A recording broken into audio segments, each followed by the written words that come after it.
Alright, stream is live. Welcome to the April 2024 Cosmoteer tournament. We're just waiting for Blaze to get back. He's just grabbing food for himself. The bracket will be in tournament chat in a second.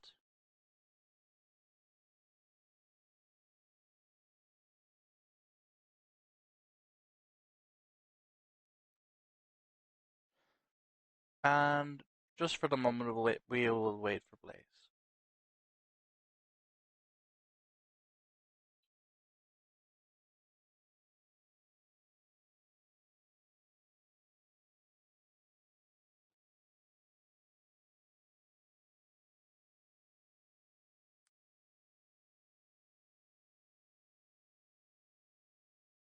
Oh, that's funny. I didn't realize the stream was up already. That's funny.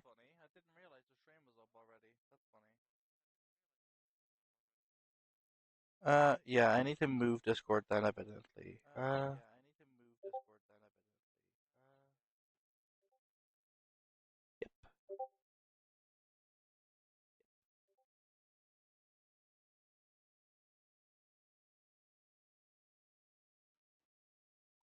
The stream is there.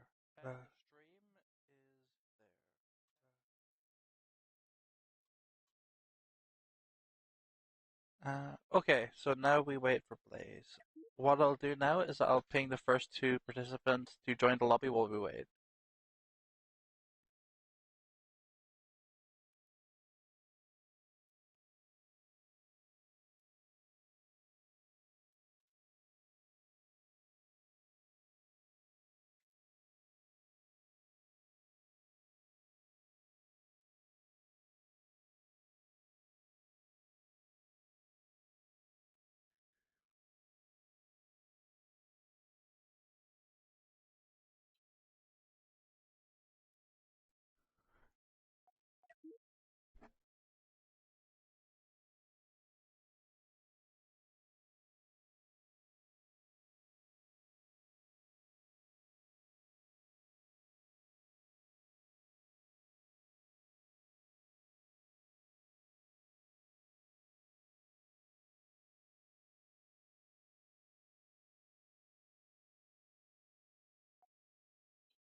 All right, I'm back. Welcome back. We're just getting the first two contestants in the lobby, which is Sorilitro and Zero Trigger. Good stuff. Is it stream up and running yet? Yep, stream is up. Oh, well, welcome everybody.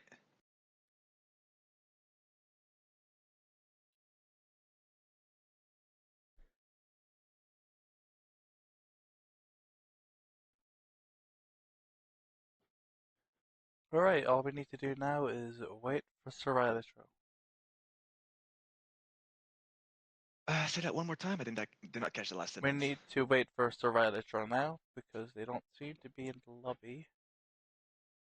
Are they online on Discord? Yes, they are.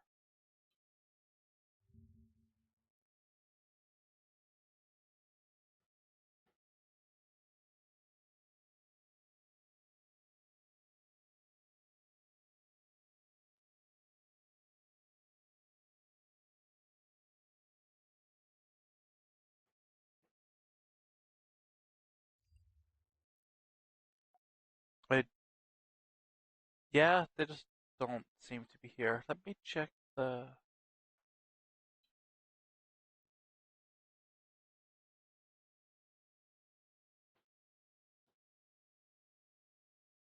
Here they are. And here he is. Awesome.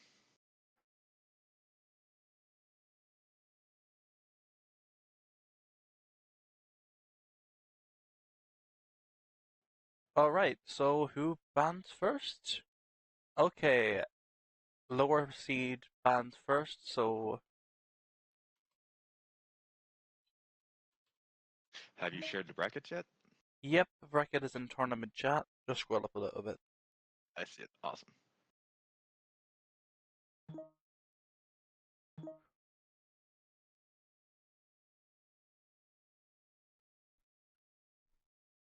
Okay, that's interesting. I don't know why he would choose not to ban, but I mean, suppose it lets them pick what they're most comfortable with, and he might know what it is. So, Yeah, I think Trigger is one of those newer faces in the community, so looking forward to seeing what he's going to bring. yep, we'll see how it goes. It is probably the very first time I see him play.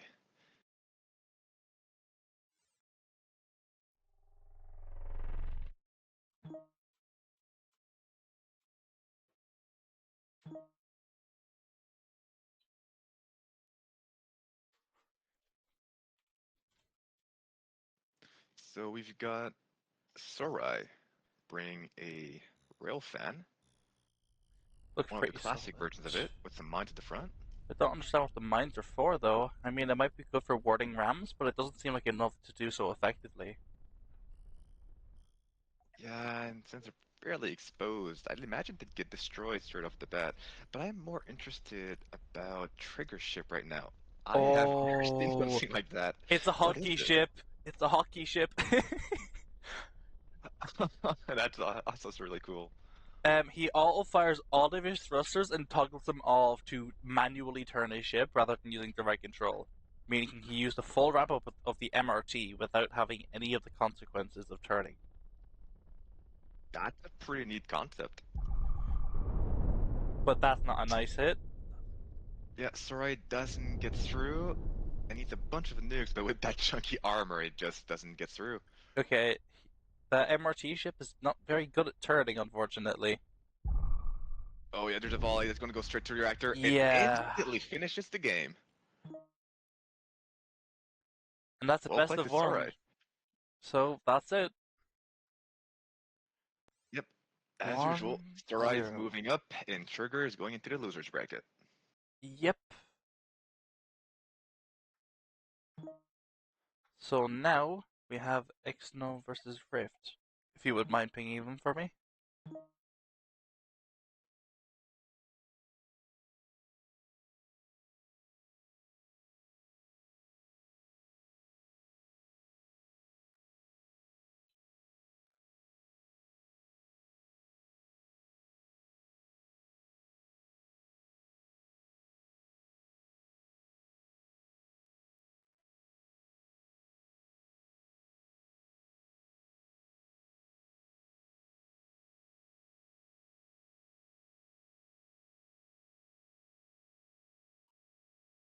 Well, I mean, I'd love to see more of those hotkey ships. They're very interesting, but they are very rarely work. Yeah, with MRTs in the game now, I've seen quite a few players trying to make use of it in that such a manner. If you take a look at how your regular missile orbiters look like, one of them had some MRTs on the side with a long area structure and a little module with some side thrusters. So Hmm. instead of just orbiting it forward, technically, it just orbits on the side, like a sort of strafer. Ah, yeah, I remember that.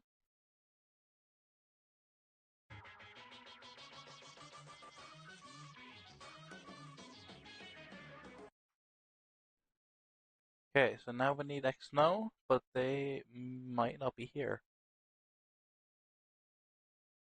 Yeah, apparently Snow says he can't attend right now. He hurt himself and is currently having to fix that, so let's try Oh, to push him back and play the next matchup. sometimes I forget I have desktop audio, so I was playing a meme on my computer, and it was just playing the audio of said meme on the stream. Oh, yikes. At least it's a funny audio with no context, so it's fine. It's fun, yeah. I'll just I use my guess I'll phone as ping PTR. Chev and Tooth next. Yeah. Uh, actually, do you wanna X? No, it's quite small, but it's okay. He's just trying to take care of the bleeding, That's apparently. no problem. We can skip this round for now.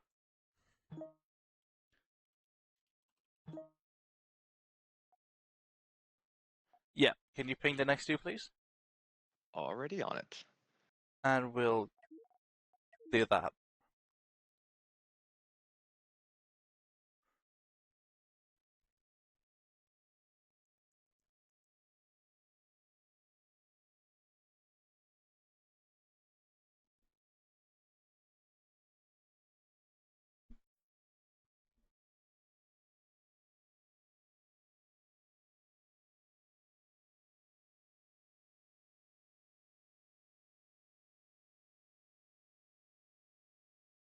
Alright, Shiv has joined.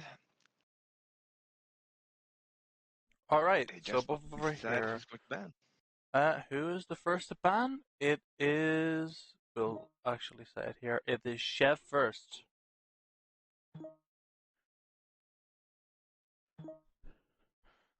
And then Toothless. Yeah, no surprise there. Bans the rails. There are so many different archetypes that can be serious counters, so players do not want to deal with that. Rails are a very, very, very scary weapon. They have such variety in the ships that they're built into that it's almost impossible to deal with it. And if you try to deal with one rail archetype, like you try to fight off a track to beam rail fan, all of a sudden you find yourself exposed to maybe rail fan spinners or rail traps with multiple little vessels all around you. It's just it's a difficult weapon to manage. Yeah. Well, let's see what happens in this round.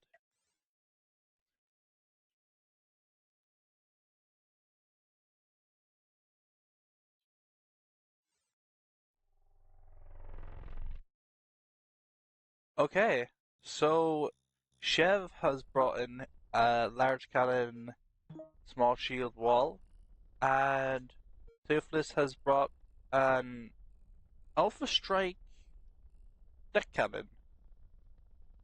That's Yeah, interesting. he's going for a double decker variant of it, so that's going to be able to keep up with Chev's wall. It's very fast, but he only has like 6 shots. He has some storage. He has some ammo right there. He has what's it called 2x4 at max. Yep.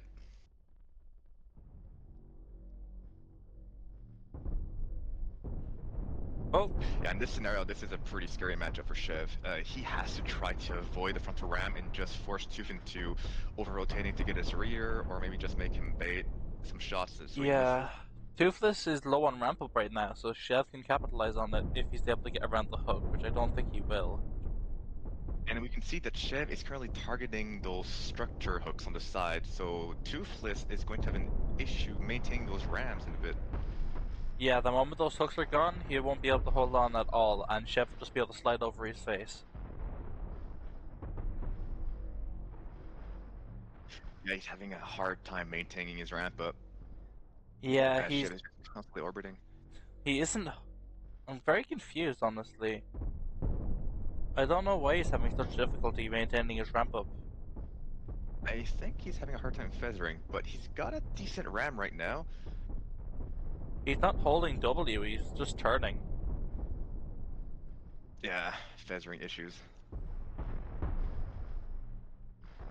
And it looks like Toothless is using the AI to target his deck cannons.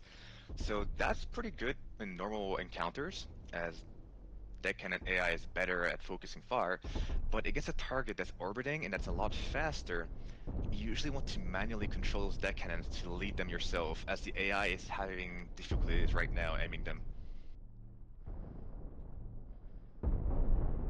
And Chef's got a pretty good hold on him right now, destroying a couple deck cannons. Oh, the mines. the mine self detonated. Yeah, did they detonate because of Toothless proximity and just instantly damage Chev? Yep, it armed off the very edge of Toothless' ship and immediately swung into Chef. Yeah, good thing he has a ton of shields that would have been devastating. It was on the weakest point of the shield as well, so it did get through.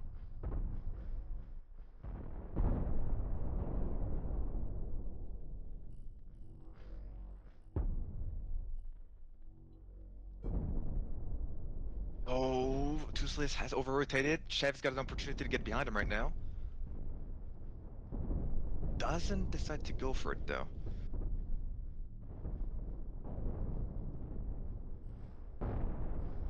Sometimes the camera can be hard to manage. But this is looking more and more dire the longer it goes on for Toothless. Yeah, normally these deckhand rammers, they have little armor and not a lot of ammo. They rely on a quick ram at the start of the fight to deal some good alpha damage. Whereas Chev, he can take it nice and slowly since he has a bunch of shields and can tank damage over time. And he just needs to get one flank, and this can be over. And he's actually getting through the armor at the front now as well. Yeah, this is not looking good at all for Toothless. Chev is in a absolutely power position right now. It doesn't look like Toothless has any first armor in front of that. Oh, wait, he does actually. He still has a bit of armor Oof, in front of there that goes a deck bridge. commander too.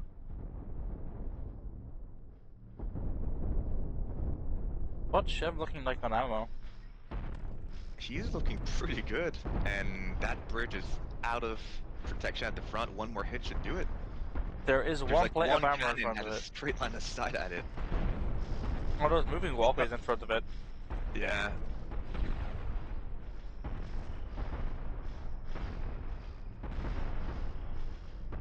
One more cannon. Oh, Down to half health, and Toothless is also out of ammo. there I it think it's goes. over. GG's.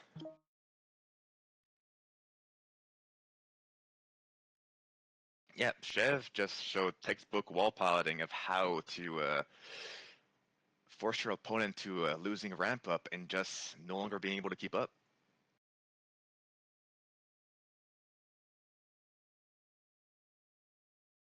Chev will be moving up, Toothless going down, and next up we have Antithesis versus Terratron then.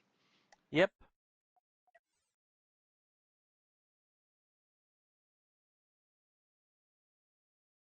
And we can mark this as complete. Shelf 1, Toothless 0.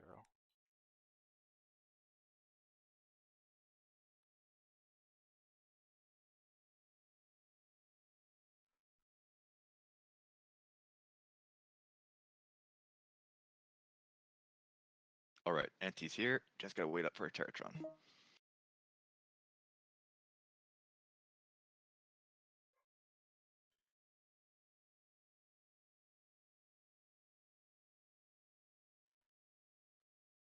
And now we need. Do you know how to ping Terratron? I'm currently just looking for his nickname on Discord to just copy his user ID because that name is just impossible. Type in at SAVA and it'll come up at the top.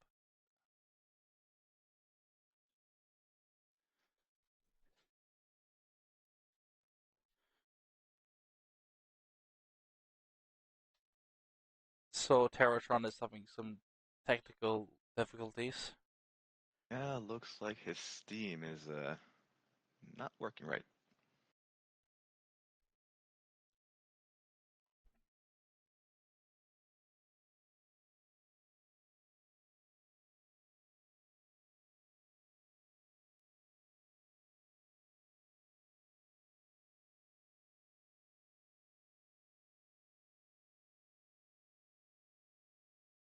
We may have to skip this round too.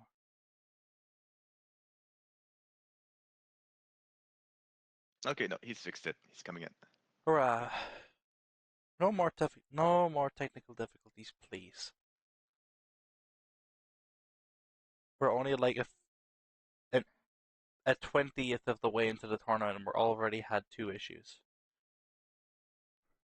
It wouldn't be an official Cosmoteer tournament if we didn't have any. Uh, I would love if it was just easy ones, but I know that's never going to happen.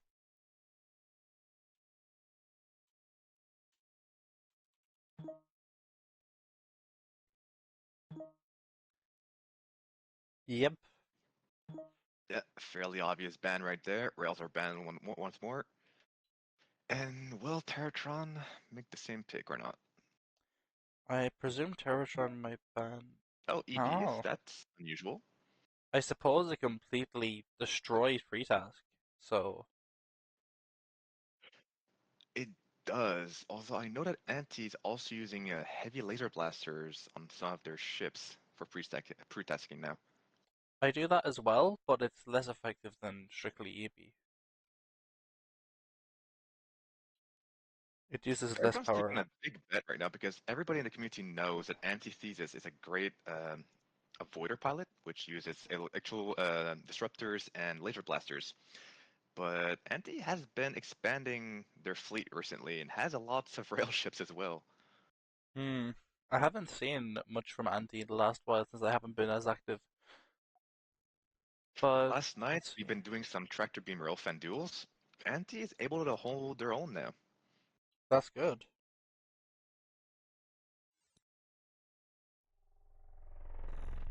Okay, there's And Anti's speaking of, TB rail. Looks very heavily armored on the sides. yeah, Anti prefers to drop all side weaponry and just put all that credit gain into the armor. There seems to be very, very, very little flank armor though. Yeah, I believe that tractor beam rail fan has been developed specifically to counter mirror matches, or at I least it tries to. yeah. And And on the other Terratron hand, we has have, brought yeah, go ahead. they've brought the lightest missile orbiter I've seen in a long while. I think we've seen this one in a previous tournament. I think so. It seems very wide. Don't understand. Well, it definitely looks like he's going for an ultralight build, and he can detach the armor if he needs to, which he probably might as well do since it's so thin that the rails will punch straight through, and he needs all that speed to try to maneuver around Anti. I But I don't. suppose. Yeah, it's just I'm trying to give ideas of how this could work out, but as soon as he gets close, he's gonna get flipped, especially if he gets Uh, against the rock. it doesn't matter if he's flipped anyway. Anti's burst potential is far too much for that 2 layers of armor that he has. Yeah, that's correct. He's gonna do rock orbiter strategies. Issue is his front is He's completely just flat and he rammed cannot the bounce rock. off the rock now. Yep, that's a rock. Oh, this is rough. Here comes the volley. Oh, okay. Anti whiffed the first shot and got some thrusters Yeah, taken out. at that angle, it hits straight through the length of that plate of armor. Here's hit number 2, taking out the entire supply line to half of the missiles and the control room.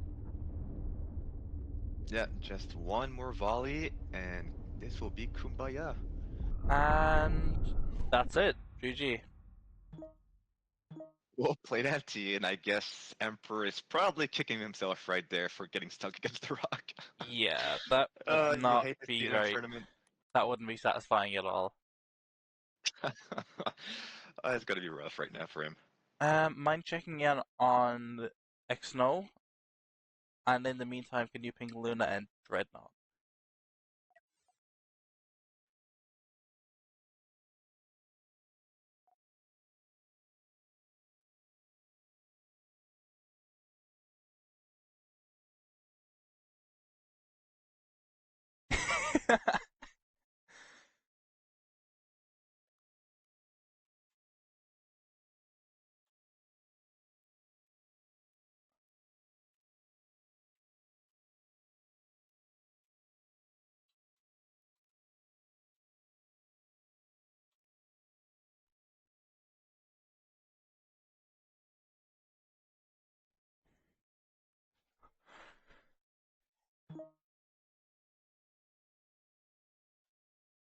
And both players are here just in time. Awesome.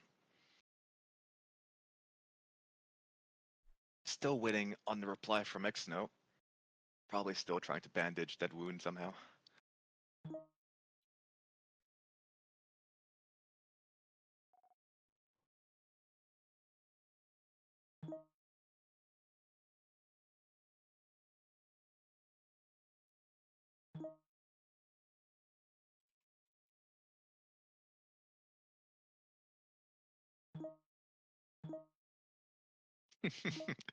Luna trying to ban huge thrusters. He's got to ban the meta somehow. No, you're not allowed to do that.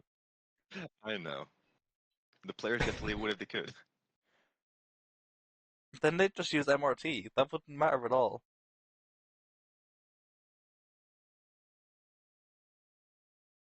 Yeah, in an update prior to point 26 would have made a big difference, but with MRTs you could still just reach incredible speeds now.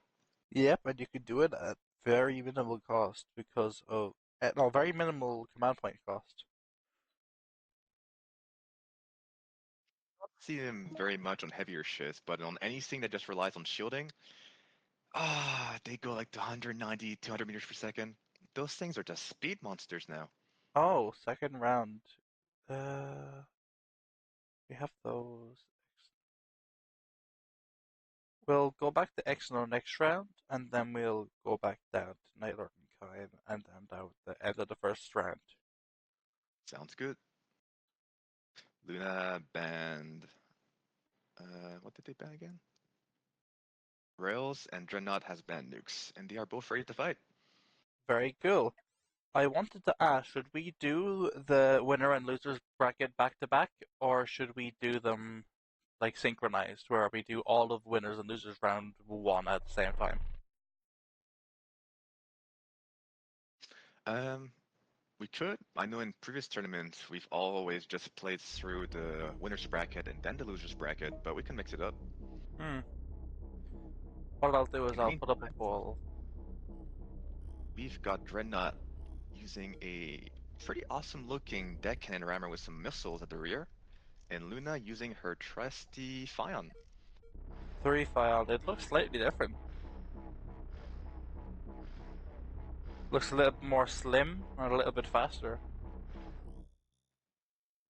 Yeah, Luna apparently decided to drop lots of the armor The hook and seems slightly add some thrust. different.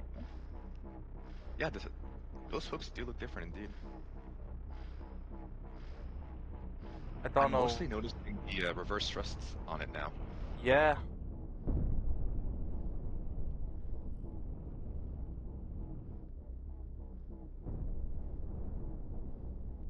hooks are a lot more uniform than they used to be.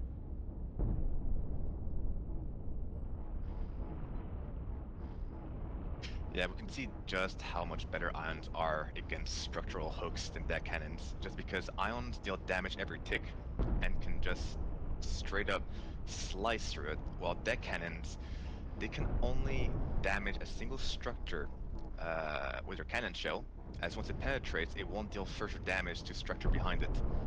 And Yep. it does like, what, 25% of the damage to the structure, so deck cannons struggle a lot against hooks. Yeah, it's a very, very unfortunate case when you're trying to shoot off hooks with deck cannons. I think Dreadnought forgot to target the missiles. Oh, no, never mind. There's a volley. There you They go. were shooting before, but I think he has them on a manual fire rather than on AI, which is a bit odd. Well, at least Dreadnought is doing a pretty stellar job at spraying that ion damage. Yep. Luna has made some gaps in the armor, but he's still in this for now.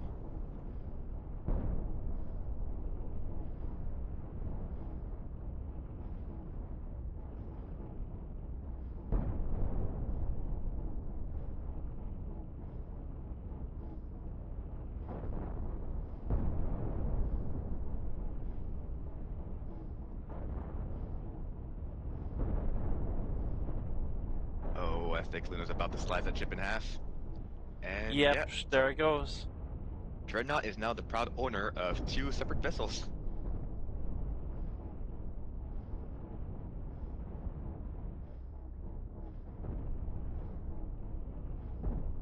It is probably going to take some serious skill or some kind of miracle for him to bring this back now.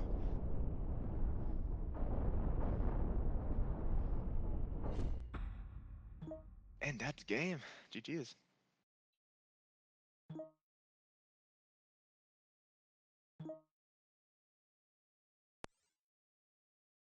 Alright, who is our next player? Or contestants? we're going back to Exnel's matchup now, I imagine. Yep, that's right.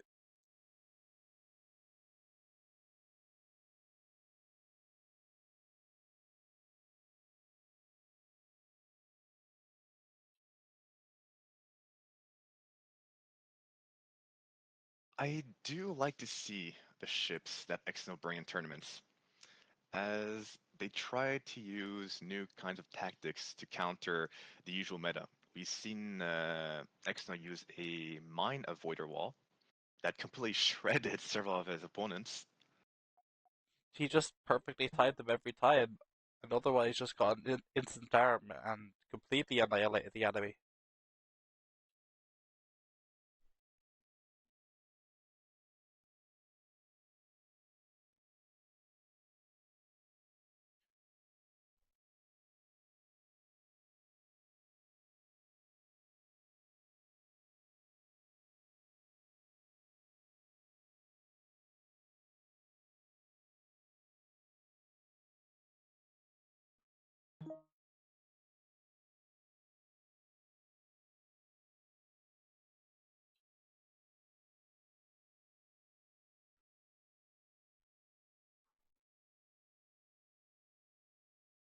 Alright, we're waiting for Snow still. He Uh, did say he was back, but he's not replying anymore. yeah, I'm not sure. Snow would be batting first if he was here.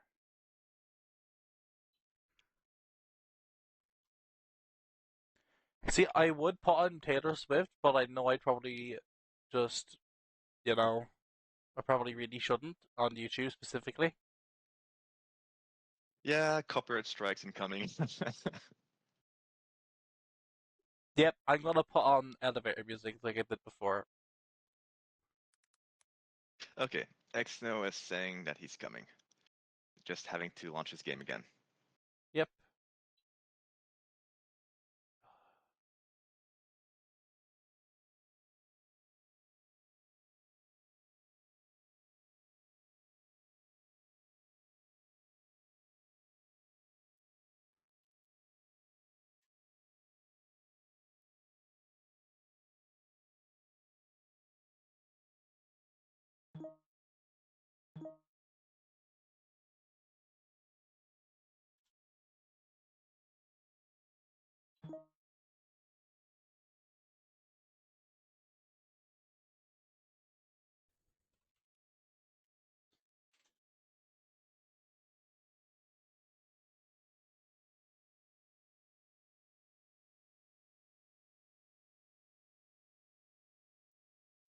The return of the mind games. Yep. What will they ban?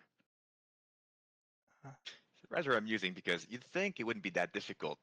We all know that rails and mines are pretty powerful, but apparently they are trying to figure out something else, some double plate or something. Yep.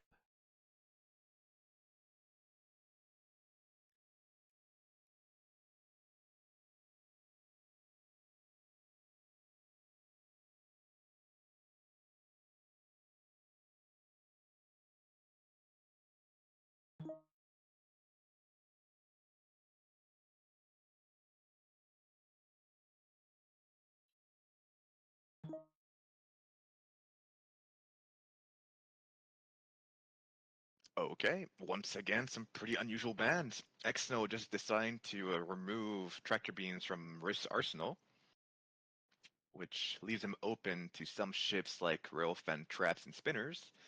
In Rift, knowing that Exno is very proficient with Voiders, decides to ban the heavy lasers.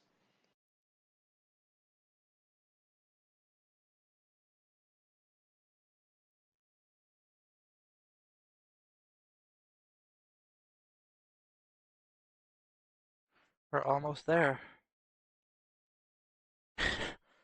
I wonder how long we'll be sitting on this lobby screen. Hey, Exno is just making a rest sweat right now, trying to make this whole mind game play work somehow.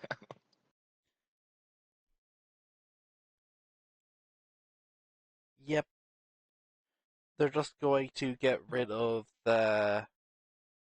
Do you know the what's it called? The avoider that XNO has been using pretty consistently the whole time. Yeah, I don't remember what it's called, but it has a bunch of nukes, mines, and maybe a couple lasers. I think it's called Cycle or something like that. Yeah, but instead goes for an ion rammer with side nukes.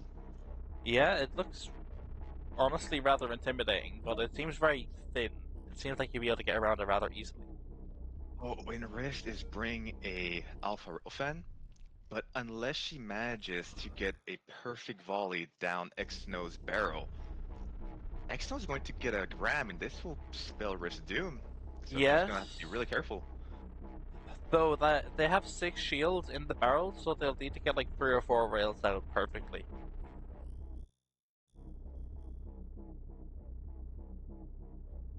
Yeah, this entire match is going to hang upon Rift's first and probably last volley. Yep, Rift just needs to be facing their opponent the whole time, otherwise they won't be able to hit. And especially since at closer range, Rails will have a harder time all hitting that same area, so she wants to fire early. There it goes, one volley, That was not and where it's you wanted not to enough. target. Nope. Collides with the armor and a bunch of shields. And there's the ram, and that just seals their face. Straight away, Rift decides to just automatically fire all the rails, hoping they'll pierce through the structural hooks. But once again, she's encountering the same issue that deck cannons had, where rails are projectile weapon and they just don't do well against structure. Yep, that's just how it is sometimes. But yeah, the ion is just destroying everything inside of the armor. Yep, slicing Rift like hot butter. There got split in half.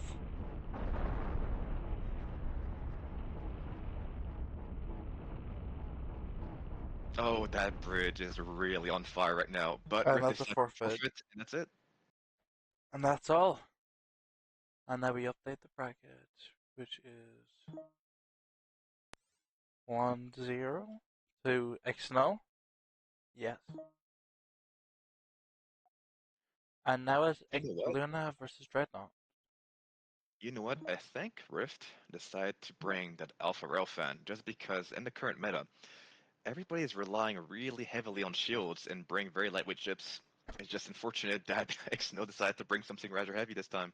Yeah, it's a good choice because it counters a majority of the archetypes that you would expect. Although I don't understand why Rift banned the ship that she specifically tried to counter. The interesting decision. I think sometimes players know that there's something that's really scary or bad, and they do everything to try and prevent it. And she kind of just shot herself in her foot just by banning that avoider wall, and then bring something to counter the avoider wall, and Xno just brought something else entirely. Yeah.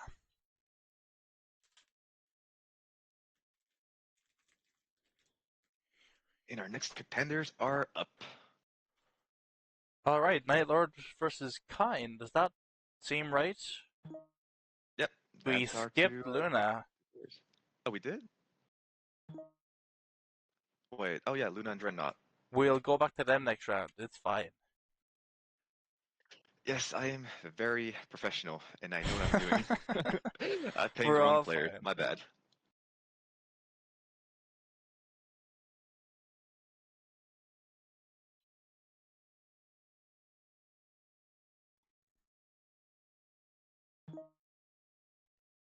No, wait, no, we played that match. Luna versus Dreadnought. Luna brought her Fion, and Dreadnought brought that deckhand rammer with the missiles to the Oh, rear. yeah, no, sorry. Luna That won that. just didn't come to my mind. Sorry about that.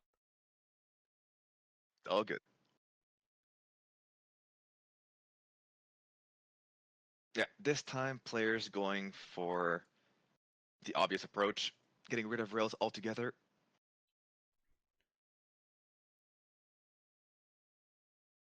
Everybody seems to hate rails.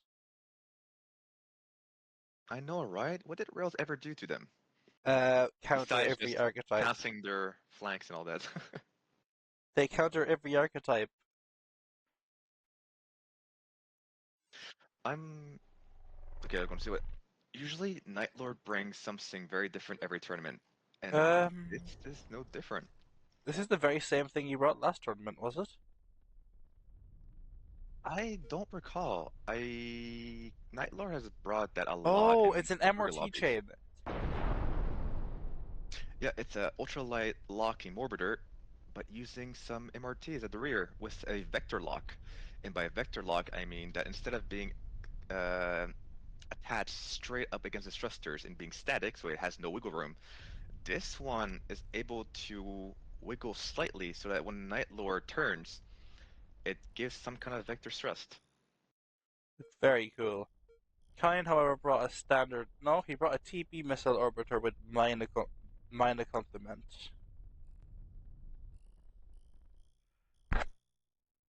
I do feel Kine has an advantage here, but Night Lord is just that much faster. He might just be able to dodge the missiles.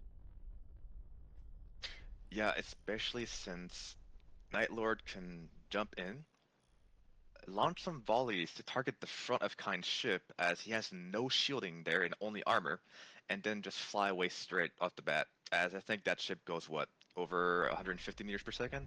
So he can just do some boom and zoom tactics. Yep, As we see right here, yep, just jumping in, fires some volleys, gets away, and is going to use that rock so that the missiles don't hit him.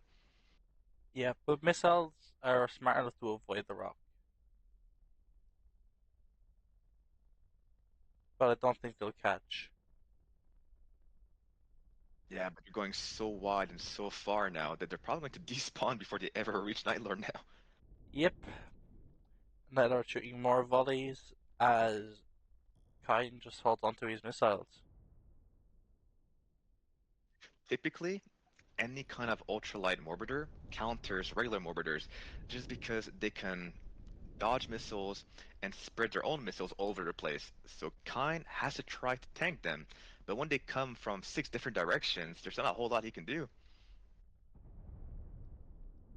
When you're ultralight, you can decide which directions the missiles come from very easily, makes which makes it so you only need defense on one side, really. Yeah, it just completely controls the pace of the match. All the cards are in your hand, and if you lose, it's up to your own mistakes. Yep.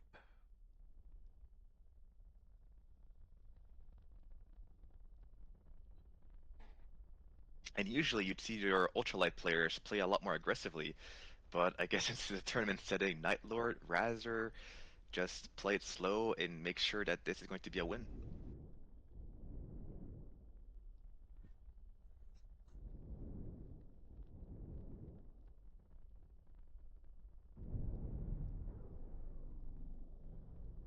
The missiles are starting to catch up to Night Lord, though.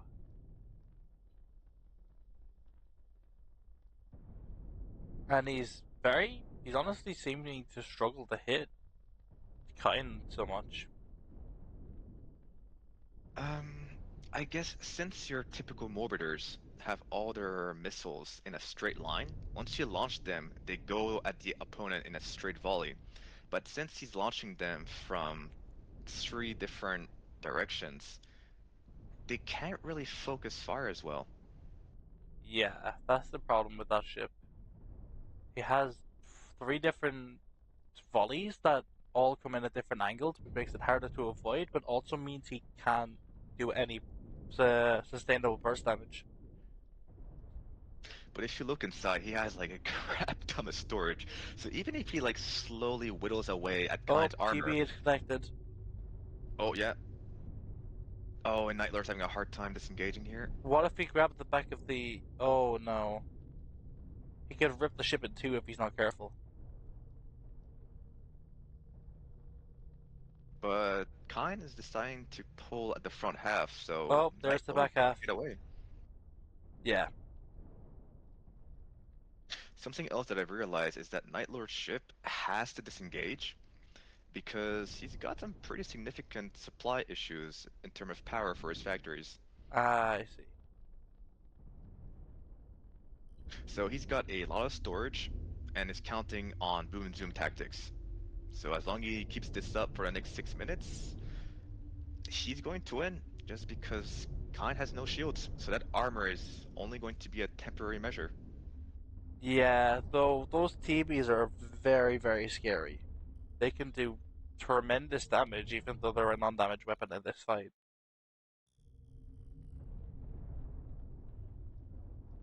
Right If now, if I were Kine, I'd try to use my TB to force Nightlord into a rock because TB is not necessarily going to do.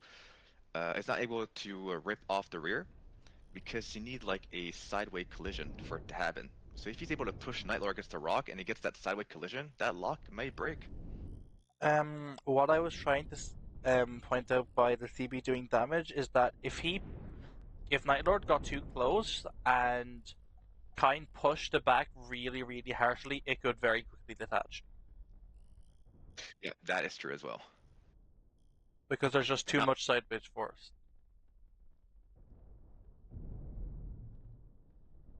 Okay, so far it seems Nightlord is doing fairly well though. The mines. oh, Nightlord did not see those mines. Yep, now he's on fire. Does he have fire extinguishers? A couple, but they're so far away. I don't know. Has 5 on that. He has Okay, so one near them, but that's fine. there's one launcher that's on fire, and it's going to blow up before any crew gets to it. And if that ticks the factory, that will then detonate and destroy the reactor as well. But a chain react. I think it will. There's only one block between the 30 hit factory and the points, reactor. it blows up, and the factory survives. The fire and explosive factory though, and the large shield is a fire as well. Oh, and I think Night Lord is experiencing some pretty severe crew issues. Lots of his engine rooms, Oh, more and some mines. of. Oh, yep.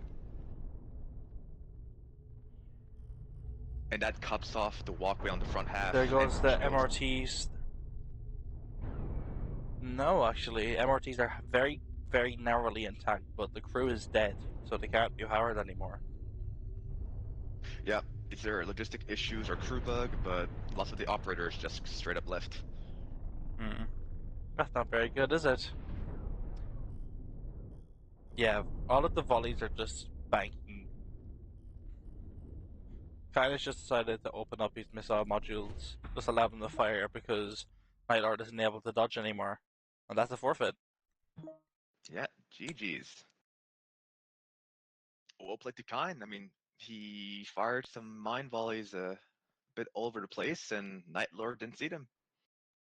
Yep, it's your turn now. In which case, I will mute myself. See y'all later. Mind ping cookie toe for me?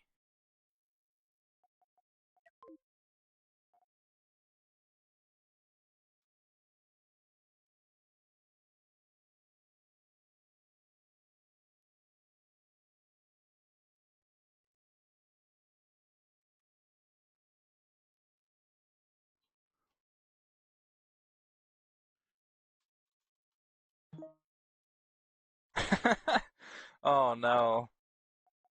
Well, I wish Cookie O good luck here.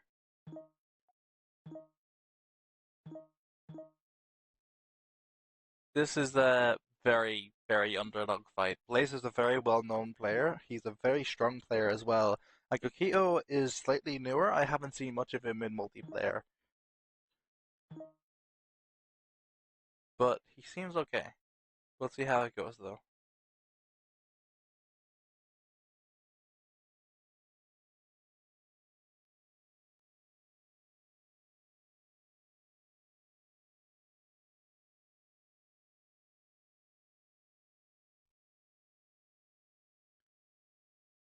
So, Kokito has banned rails and Blaze has banned chain guns. Why would he? Okay. That's an interesting choice because it basically just completely removes chain gun rammers and chain gun alpha, which are very, very scary archetypes versus against ultralights, which I presume he is Bros. No, he himself has brought a chain gun rammer with a very, very thin barrel that extends out the back though, which may be a weakness against missiles. Kokito has brought a swarm,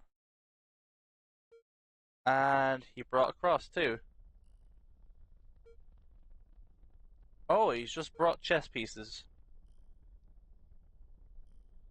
He's brought 8 cannon swarmers and 1 deck cannon swarmer with missiles on the side.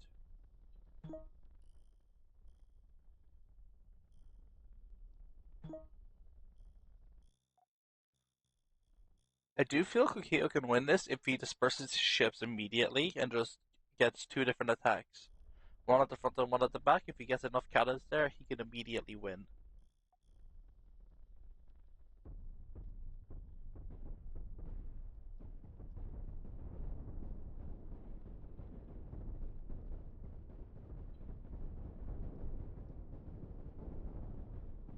I don't feel the rook will be of much use unless Blaze intentionally shows his back to it, but I'm not sure if that'll happen.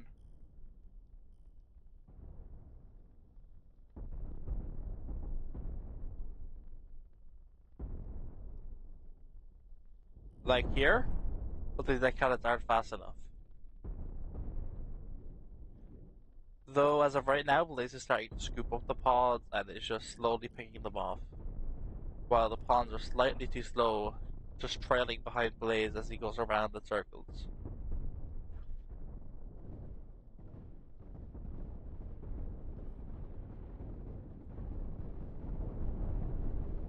Okay, the chain guns are back up again, and he's only doing chip damage to that pawn.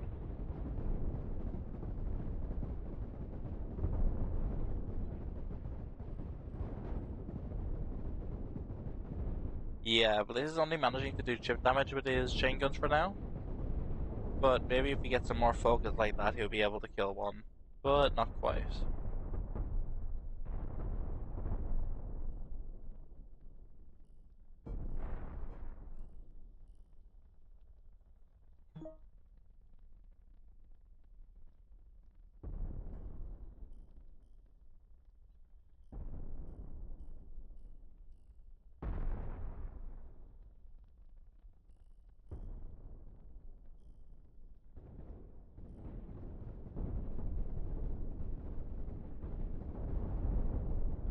Oh, there's 2 more. He only has 2 more pawns left on the rook still. But Blaze isn't able to turn to kill them when it finished hooks, which is an interesting situation. That shouldn't be a problem that he's facing. Okay, now he just kills the rook if he has the ammo.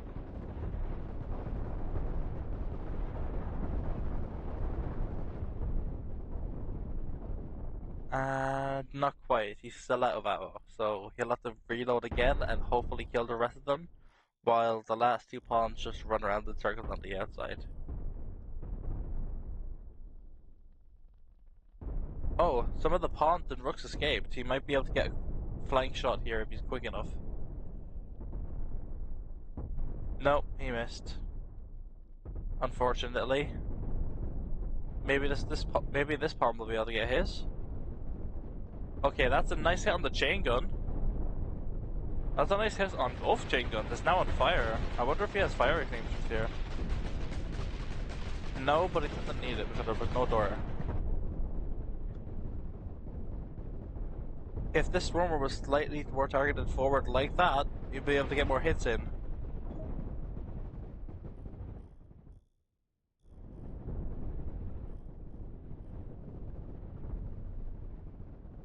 Though, I don't see how he's going to win with a singular ship against the massive ship that is Blaze.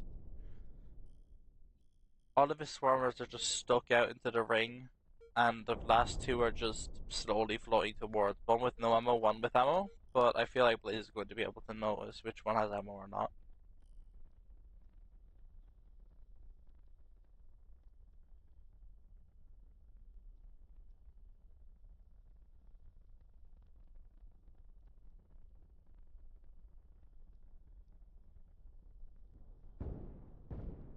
Yeah. Blaze noticed that Kokito was direct controlling it by looking at its thrusters and is now going to kill it before he can capitalize on it having ammo.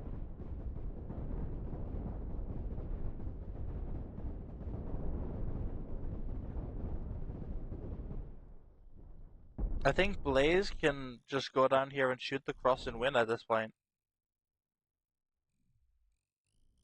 Or it'll just die to the ROD and he'll win anyway.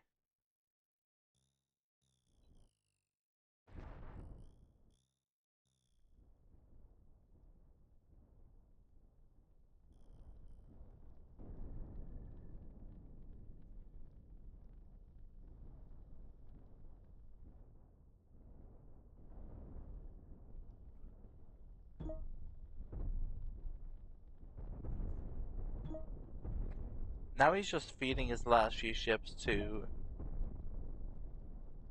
He's just feeding himself to the Shane guns now.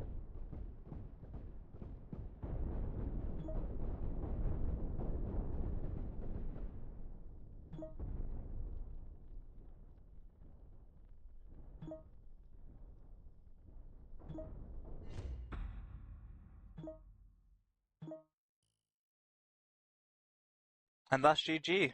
Blaze just finished cleaning up, and that's all.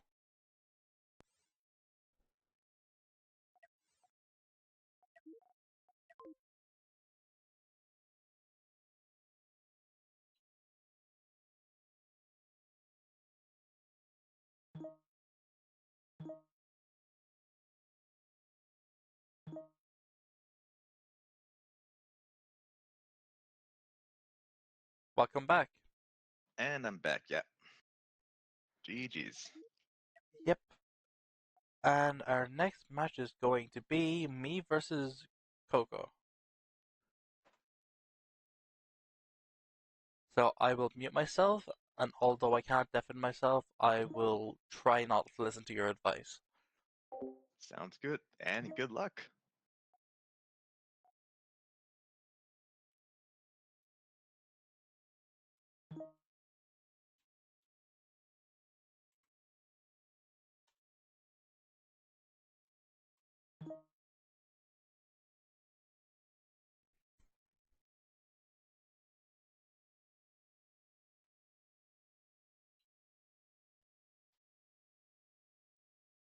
Alright, slow bang rails, as we've already stated.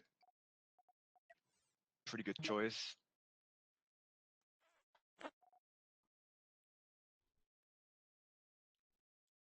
Just waiting on Coco to make a decision here. And Coco banning mines. The second pretty good choice in weapon banning, considering how often we've seen mines just shred apart vessels.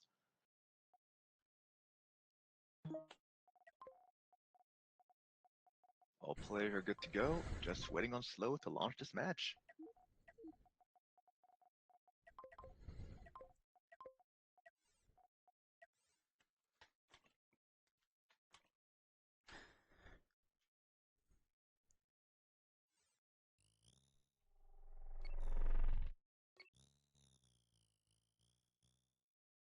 Okay, Slow King, bring his rail fan spinner with a squib. And Coco using an ultralight nuke orbiter.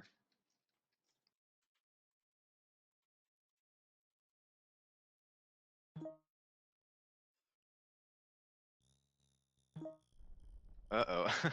Apparently Coco did not read the rules properly and thought that if somebody bans a weapon, it's banned for everybody. And so he was thinking that when Slowking banned rails, when Slowking banned rails, he wouldn't be able to use them himself, which is not the case here, obviously. And Coco is going to be in a very big spot of trouble, as Slowking has already shown in the past how powerful the spinner squib is. As soon as the opponent, and in this case, Coco, decides to engage the spinner, he can no longer disengage without exposing his sides or rear to the rails, which will just punch through him. And if he can't disengage, that squib is then free to try to get right behind him.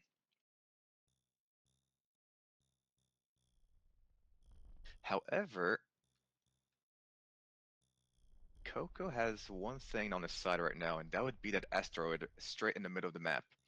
He could make a boom and zoom strat where he goes towards a spinner, unleashes a volley of nukes, orbits around the spinner until he reaches the asteroid, and then just reloads and stays safe. So this is really not a good spot for her Slowking, but he is controlling the center of the map for now at least. Uh-oh, Coco panicking. He got hit on the side and then straight up rams the asteroid. He's got a couple nukes on fire as well, so does he have any fire extinguishers? Oh, he has no fire extinguishers on those nukes, so he's going to lose 2 more modules. And Slowking Squib, just adding insult to injury. Seeing that Coco was struggling against that rock, just straight up comes out of nowhere and gets a nice good volley, knocking out some thrusters. Although, oh, he's got to be careful. If Coco manages to get one, oh, that's a beautiful hit by Coco. This actually changed the entire game. Slowking being way too greedy right there. And now that he has lost his spinners, little squib, I mean, he has no way of pressuring Coco. And so he should be able to just make some boom and zoom runs against a spinner, but he's not careful. Oh, that last rail volley nearly gets through the shields. He has to keep going full speed. Okay, he's got. Oh no. Oh, why is he? Actually, never mind. I think Coco is instead deciding to just ram the spinner, which is even a better idea than what I was suggesting earlier. That spinner is no longer in a position to do anything against him, but the squib is actually not dead. I thought that cockpit was destroyed, but it is still in this game somehow. Oh no.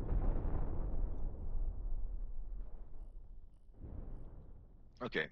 At least Coco is able to disengage, but he needs to turn quickly here before the rails fire. Yep. He manages to do so successfully. He needs to finish up that squib now. He really needs to actually get away from that spinner. Although it doesn't seem like he's able to, he loses all the nukes on his right side and his side shielding, so he can no longer disengage by orbiting in that direction. He's going to have to. Ooh, a couple nukes missing there as well.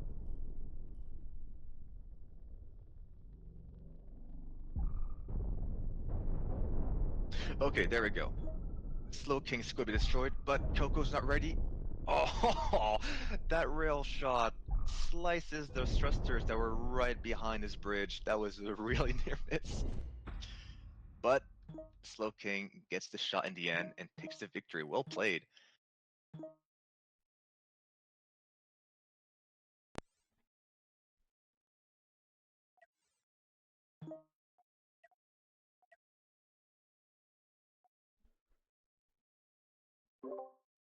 And I'm back. Welcome back. I thought for sure that Coco won that match when he nuked your squib. I thought it was destroyed. No, one control room narrowly survived, so I messed with some toggling with the thrusters and rebalance this thrust so I could get it back. Yeah, I didn't mention it while I was talking, but yeah, I saw that a couple of your huge thrusters were turned off, so you can resume piloting.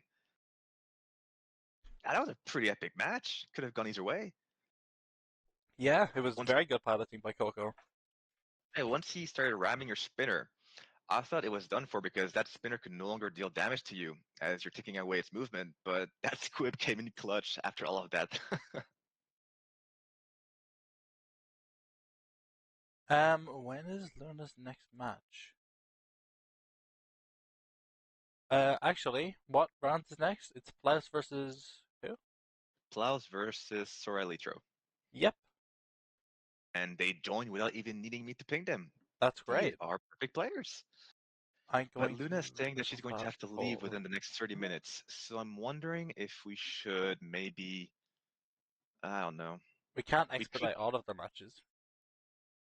no, we can't. Like, even if we play Luna's versus Kind match, even if she wins and leaves, that just gives a bye to the next opponent. So she's going to have some issues. I guess we'll just have to have her drop out if that's the case. Okay, I ran a poll about 30 minutes ago, and the answer seems to be narrowly we're going to do winner and losers bracket at the same time. Okay. Oh, Luna's going to leave for 30 minutes and then return. Oh, okay, okay, it's fine. Yeah, we have plenty of time. I thought she was leaving for good. I misread that. Alright, let's get this game underway. So, Plus banned nukes and Sorrel banned ions.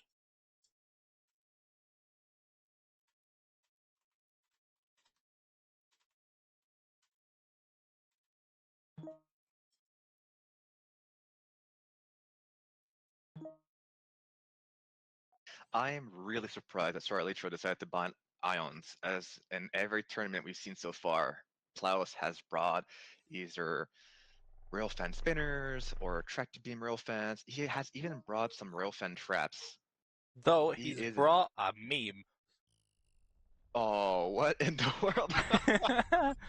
He brought a mining laser large shield rammer. Why would he do that? That's just disrespectful. The thing is, since it's a rammer, he's going to be able to prevent Soralitro from focusing his rail shots, Oh, and he's yeah. still going to win this somehow. That's Plaus so is going to just disrespectful. Plaus is just going to flex here.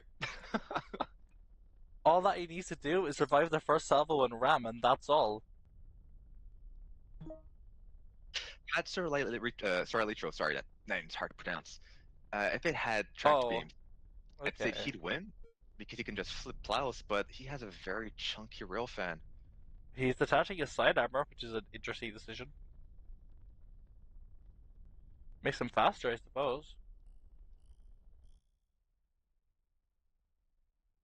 He's gained about 20 meters a second from that.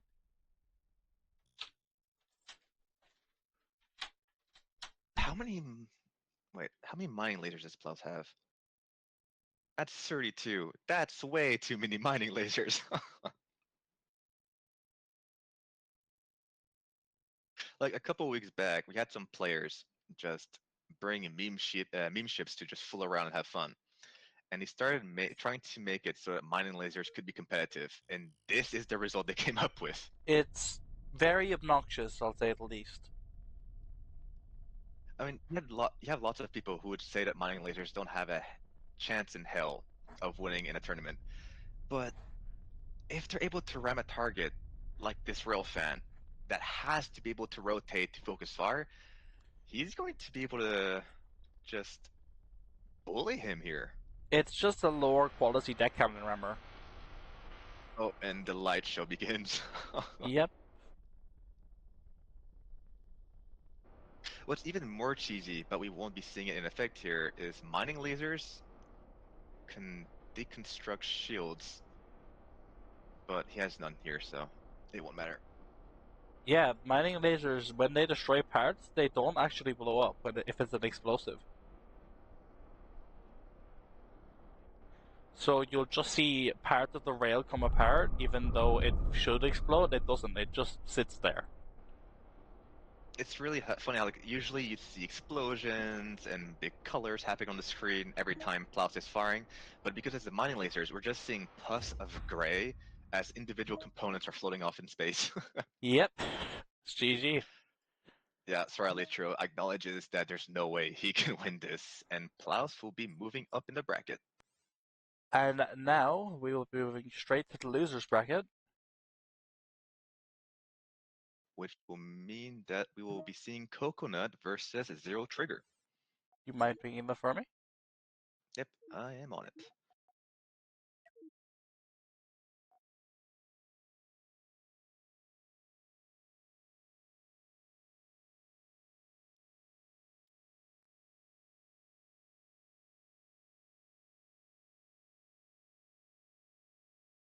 I mean, we've had tournaments on this game for years, and we've seen it all.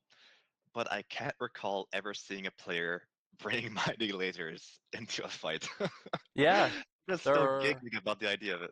they're a very new weapon in the grand scheme of things.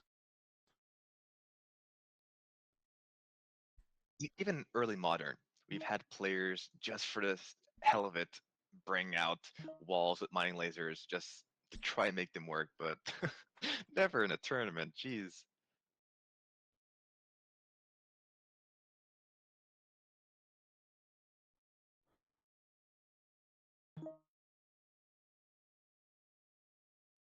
Coco bans first.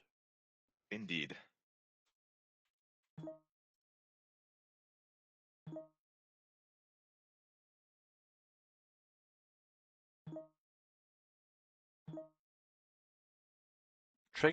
Zero Trigger doesn't seem to like banning weapons. Apparently not. I guess, hey, respect to the player. If he believes he can still win while letting his opponent bring whatever they want to play, that's his move.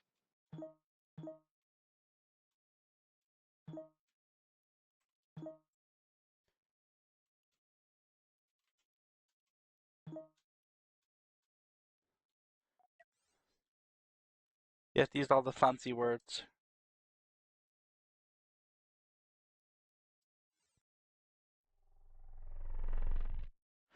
Alright, so Zero Trigger has brought the same hotkey MRT ship.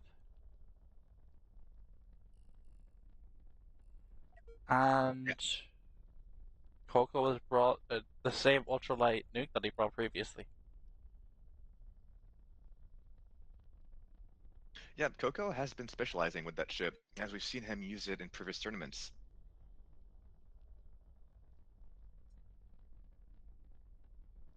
And as much as I love the concept behind Trigger's ship, that ultralight nuke orbiter has just so much more mobility and can. Oh wait, actually, oh Maybe those if he nukes. pilots it like that, he'll land a hit, but it's unlikely.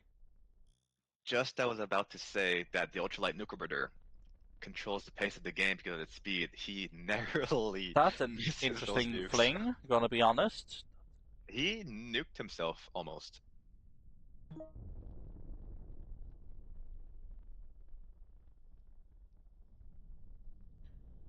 Oh, that's a misfire by an MRT ship.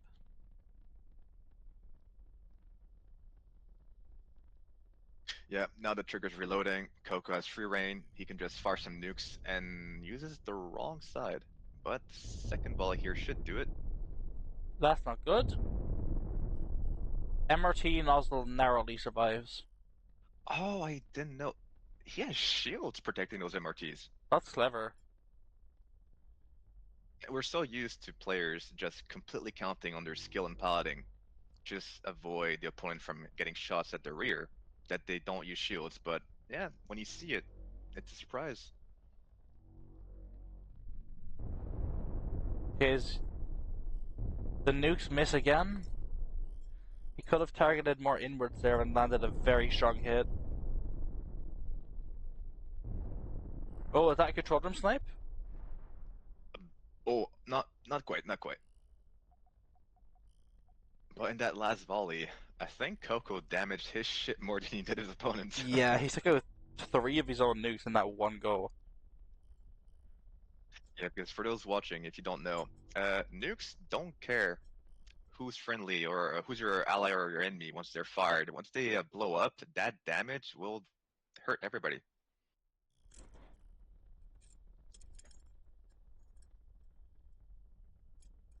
As nukes tend to do. There's Okay, another there we hit, go. and he still hasn't killed the control room.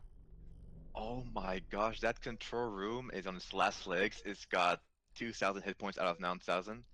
How is it still working? Huh? You know, all the crew members inside are just rubbing their heads from the concussions from the nukes constantly banging against their door.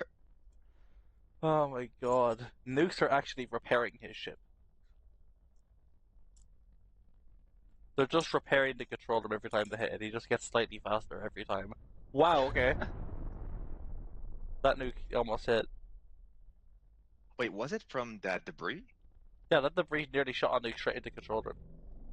And had that hit, that would have been such a great clip. Oh, Coco is stuck. Oh, this is. Oof.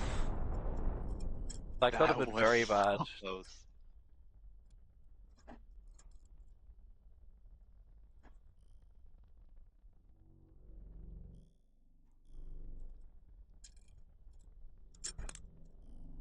Coco actually needs to be careful now because he's only got 2 nukes left. Or at least 2 launchers left. Is he going to be disarmed by an MRT hotkey ship? I think Coco is just disarmed himself because of the suicide attacks. How much ammo does he have left inside? I think he has He four maybe has. salvos. No, I think he has maybe two. Now that he has fire, yeah, not counting that last volley, he has two volleys left Let me see. Yeah. because he can't access the rest of the storage as it has no doors.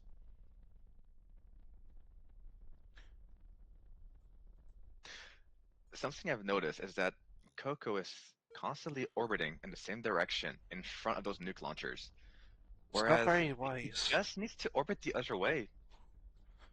Yeah, that would be smart, but it would make the match slightly less interesting. That's true. I mean, we've had some pretty amusing moments just here. Oh, there he goes. Oh, there we go. Oh, And he controlled nukes are a little bit too far out of range. That looked like an input lag moment. okay, he's going for the close range fire. He's going to make sure that it hits Now, because he can't yep, afford. there it And there is. we go. Yeah, as he said, whew, that was closer than it should have been, but well played. Yeah, damn. He completely defined himself in the first set. Yeah, did any of Trigger's nukes actually destroy some of Coco's launchers? I think he landed one hit on the side, but the rest of it was all on him. I gotta be careful with those nukes when you end up just damaging your ship more than the opponent's doing so. 1-0, and we hope to see you next time, Zero. That was a good first tournament. That was a very cool ship. Yeah, thanks for playing, man. You gave us a good laugh. I love that ship.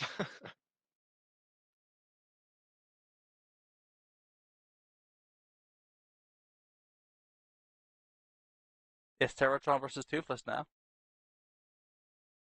Apparently, I'll ping them right now.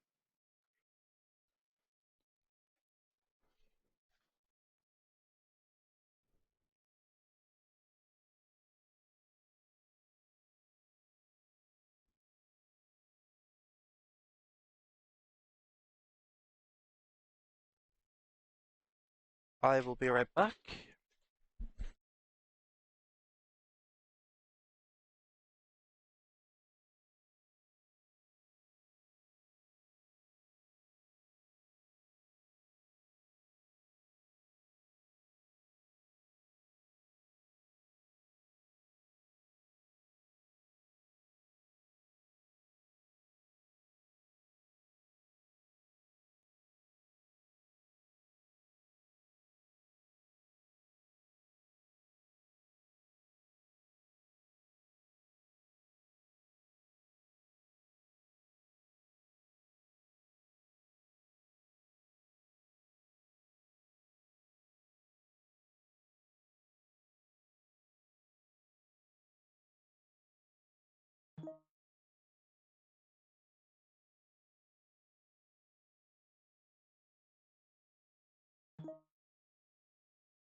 Alright, I'm back.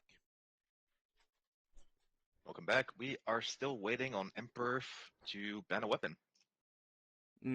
That's a long wait.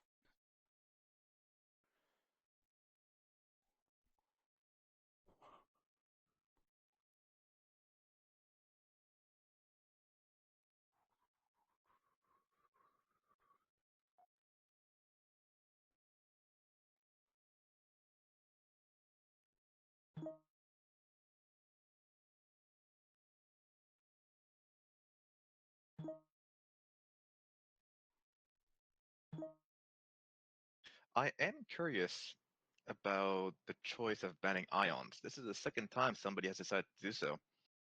Is there some kind of ion ship archetype that I'm not aware of that's made its way into the meta? I suppose ion strafers and ion orbiters are probably the main two, but I don't see anything outside of that.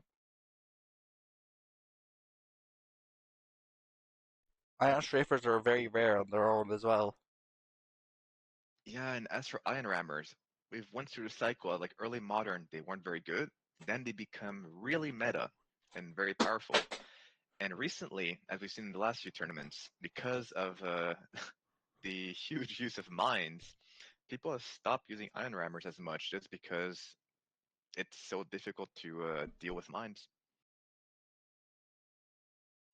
And even then, if you ban mines, they'll just bring something like a spinner squib to completely counter it anyway. While speaking of an ion ram, Okay. Terratron has brought an ion ram.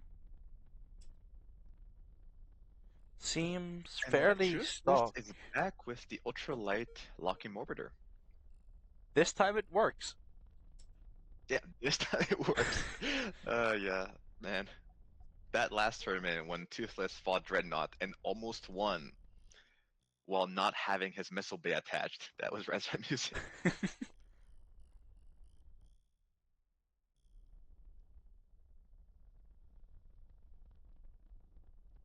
I'll say, right now, Toothless could orbit around Emperor and probably win this match as the volleys of missiles will arc around and hit his thrusters and reactors.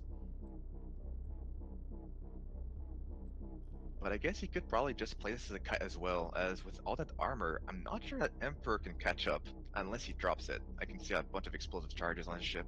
Yes, but that is also a risk because the missile could probably just burst straight through it.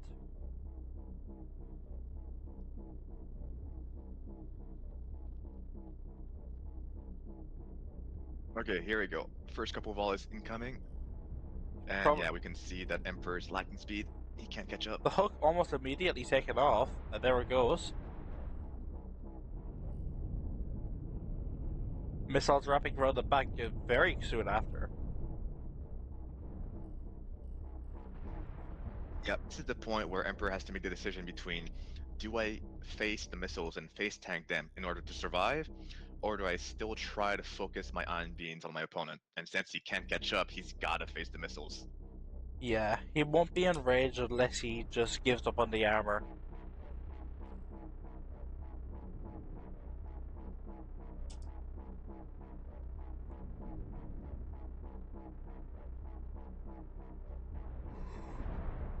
Then again, not dropping the armor is not necessarily a bad idea because he can try to force Tooth into wasting a bunch of ammunition.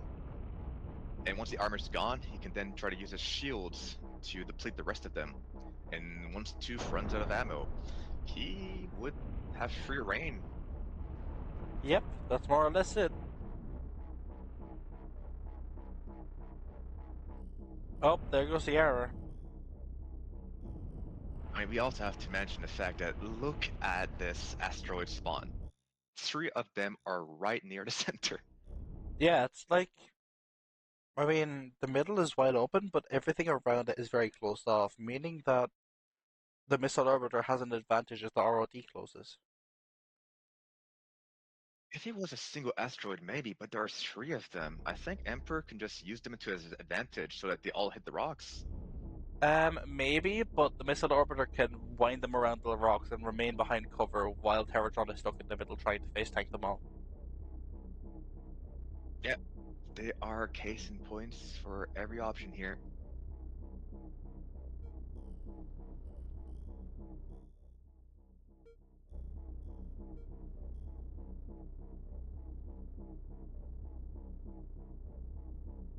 I'm actually surprised that Toothless has no mine launchers on his ship.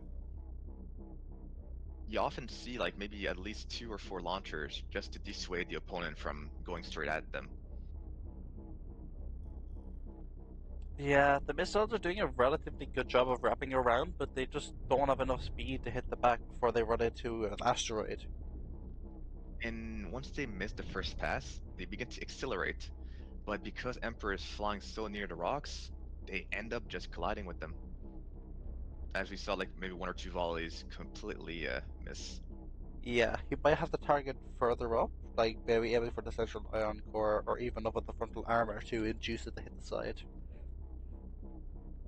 Thing is, something that I love doing with that archetype, the ultralight missile orbiter, is to just all of a sudden turn around and ram my opponent on the edge of his ship to force him into a spin and launch the volleys of missiles as well, as they will arc and hit straight into the rear. Yeah, but that's a very, very high APM maneuver on that type of ship specifically. Oh, Toothless launching a volley straight into the rock this time. Toothless isn't managing his missiles at all, he's just letting the AI handle it. Yeah, he is not down to have ammo quite yet, but he's getting close. Half is fine. Half the match is gone, so he's actually doing fairly okay with ammo management.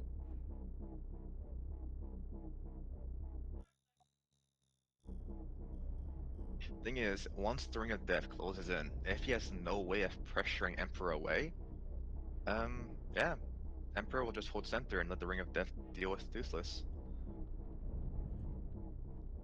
Though, though again, Terratron loses more to the Ring of Death than Toothless does, as Toothless has a lot more large shields and also has more cover in regards to rocks. Yeah, not to mention now I think of it, Ion Prisms hate the Ring of Death, as if a single one blows up, it will chain react with everything else.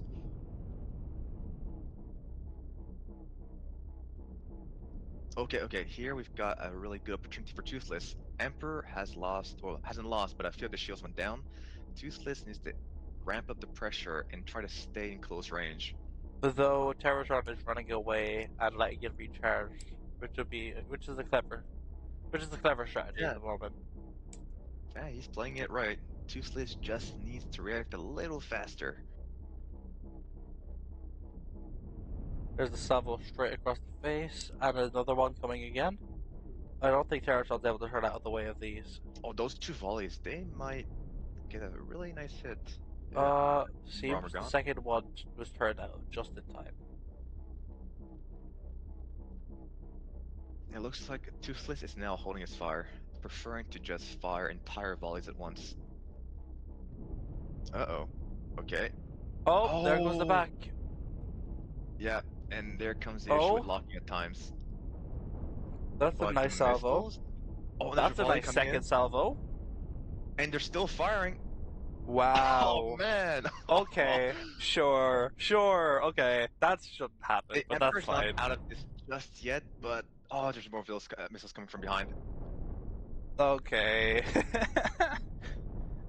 I was gonna say Emperor got that perfect side ram, where it knocked the rear off of the front, but at the same time, all those missiles hit. Oh, that's unfortunate for him. He finally managed Wow. to make contact, but just a little too late. He just tore himself apart with that one hit. And now we have the PD rammer coming into play. I love how that missile bay is just staying in place, continuously firing. Yep, just became an artillery piece, really. Well put to Toothless. That was well done indeed. Meaning that Emperor is now knocked out of the tournament and Toothless is cramping up the bracket. Hope to see you next time. Though our next match is Nightlord versus Dreadnought.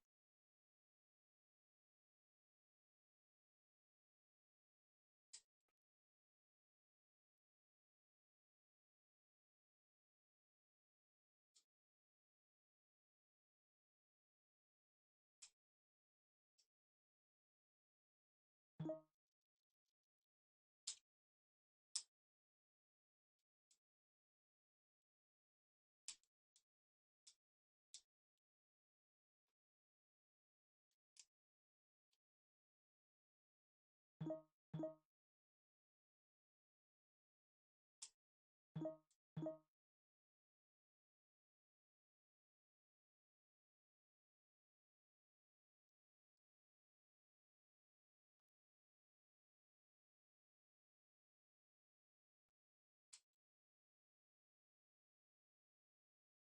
So Night Lord last gone match we first. saw Night Lord use his ultralight missile orbiter. Do you remember what Dreadnought used?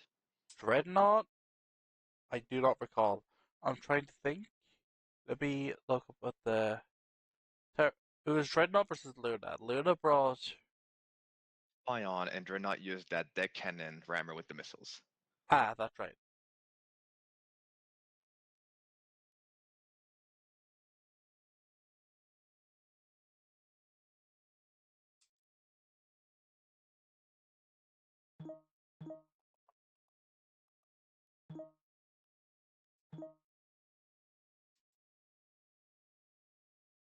Rails are just such a easy thing to ban because they're so versatile as a weapon. Yeah, I mean we keep saying it, but we're not even exaggerating. Just how ridiculous they are. They do everything and they do more. Yeah, they can use it as a defensive weapon. You can be a kite. You can be a spinner. You can be like a pseudo rammer, where you're just a TB rail. You ram, you push, you flip your opponent, then nuke their rear. It's just, what can it do? I suppose it can't make a rammer without TB, but that's the only thing. Yeah. But then again, you just start bringing back 2v2 tournaments, and you'll start seeing players bring very fast rail fan orbiters all over the place.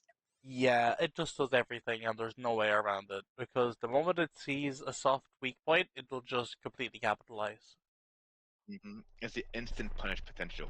It is ludicrous. Okay, Dreadnought has brought a chain gun rammer very similar to yours earlier. Yeah, The I did share weird my explosive best well charge. a couple days ago, so players might have had taken a look. What's that explosive charge on the back for on Dreadnought ship? Same thing on mine. It's in case those chain guns end up being destroyed, become dead weight, or if for some reason your opponent or something is clipping onto it, you can just drop them. It's a protrusion, and any kind of protrusion can cause some issues at time. I see. And Night Lord has brought a nuke ion TB ship. That's very weird. Also known as Cancer in Cosmoteer. I'm sorry, but that ship is just devilish. It shouldn't exist, but it does. What's really amusing about it is that I've seen Nightlord try to make it competitive in meta for a long time now, but because of the tractor beams, he often ends up pushing the opponent away from the nukes. Yeah, it's just a fine line to cross, fine line to deal with. He doesn't have any side shielding though, so that might be a problem. But he's got 8 tractor beams. I mean, if the opponent somehow manages to get the side, then Nightlord has bigger issues. That's true. It's just that, like, that laser pointer, I'm not even going to call it an ion beam, it's just a laser pointer, and it just adds insult to injury because if he flips you and somehow manages to maintain a ram, he will slowly kill you, bit by bit, with a single beam. Yeah, and I absolutely love it.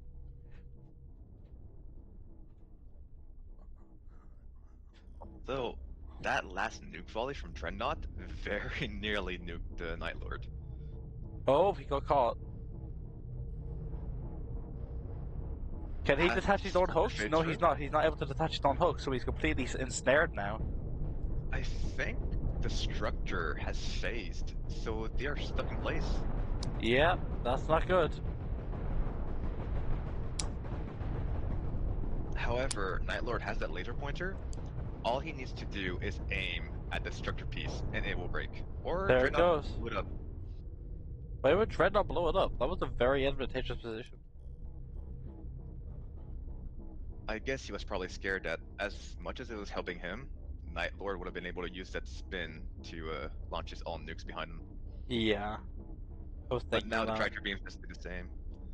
Those nukes are very unaimed. That was, for a second, it looked like all 3 nukes just decided to go in their own way. Yeah, they were all unaimed. He just shot them. Okay, here we go. Right now, Night Lord, not yet. If he pushes him once more, he's going to get that rear ram that he still wants. There Yeah, we there we go. are. He's going to get it right there. Yeah. And now And this is the GG. stat part of the game for Dreadnought, where he has literally nothing that he can do. That was a poor nuke shot by Night Lord. Oh, but uses illegal nukes, but doesn't target the right area. He Illegal targeted. nukes are on the table. Yeah, yeah. But the thing is, he fired them incorrectly. He aimed at the left side of Night Lord's ship instead of aiming at the right side, and so they did not have enough lead. Uh-huh.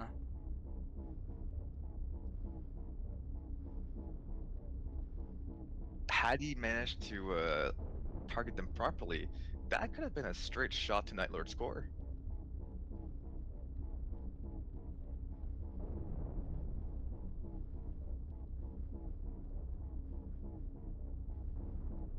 I'm looking at Dreadnought's ship right now, and I wonder, once he's sideways on, there's nothing stopping from those rear chain guns from firing at Light Lord. So it would be funny if he tried to do so. There's no armor, there's no structure, there's nothing in the way, so technically he can fire both forwards and backwards. It would be a weird way to do it, and it would bring a different level of micro to him. I'm not sure if he's ready for that amount of micro. Yeah, especially against tractor beams. They are just so evil, just pushing him all over the place. Okay, now is where you start targeting with the back chain guns.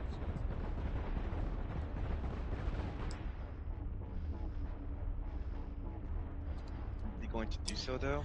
However, That the command control order? room is gone. Yeah, just about. Oof, the crash to the rock. There goes control room 1, and the second one's coming shortly.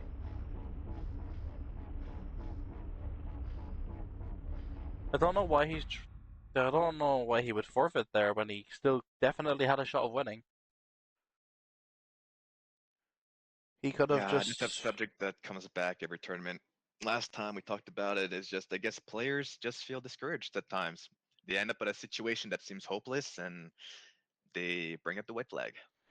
Yep, that's the way it is sometimes. But I have a mindset of why would I forfeit in the tournament when I could win, even if I need a miracle.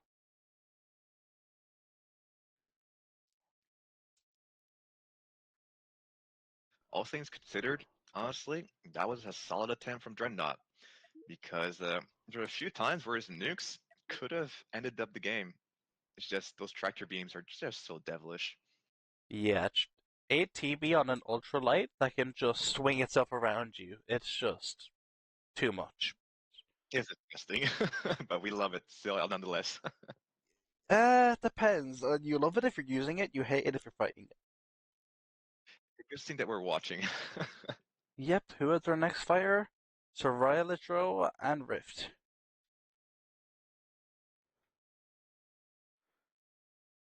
I'll pick Rift.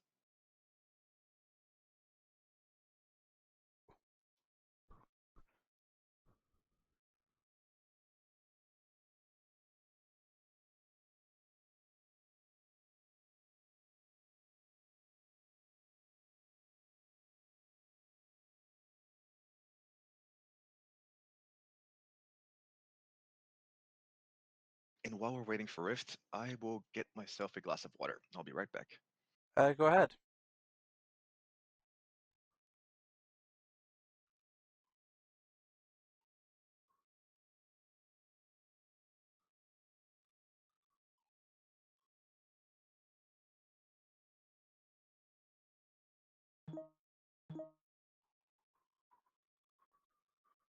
Let me see before we cause mayhem here with people banning at random times. Rift bans first. Yep, that's right. No nukes for Survivalitro, no ions for Rift.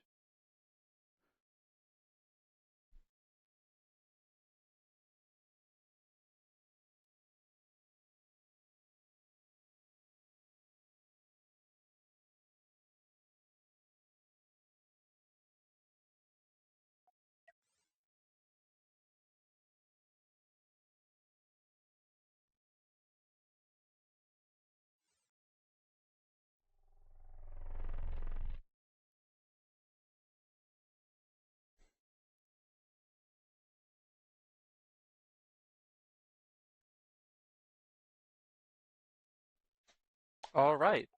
So Rift has brought a DB rail.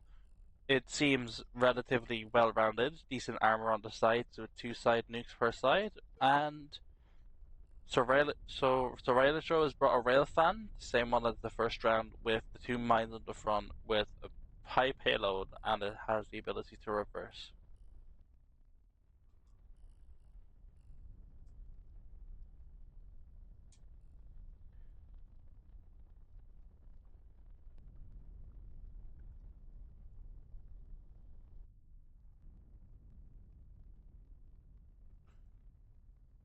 Huh? What was that? Oh, he just released nukes preload. It had a nuke preload on those mine launchers.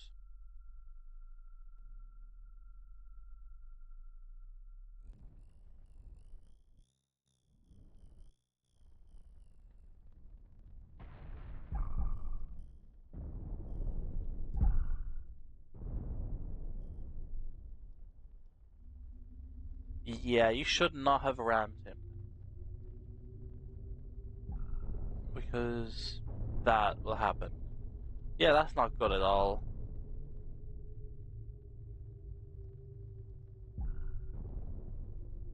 Unfortunately, Rift used up all of her shots before she could get a hit on the back. The weakest part of Servatitro's armor is the flank side diagonal, because there's only two layers there instead of the three layers directly on the back. I have returned. Welcome back. So Railfan versus Tractor Beam Railfan. Yep, that's right. Servatitro's reactor seems relatively overstressed.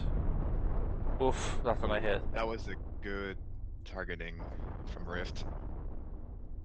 She didn't target the reactor, she targeted a piece of armor, so they all hit the same spot.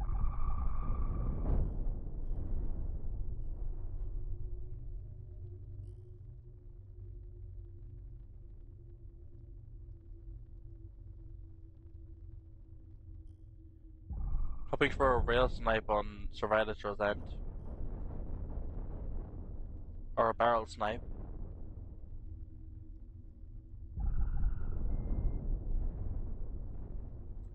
He has just so much thrust as a cruiser variant of a Railfan that, yeah, he's actually able so far to prevent the tractor beam from flipping him. Although I say that Rift now has an opening. Yes, but Rift does not have charge on his rails. I'm not sure what Rift is trying to do here. Why doesn't Rift just pull him in and then use the extensive amount of force he gains from it to just completely spin him? I guess tractor beam Railfans just require a lot of actions per minute, and Rift is maybe having a few difficulties. Maybe. But either way, I think this game is really looking to be in Oof. her favor, as Sorai only has 3 rails left and has lost all the thrusters on one side, so he can no longer counteract the effect of the tractor beams. He is dead in the water, Yep. or dead in space, or whatever you want to call it. Okay, that's a little bit more like it.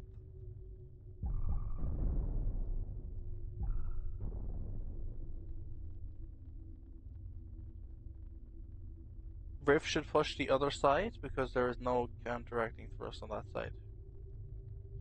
Yeah, that, or as you just mentioned previously, pull yourself to the opponent, ram him, use that momentum to also apply the tractor beams, and instantly flip him. Okay, it wasn't quick enough, was he? Narrow, okay. And there we go. Well played to Rift. I thought Rift missed that shot. Not that time. She will be moving up, and Sorai is now dropping out of the tournament. Thanks for Oh, playing. sorry, did you mean And Luna? no, did I say no? Please don't tell me I said Luna. No, Please you don't tell me didn't. I said that again. Gosh, last tournament, me mixing up everybody's name was enough. I'm not repeating that. Gosh, Well, I won't hear the end of it ever. yep.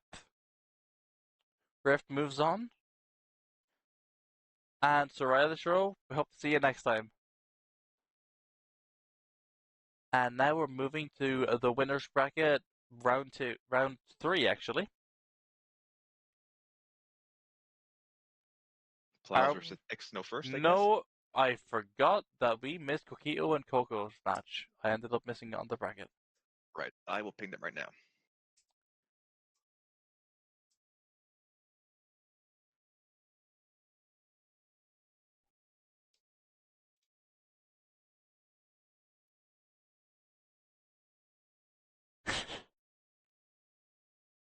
Just watching tournament chat is very fun during these matches. Yeah, just everybody losing their minds as the action takes place live. Yeah, just everybody freaking out. Like, oh my god. It's just unreal. Thing is, I'm not sure Coco's online. Oh, I'm Coco checking now. is online. And if he isn't, well, we're just going to have to wait a minute or two and probably cancel it out because we don't have any rounds to go ahead to since it's in the next round.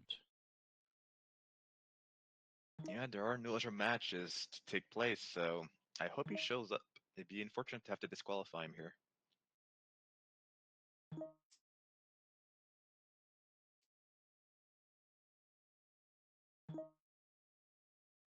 Um,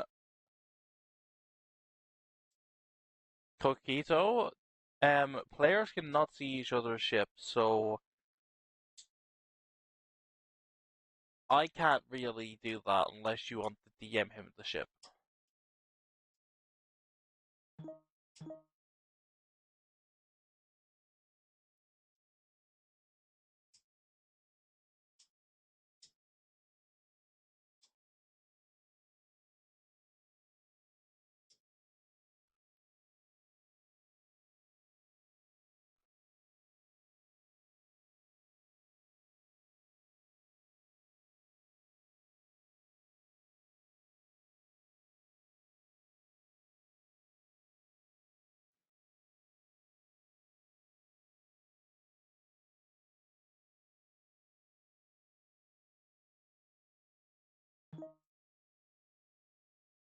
Right, Blaze, you've just got sent an image. Yeah, I am looking at a chessboard queen equipped with some mean-looking rail fans. Oh, Ah, rail. leaked.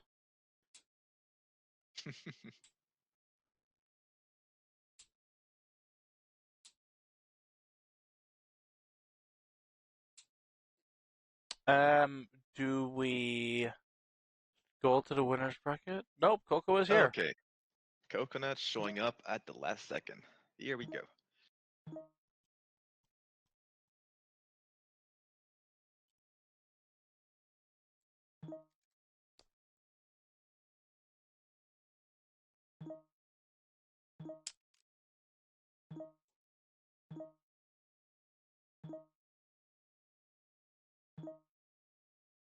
Famous last words. What could possibly go wrong? Oh, please tell me somebody didn't just say that. Why do they always have to jinx it?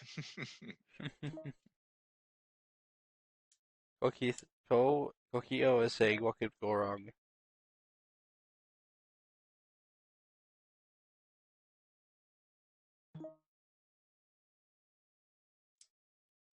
I wish him good luck because he'll probably need it after saying that.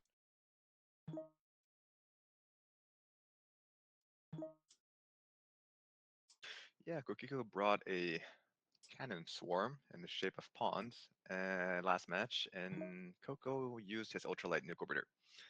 Nonsense. You Something don't need close. luck, you just need skill. Yeah, But true that.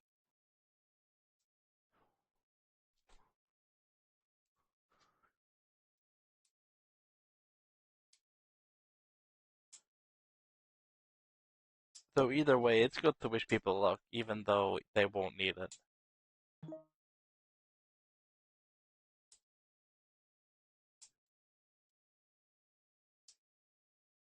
Unless they're running cannons, then they might need some luck. I mean, you say that, but you've seen Chev's wall with the cannons. That thing is monstrous. Yep, but the thing is, cannons could like miss 100% of the time if you're unlucky.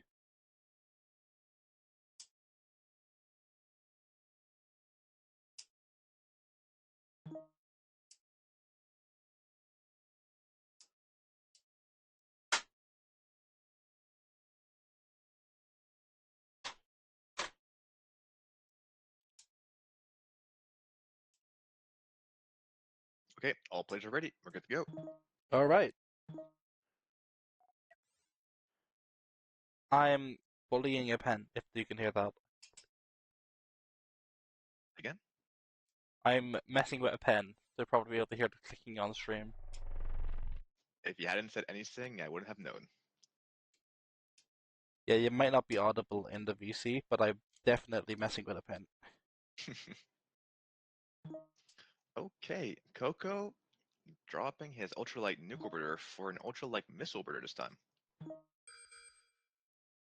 And Coquito bringing a unique deck cannon rammer or voider. It's different, that's for sure. Looks awesome. Oh, Coco bringing this. It's an ultralight missile and Coquito. Well, yeah, okay, that's a very unique ship. Lots of spaced armor, all the thrust in different modules, so if one gets destroyed, it doesn't affect the others. It's a very expensive design because of all the reactors, but it's also very redundant in the sense that one module won't chain react with another.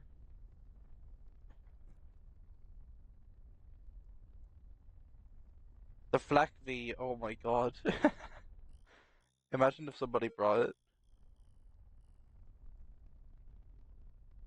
Do you But know what?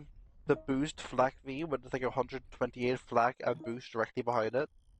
Oh yeah, in the shape of a V with like what, maybe 50 different flag batteries? Yep. Yeah, Anti brought that a couple days ago in a casual lobby. It's a meme shit, but hey, in the right circumstance, it can win in a tournament. It's basically just a better Shin Gun rammer.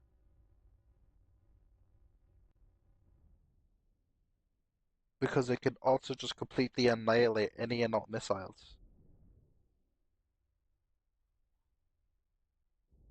Okay, there's the first salvo. Yeah, both players are in range, and Coconut is ramming Coquito. That is not a good move, and we see that he loses a shield straight off the bat. Coquito opting to not bring the queen though.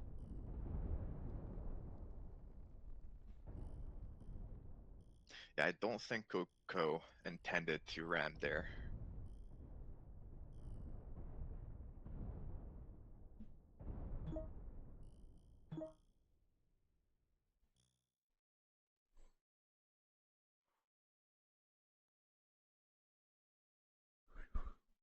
And since Coco is no longer moving, I'm guessing he's probably trying to fix some logistics? I'm Maybe. not sure what's going on. Watching his ship, everything seems perfectly fine. Aside from one shield being missing. Yeah, things like Coquito is too slow, so he's doing the right play, just holding the center. And Coco can afford to just go far off and fix some logistics he needs to, since, well, his opponent can't catch up. That's a rock. Yeah, okay. It's a little nudge for good luck. It might be bad luck if he hits it the wrong way though. Yep, had the rock hit the rear half instead of the front, it could have given the missile bay enough momentum for the lock to break. It's a risk, and completely random. He isn't targeting structure with the missiles, meaning it will just phase through it.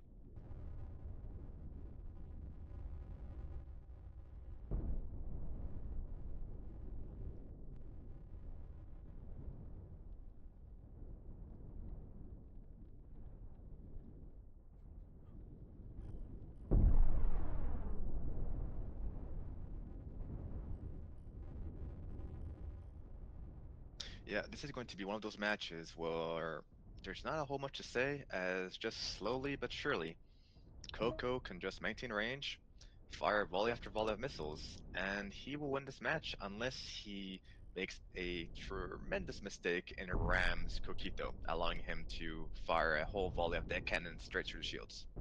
But even then, Coco has a bumper, so that's not likely either.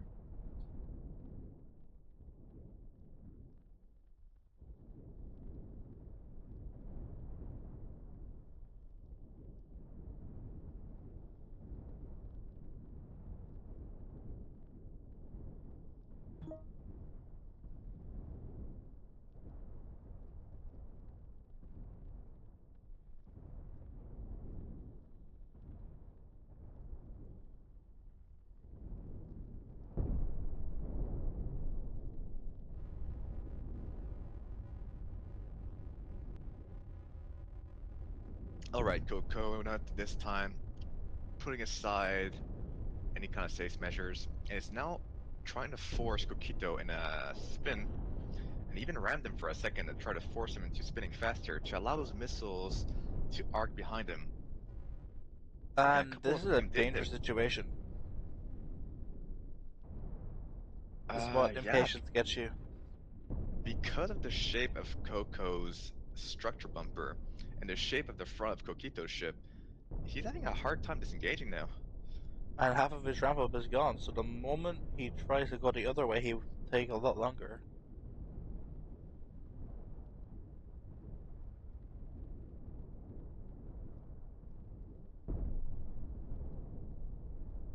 Okay, that looked a little sketchy for a moment, but looks like Coco is going to make it out.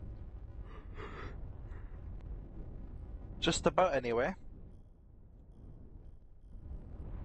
Yeah, Coquito's ship is really just barely held together. It has a little escape pod in the middle, which is very silly.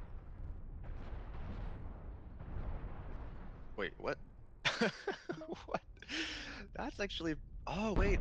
I just realized. I think that entire ship can detach into separate segments. Looks like it. I think it's called Secret Leader because the little tiny one just ditches the rest of it when it gets too low. There are a bunch of hyperdrives and hyperdrive beacons. It Actually, no, seems like there are it's a no career hyperdrive ship. beacons.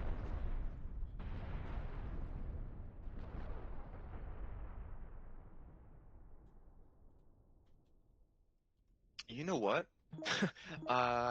Look at the storage on Coconut's ship.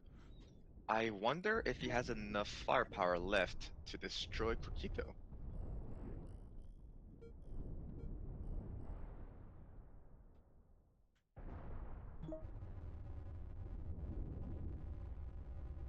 Like in a regular matchup, the opponent doesn't have as much armor nor Oh, much redundancy. yeah.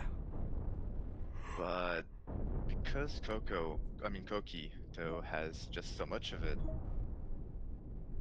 it's going to take a lot of missiles to destroy him. Yeah. And Coconut is just running out. He might just be able to completely outlast his ammo.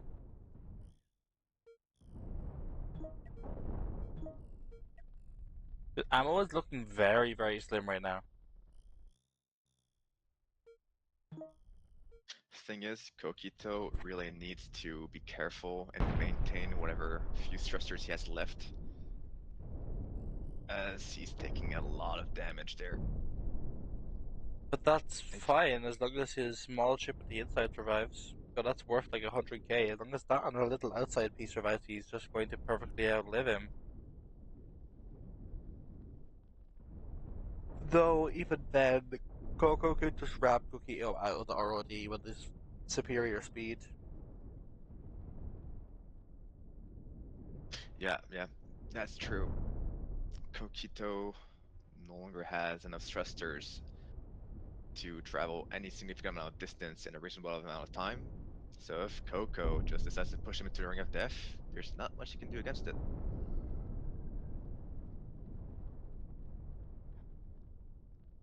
Alright, storage is There now goes empty. the little minion in the middle.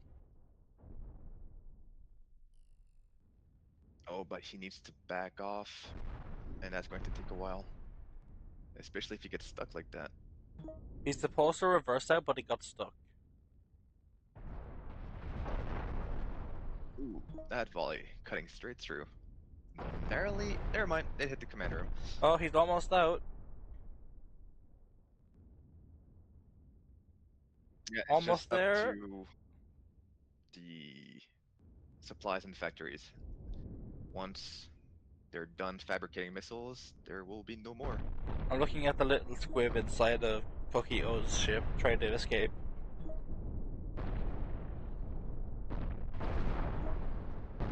Oh yeah, No, he's gotta move I now. wouldn't stay there anymore. I'm sorry. Oh, yeah. Yeah. And there it goes. And Kokito now has only 2 cockpits left, and they are not very well protected. So, yeah, I think Coconut is going to bring this victory home. Yep. Now there's one over there. Yeah. Two very underprotected cockpits remain.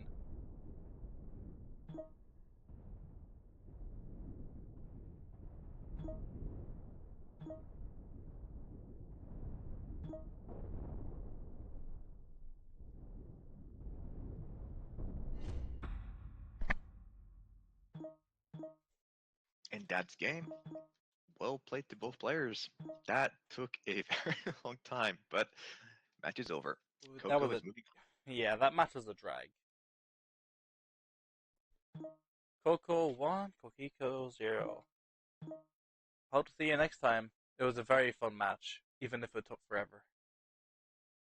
on. Yeah, it's a tournament. Some tactics and strats out there are quite efficient, but just take a long time to execute. Okay, it is now Chev versus Antithesis. So the orbital wall pilot versus the avoider wall pilot. That can only go well.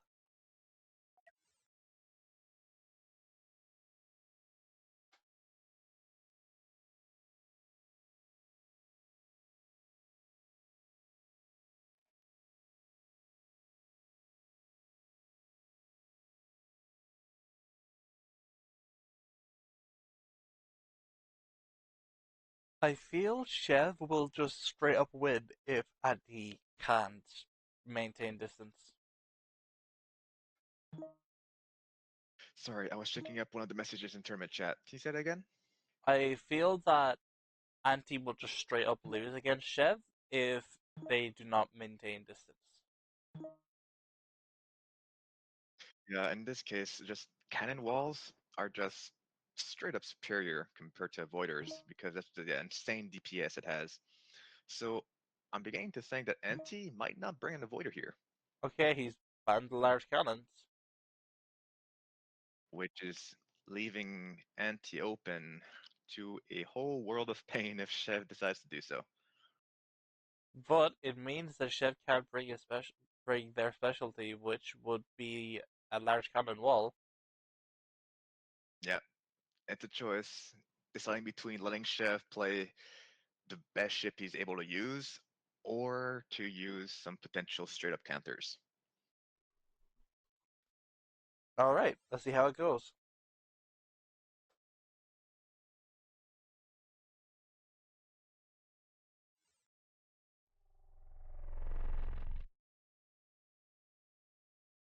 Oh, okay. Did not expect this at all. This is by far not what I was He thinking brought a it would bring. swarm. Uh-oh. And using standard small cannons instead of the large cannons. They cause a lot of fire. I feel that's going to be extremely bad for Anti. Oh, he brought a flak Ah, wall. oh, there's a flak wall? Anti has brought the Maw of Death. Yeah, yeah, the giant V. That thing is terrifying against some regular ships, but against a swarm, NT might catch a couple, but once Not they all before he rush burns them, out. they're going to get behind.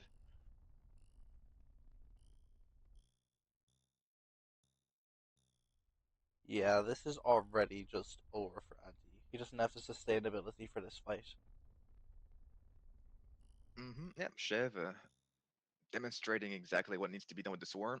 dividing them into three groups to begin their attack course from three different directions. And as soon as Anti focuses on one group, the other two will flank. Yep, that's a good strategy in this situation. Oh, there goes the boost. Yeah, first group coming in.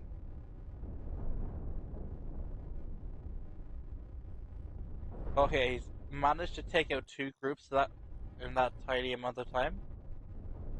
Thing is, Anti only has 10 seconds of boost time, and now less since it has been Uh-oh. blocking. That's And when the very, boost runs very, out, very bad. Is Anti you know going to what? win?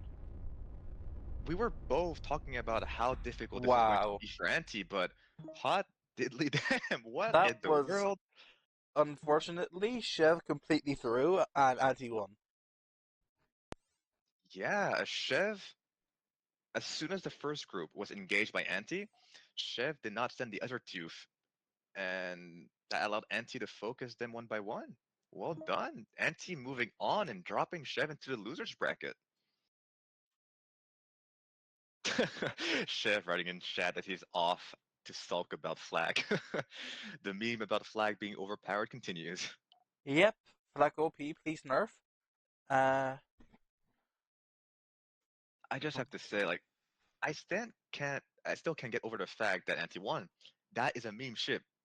It's not supposed to win at a tournament.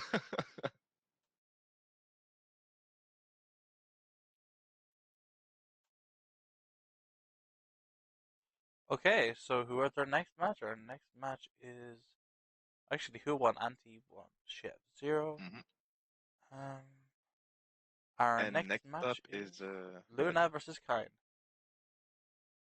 By the way, in the brackets, from what I can see, Klaus and Exno are above, so shouldn't they have been the one fighting first? We're following the numbers within their bracket specifically. 15, Right. 16, Okay. 17, 18. That's the match order. Oh, right. Yeah. Yeah. I say the same thing every tournament, and you correct me every tournament. You'd think I'd get used to it by this point, right? Yep, but I mean, we always ignore it every other tournament, but now we're trying to keep it all uniform. So Khan's here. I will ping Luna just in case.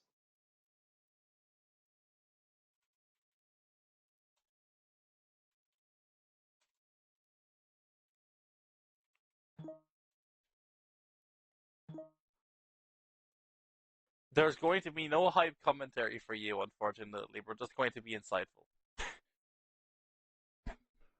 I don't have the energy to be hype because I just came back after a long trip away from home, so I just don't have the energy to spend. All right. Where did he go? Go to like different states for uni applications or just vacation? I went abroad to Spain. It was very exhausting. We were doing all sorts of things non-stop. Hey, sounds awesome. Yeah, it was 4 days, but we just didn't catch a break. It was just over and over and over, more and more. Visited some cities such as Barcelona or Madrid, or just went around visiting the environment of Yeah, it's like Barcelona, Salou, all of the different places. good stuff. Luna, do you ban first? Luna bans first, yes. Nobody likes rails. There's been very little mines to speak of in this tournament. I will admit that we haven't seen a single ship use mines. I think we've seen actually two. We have? Mm. Chev's wall, if he used that first round, and then one of the missile orbiters, the TB missile orbiter Kine brought, also had mines on the back as a supplement. Right, yeah. Kine managed to clutch that match because Night Lord couldn't see the mines. Yeah, that's the main use for the mines, but nobody has realized that they just have that potential. I guess like we've seen some Why more am I doing discreet well? use of mines compared to the blatant, overpowered destructiveness we've seen in the last tournament.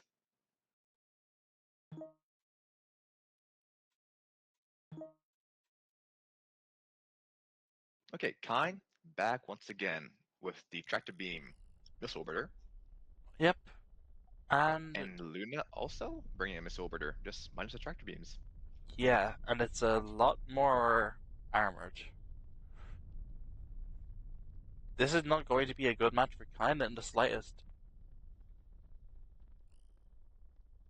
Yeah, at this point, Kine's best bet is to use his tractor beams to force Luna into ramming him, and just leave it up to RNG for the missiles to arc around and destroy the opponent before it destroys him. But Kind also has less torque in that situation because of his lack of 6 engine rooms, so Luna has control there either way.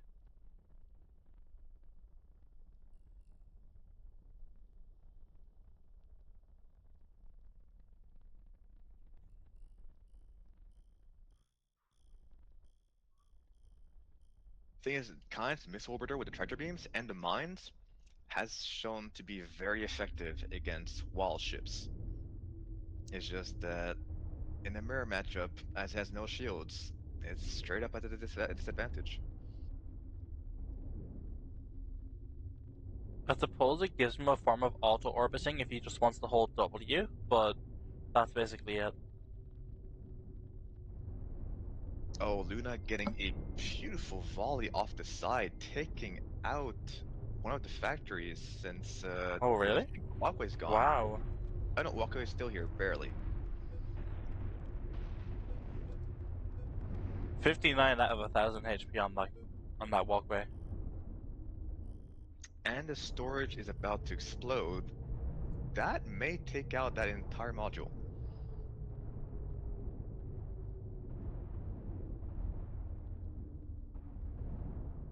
Yeah, 50 HP, 20. There it goes. Factories are on fire. And the fire extinguishers will not make it in time, I think. Yeah, that's going to be one module gone.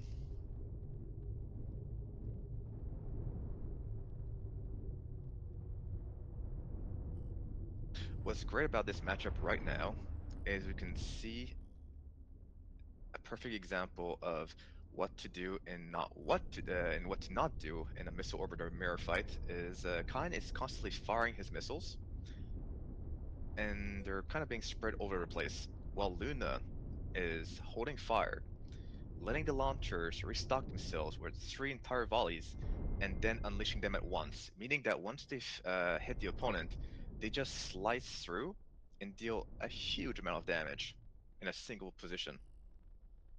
Yes, though it's more DPS to let them just fire, but it's a lot more dispersed, so it gets less value, particularly against Luna's shields. Oof, there goes 2 TB. And that's an opening for missiles to enter from the front. And there goes the central armor. Oh, I think, yeah, one of the command rooms was destroyed as well, so Kine has had to turn off all the tractor beams to regain control of the ship. That's a disaster. All Luna has to do now is hit that control room, which is out wide in the open, and it's a GG. Yeah, Luna has more armor, more shielding, and Kine is kind of being held together by taping glue at this point. Yep, So it's gonna take a miracle for him to make paper it mache reach. dragon.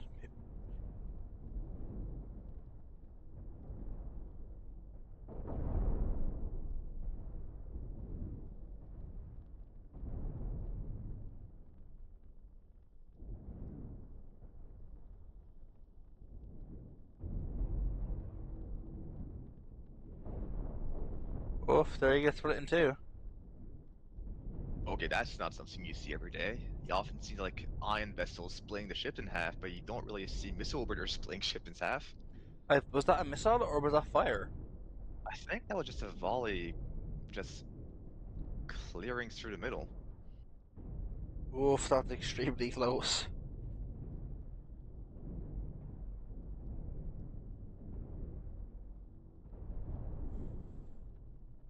It Thing gets is, sketchier Kine every has like a volley. lot of thrust left, So it'd almost be in his benefit to just like somehow drop that missile module at the rear and then turn into a fast squib, hoping to just dodge everything from this point on.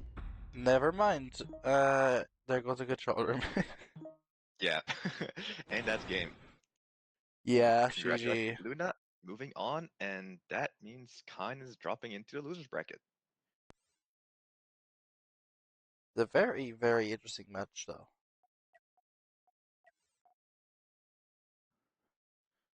Kine versus Luna. Luna 1, Kine 0.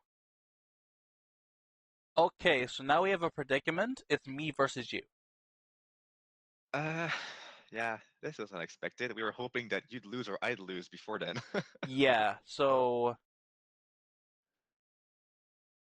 Honestly, we're both fighting each other, so we just stay in the voice chat. Unless you've got a better idea.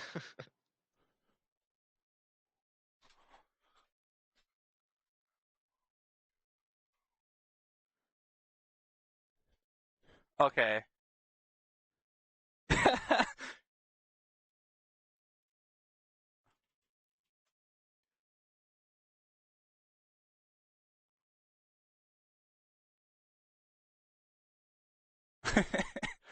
uh,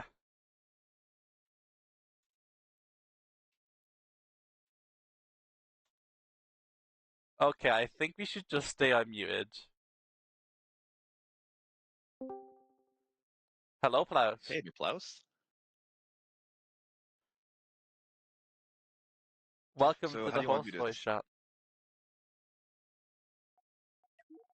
Shall we stay in the same voice chat and do a commentary on our own gameplay? Or do we have Plaus do the commentary? Do you want to all just stay mute and just ramble on? I presume that's the best way to do it. We can do that. Yeah, should be fine now.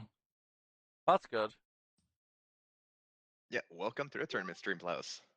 Oh wait, now I can't hear you. What am I doing with my settings? Okay, so who bans first? I think it's you, Blaze. Okay, Yeah, now no I rails. can hear you. You're banning rails. Fair enough. I need to think. Yeah, it's a hard ban. I'm getting rid of rails. Get out. Yeah, Can you rails hear an bans echo everybody then. from me?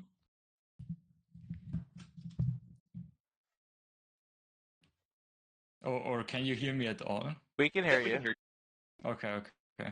And is there an echo or? you. There's no disturbance with your audio quality. Yep, everything's good. Okay, so we're both banned rails, so we can't use them. Yeah, no rails. Right. Okay, let's see.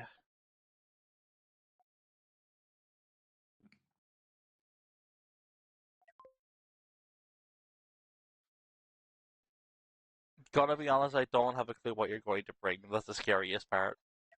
Yeah, and have no clue what you're bringing as well. It's always towards the latter half of the tournament when all the players left have a huge variety Yeah. in their slate.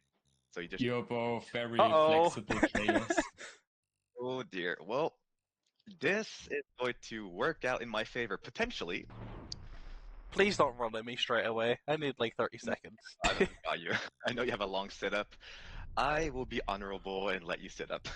I can run Oh, away how during my boring. setup, though, thankfully. So if you did run at me, I can respond. Yeah, you have an avoider wall with a ton of disruptors and some heavy laser bolters. Why did I say bolters? I'm thinking about Warhammer here. Oh my god, I love crew. They're so slow.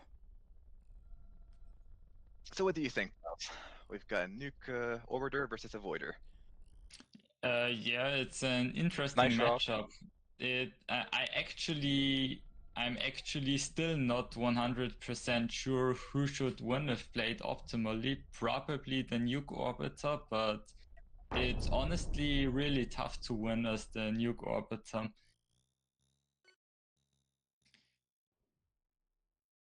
Like you You have to get like a weird fling where nukes come in from multiple sides and the avoider can't dodge it anymore.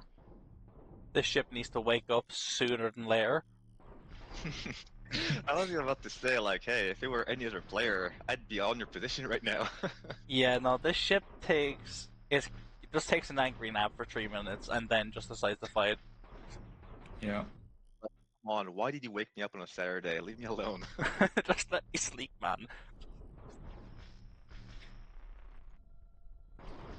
Bit of lag. The problem with the nuke orbiter in this matchup is that usually you would want to do hit and run tactics with the nuke orbiter, but against the avoider that's not really possible because the shields can just straight up tank a volley, and getting Okay, the come here. second volley in is pretty hard.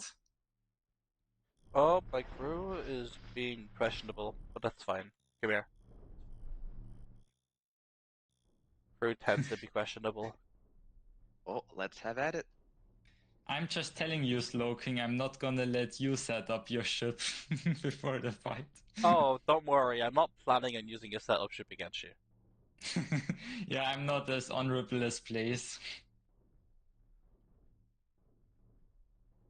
Hey, either way, no matter which way this match ends up going, I'm happy because at least it means one of us doesn't have to keep playing and have to have commentary issues. That's fair enough. We also have the camera issue of the camera being glued to my ship. You still go into the losers bracket though. That's fine.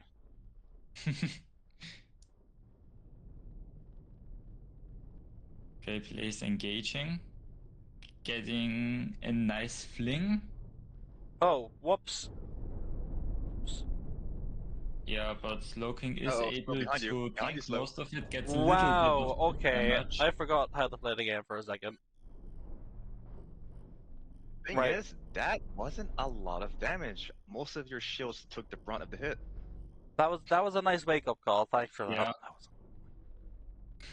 The most damage was dealt by like a singular nuke which was launched separately.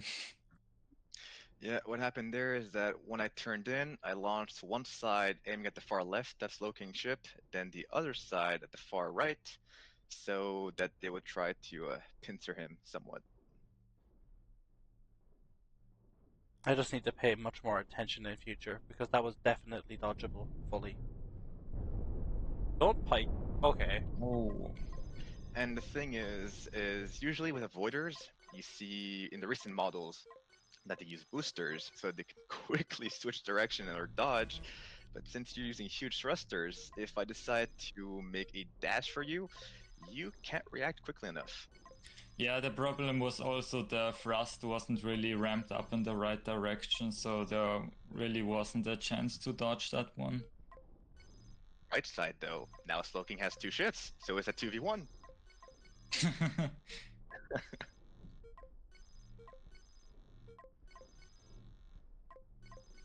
Please stop. This rock is extremely annoying.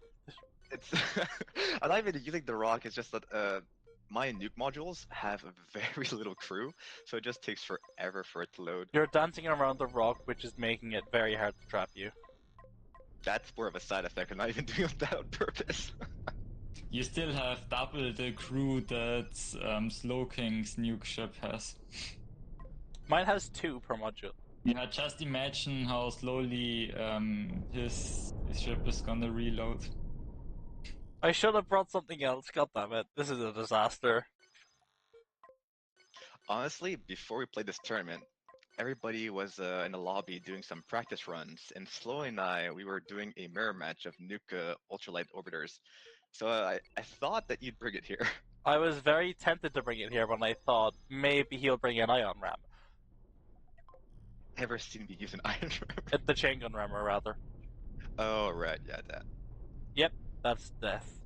Never mind, I thought you were going to shoot there. That's still loading. I couldn't fire that side, still loading. The other side, though. Now you just hit yourself.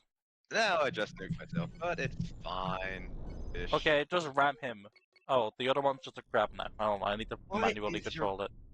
Why is your Yeah, controller it's alive? just chilling in the rod. Hold on, I have to manually control it because it's a crap. I will just play with my new hat.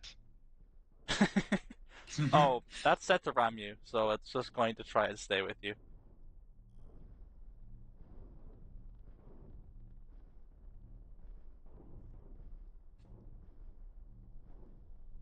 Kamikaze. If you still had a reactor, you could. I Sadly. do have a reactor. Oh, it does? I mean, no, yeah, on that one, not on the other one. Sadly not. React. Yeah, okay. Gee, Yeah, that's okay. the 90% rule. Once Yeah. 90% ship blows up, the victory is given to the opponent. GG's. Well played. Plus, I'm going to challenge you still, even if I'm in the losers bracket. You're going to what, sorry? I'm going to challenge you still, even if I'm in the losers bracket.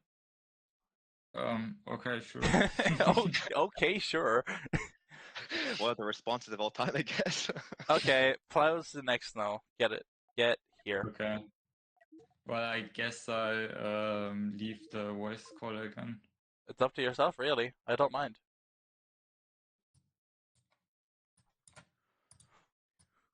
I could also just stay, which would be funny.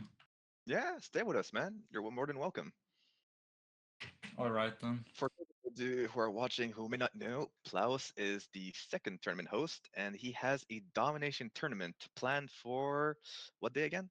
Next week, like, oh, I don't know the date. Host, how do you not know the date of your own tournament? Yeah, I know it's next week, Friday, but I don't know that. I have to look up what date that would be. It is the 26th of April, in my time zone at least. And you are +2 right now? Sorry, what? Your time zone is +2 right now? My time zone is Central European, I don't know. Central European summertime, so it's +2. And it's a domination tournament. We haven't seen a domination tournament since what? September or October of 2023? Yeah, like I hosted another domination tournament like a few weeks ago, but it had a strange rule set, a funny one. Definitely looking forward to seeing that match taking place. So yeah, we didn't have any vanilla domination.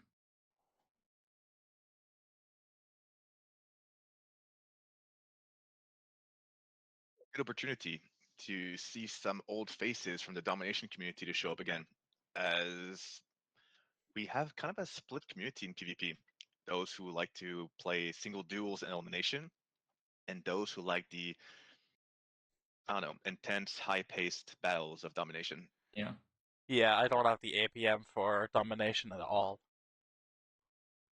Yeah, I've been enjoying domination from time to time. The problem is that in domination, it's even harder to find players than in Elim, which is, I mean, it's already hard to find players for Elim.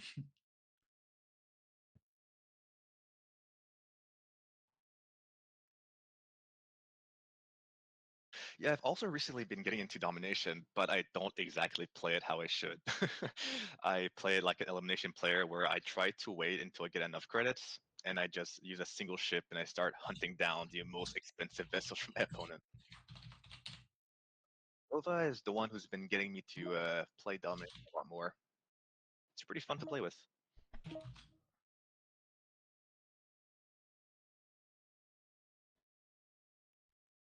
All right, so both Plaus and Exno are here. Good stuff. Yeah, Plaus, you are banning first.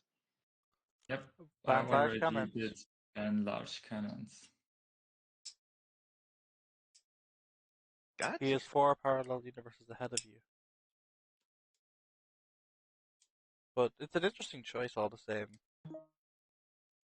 I'm not sure what to think of it though. It's surprising because I don't recall Exno using cannons, so Plaus must know something I don't.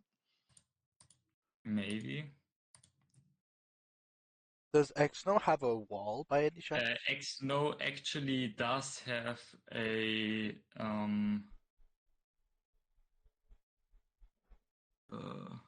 I have to actually find my ship. The issues of a player who has way too many ships in his library. Too true.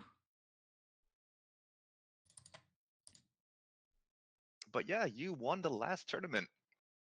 How does it feel to have to try to protect your title from about 15 players this tournament?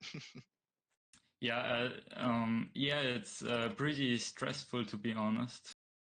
I mean, it was pretty stressful last tournament, but this tournament, honestly, I've been far more calm.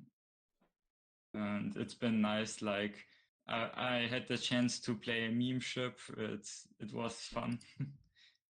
I mean, come on, did you really need to flex with a mine? A mining laser I mean, rammer? I just had to do it. Use the opportunity. I knew So Rail was gonna pick Rail fan, and I just wanted to get some mining laser action in there, and it was the perfect opportunity. I do it for the memes. Okay, so Uh-oh. Swarm? No, not. Oh yeah, Small Cannon Swarm versus Xno's Avoider. As we can see, Xno is currently having an aneurysm at the fact that he's facing a very, very hard counter. Yeah, he's just having a stroke right now. He just can't handle this information. Yeah, actually, that's the main reason I wanted to ban their orbiter wall. Because I knew Xno had been using orbiter wall recently, and that would be a really bad matchup against my Swarm. But my Swarm really does counter most of their other ships.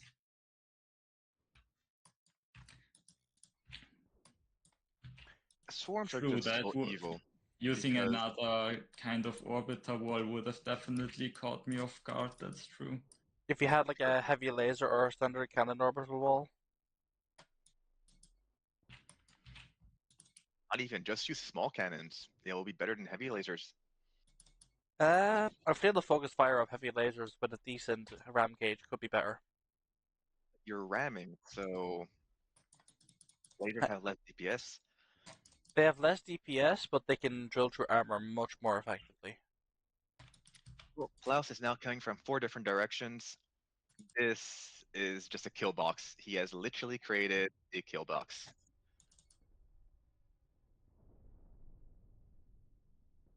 First group boosting and ramming Exno. Oh, the mines. Yeah, that mine placement destroying one of the squirts, and on the There's other another side, one. yeah. But now Exno needs to reload, and those heavy lasers don't have the DPS to destroy them quickly enough, and they are now all engaging. Those last 4 need to get a good engagement, which they have. But Exno was quick to steer out of it. Yeah, and in that last group that came in, they all bumped into each other. Oh, look at that ram at the back now. Yeah, this is just a spin of death. Exno has to keep spinning. It's the only thing they have left. Yeah, the only answer. Fine. And it isn't even the right answer. Nothing else that can be done. They're all over the place.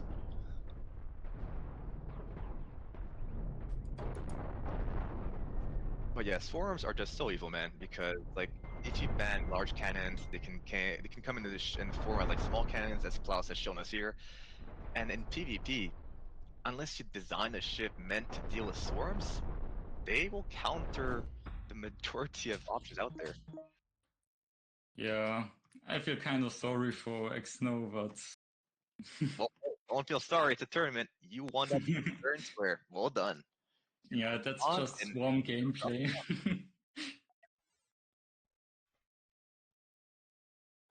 That's what I forgot to build.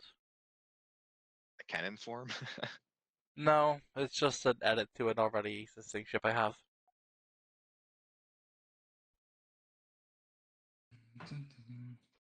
Yeah, about the ban system, do you think we should maybe use another system for the next tournament just to change it up a little bit? What system would be used? We could literally just say, okay, ship preview on, just play rock, paper, spaceship with each other for 20 minutes on the loading screen. Or, Yeah, that was the issue with the old variant. It just people are spending what dozens of minutes at a time in a lobby trying to pick a ship because everybody like you'd have one person picking a ship, the opponent trying to pick one to counter, then the first player would change their pick again to counter and yeah, so on. I did that. That was me. It was me Well, and that's true, Gaxian. but there are also other systems like we had a pretty fun one where we had a lineup of 3 ships and we banned ships alternatingly. I did But not I like guess that. Something I would like to try at one point is to maybe have a tournament with set types, and in the first match, you'd have both players having to do maybe a Morbiter mirror match, then a wall mirror match, then maybe a deck cannon mirror match, and so on.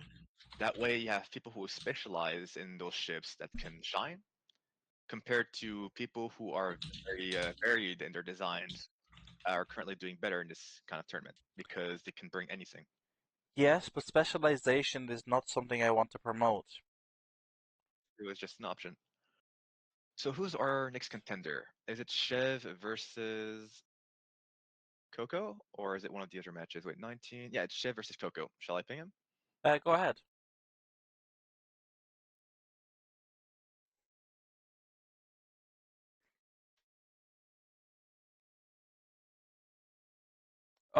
Actually, 19, yeah? Chev and Coco.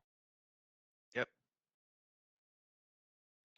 I just don't feel specialization has a place in the game. The game is about building and being creative, and running the same ship over and over again with one block difference does not make it interesting to me.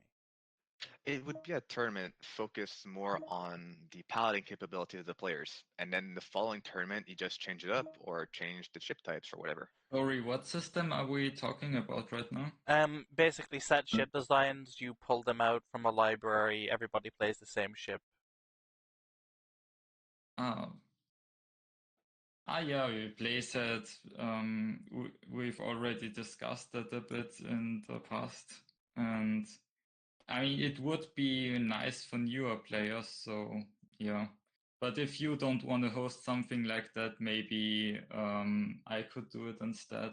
I don't know. I wouldn't mind hosting it, but I feel it's more geared towards like I mean it fits the I mean how am I going to describe this? The way Blaze was describing it for a more specialist playstyle, which doesn't make sense to me unless it's one player picks one archetype and the other player picks a different archetype per match.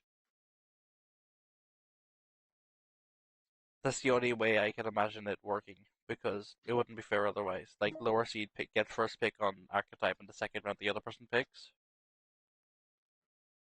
That could work as well. And then the third match is up Is that if you to don't have preset ships, you could pick an archetype that your opponent doesn't have. yes, but what we could do then is just have backup ships for like five archetypes that are just the defaults. So you could have like orbital wall, ion rammer, ultralight nuke, stuff like that. DB Yes. rail. Oh, no matter that right now, as that's the discussion we can have for the next tournament. Right now, we've got Chev versus Coco.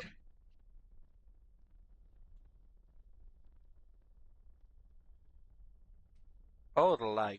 Okay, so Shev has brought a large cannon orbital wall like he Yeah, the generally signature does, ship basically.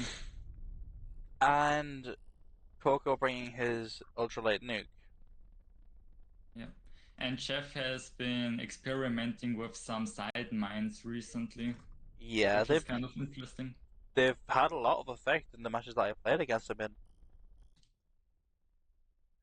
For this particular matchup, I've played a lot of Nuke Orbiter versus Cannon Wall Desert Knight versus Chev, and it's close, but the Nuke Orbiter has the advantage as long as it has perfect piloting. As if Coco gets rammed or stays close to Chev for too long, he has so many disruptors that the shields will be taken down almost instantly, and cannons will just shred all of the internals. Yeah, definitely scary because one mistake from the nuke orbiter and it's just dead. Best play Coco can make right now is to make use of the rocks to force Chev into coming after him, and try to take away angles from which Chev can Oof. That is a really interesting way to approach that. Yeah, and even though Coco managed to get all of the nukes off, they all just hit the shields. They didn't focus on a single point. And now half of his Except, armament is missing.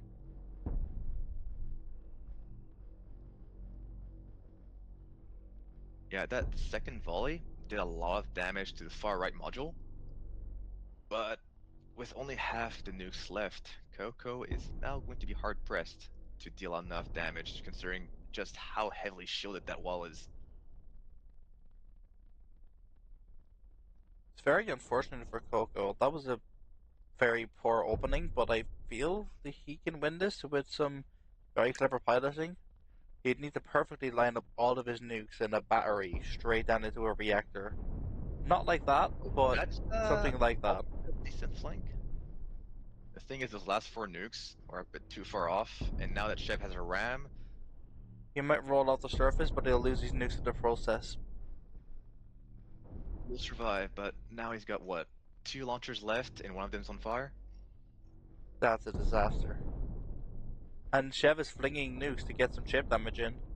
Oh, Coco's tunnel visioned. Coco has zoomed in and didn't see the rock coming, and now he needs to bounce off? Okay, he makes Oh, it. Chev has a strike here, though. Doesn't have enough velocity, but that one is Oh, going there to. goes the last two nukes. Yeah, those cannon flings are very strong. What you want to do in that matchup, another strat, is to try to bait Chev into firing one volley of cannons, then quickly turn around, fire the nukes, and then get away. But it's a very, very close timing to make it work. Yeah. Yeah, that's pretty much GG. It's just a formality now. Coco has no more weaponry, and Chev is taking the victory.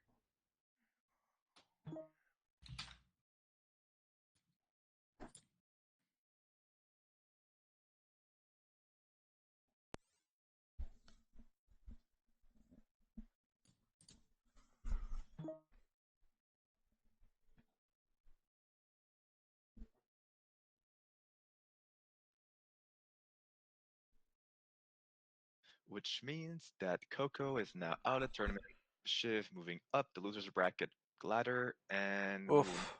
be seeing Slowking. No, wait, no. Kind versus Rift, correct? Yep. My Cosmoteer needs to be restarted very soon. How about we do it now before we crash mid game?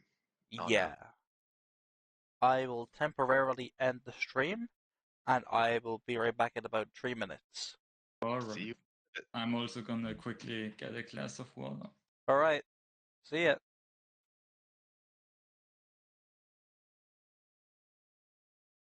I'm going to have to start a second stream, but that's fine. I'll just reopen a new one.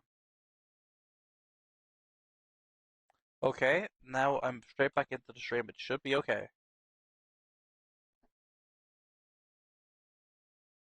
In that case, welcome back, everybody.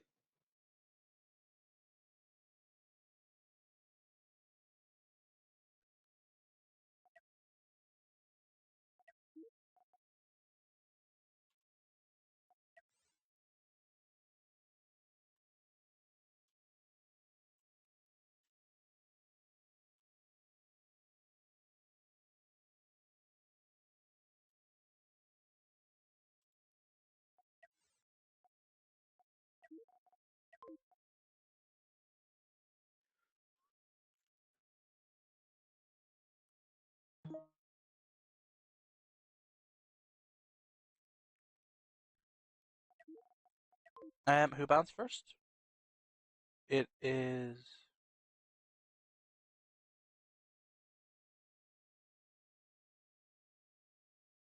Kind Rift, yes. Rift.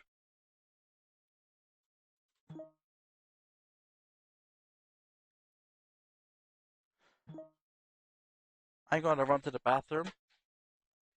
Actually, no, will I wait for the match to start or will I... No, I'll run to the bathroom now. All right.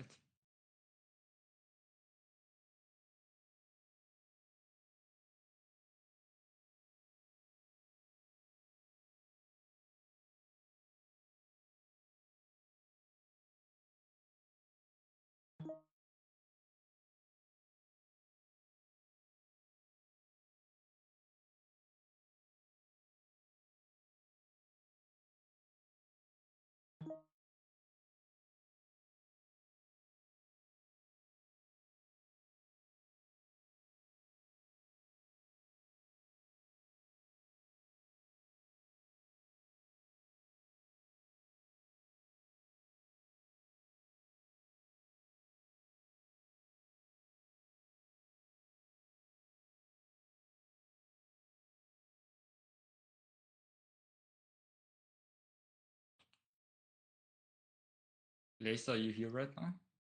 Yeah, we're just waiting on Cloaking. Rift and Kind are in the lobby. They ban, well, Rift banned TB, Oh yeah, Kind banned Flak. I still They have just pick their to ship. join the lobby. I forgot. No And I worries. can't set myself as an observer. Cloaking will take care of it once he's back. Yeah. What I also thought would be an interesting tournament format would be like each player brings 3 ships and you kind of have to like either win with each one or you have to win against each of your opponent's ships. Like that's a similar format to what card games often do, like when each player brings multiple decks. Yeah, The that's a neat problem idea. with that obviously is that you would always have to do best of 5s, which I don't know if that's feasible for such a big tournament. I might actually do it for one of mine, which are smaller most of the time. There's another system that I really liked, and that was last used when Theris was still managing tournaments. Was players allowed to bring 3 archetypes, and all 3 of them are shown in the lobby when both players join, and each player, one after the other, bans an archetype until there's only one left. Yep. And it was pretty neat because you could see the 3 choices your opponents have, and could ban their ships accordingly, and they would do the same to you. And it resulted in a mostly fair matchup. Yeah. We could definitely repeat that. It was an interesting system. The problem we kind of had is that you can just make 3 ships that don't necessarily have the same weapons, but that are extremely similar, and in playstyle and in what they counter and what they get countered by, and you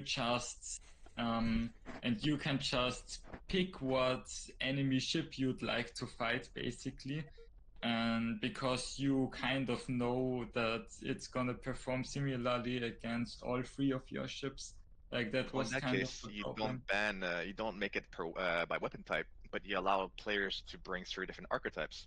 So if you have a wall or a swarm, you can't bring a second one. The case that happened in the tournament, it was like a TB cannon, it was a TB rail, and a TB laser, and they all did the exact same thing, and they all had such a Yeah. similar design. It was made by Air. Yeah, I Should just mean, say that TBs are an archetype of their own. So if you have one ship with a TB, you can't bring a second one. Like there are rules that could be put in place to make it work. You could literally just definitely, say, but it's kind of hard to define what an archetype is. So I guess the rule set would be a little bit subjective. yeah, I wouldn't word it that way. I just include what TB as a weapon in future and just have it that way. That's an option. But either way, right now, both players have started to engage, and missiles are flying over the place. We've got 2 missile orbiters from Rift and Kind. Yeah, that's Kine is getting stuck on the asteroid, but Kine has a lot of reverse thrust, so it shouldn't be an issue. Now he Had just that falls been over to you regular again. orbiter, he would have been in trouble. Yeah. Yeah, so that's definitely just a battle of attrition, and I'd definitely say that Rift is favored here because Rift has more armor, more shields, and more firepower.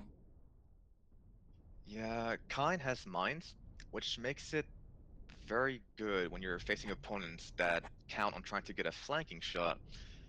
But as this is a mirror fight, Rift just has more firepower that can be directed at Kine. Well, Yeah, Kine is counting on Rift to fly into the mines, but she is doing so right now.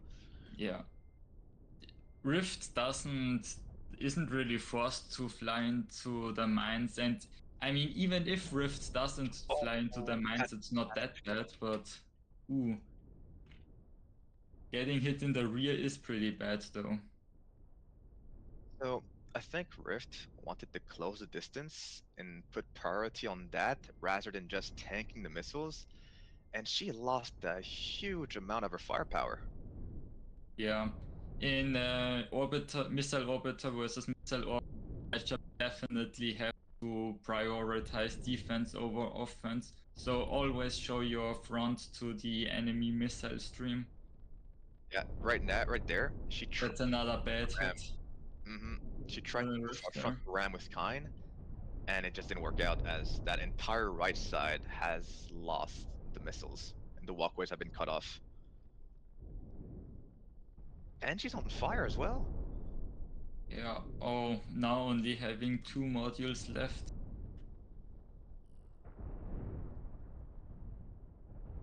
Well, now it's a different story. Like now, Kine has very good chances with the open side there, using another module. Yeah, we were just saying just before that normally Rift has the advantage, but for some reason she's continuously trying to close the distance to go for a ram and allowing all It's those missiles to cleave her side. it's too risky of a maneuver to work, It's particularly when counted. they're both in the orbit. Ah, Yeah, she left prematurely. I mean, Rift did not have any weapons left. I suppose so, but that's fair. Um, I mean the tactic is valid. If you get the frontal ram, you then just count on RNG to determine who is going to destroy the opponent first, as both the missiles from both players are arcing around to hit the rear. But you're counting on your opponent also flying towards you, and as Kine is constantly flying away, it would have been really difficult to get a ram.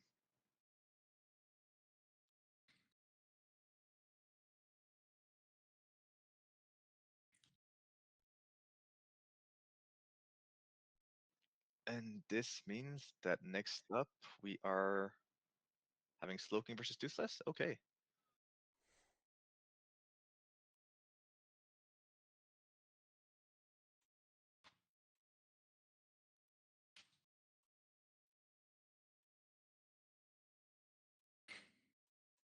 Slowking, you ban first.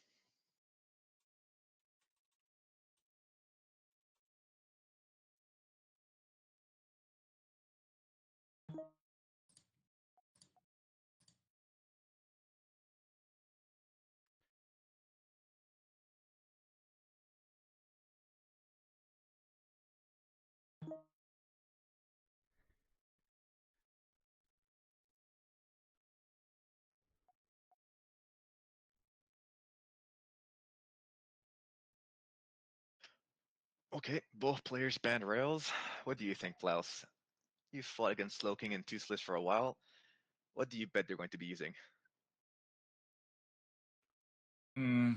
I mean, Slowking's probably going to use his trusty nuke orbiter, I'd imagine. It's true, but last time he brought his avoider, so. That's true. Also seen Slowking developing an interesting looking cannon trap with an avoider setup. That's also a possibility. Toothless has been playing a lot of missiles, like Missile Kite, Missile Orbiter. Oh, but playing Wait, like didn't an Slow play ultralight Rail? egg cannon flag wall? Interesting. Slow. Slow may have Oh my god. message. Oh, whoops. I almost did that last tournament, like my opponents banned rails, I almost picked a rail kite. Like I actually picked it, pressed ready, but pressed unready in time. Okay, yeah, Toothless is fine with it, so I guess we'll have a restart.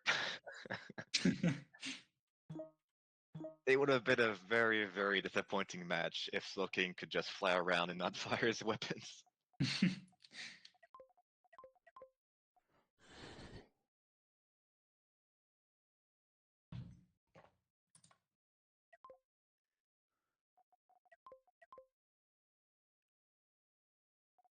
This time, everybody's ready. Just waiting on Slowking to launch the game.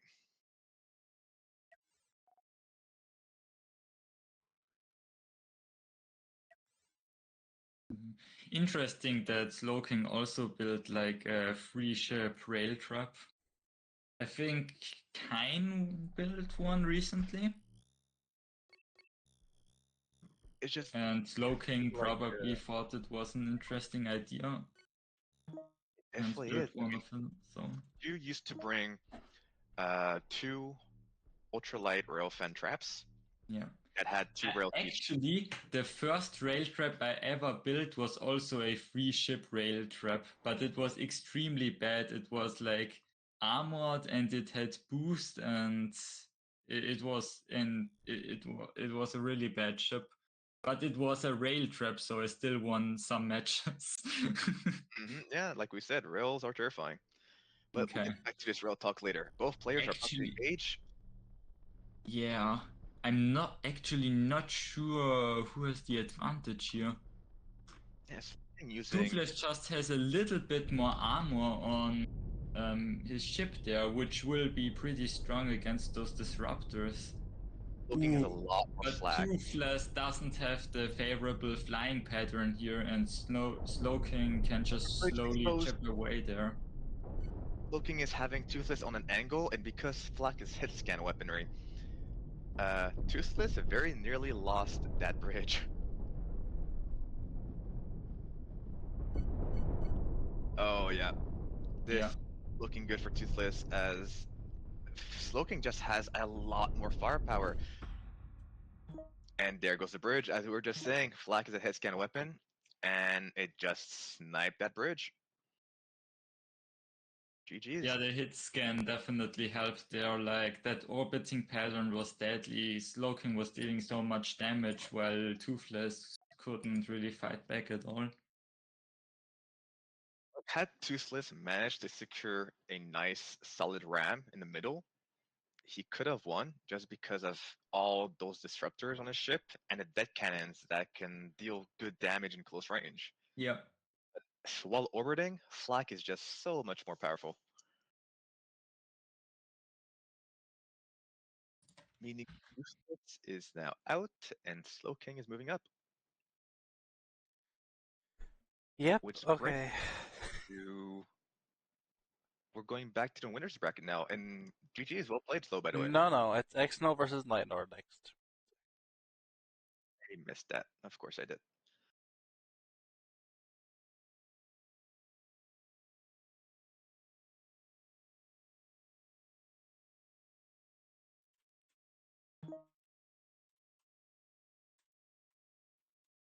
Yeah, the start of that match, Klaus and I were unsure for a moment who'd have the advantage, but what do you think, Slow? Once you saw what ship Toothless was bringing, how confident did you feel? Once I saw the ship, I was honestly a little bit concerned because I felt that if I got hit by the deck cannons too much, the reactor might have immediately popped. But once I got a ram on the side, I was like, wow, okay, that's enough DPS for me to secure this. This is fine. Not to Yeah, mention, honestly, they both I kind of do it. misjudged and forgot how broken Flag is. Because honestly, we haven't really been seeing a lot of flag walls recently. A lot of players have been enjoying cannon walls. Yeah, Flaky is just a very absurd weapon. Like with flak, in some tournaments recently, we've seen that players have lost with their flak walls because they're a little too eager when they should try in some situations to just use their rod against their opponent. And flak, being a hit scan weapon, just shreds through anything that becomes Swiss cheese because of the Ring of Death. Cannons are just more versatile because those walls can be separated into 3 different modules and they become traps if needed.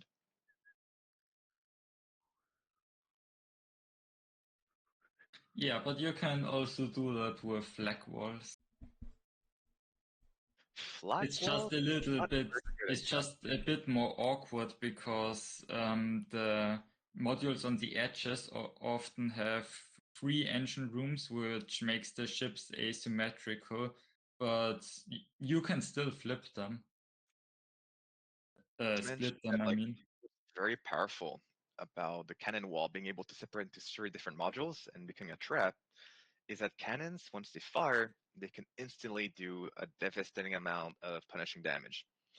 Whereas flak, they have high DPS and it's hit scan, but they need to be facing the same spot for a while. So even if you have a trap of flak modules and get a flank, you're not going to be able to destroy an entire section of the opponent's ship in one volley. that's true. I haven't really seen a lot of split flag walls, so I don't really know how well they perform. But their sustained hit scan is also an advantage because sometimes your opponent is so quick to turn that you couldn't really punish in time if you had cannons. But the flag wall can get some chip damage in, and over time it'll also get the job done. Yeah, that's also a possibility. Yeah, actually, the only time I really saw like something similar was Artem, who for a while tested Flag Swarm. But it seems like it's such a low price point that cannons are just stronger. We've seen in Domination as well. Just the cannons have just such high DPS that at that low price range, they are just Yeah.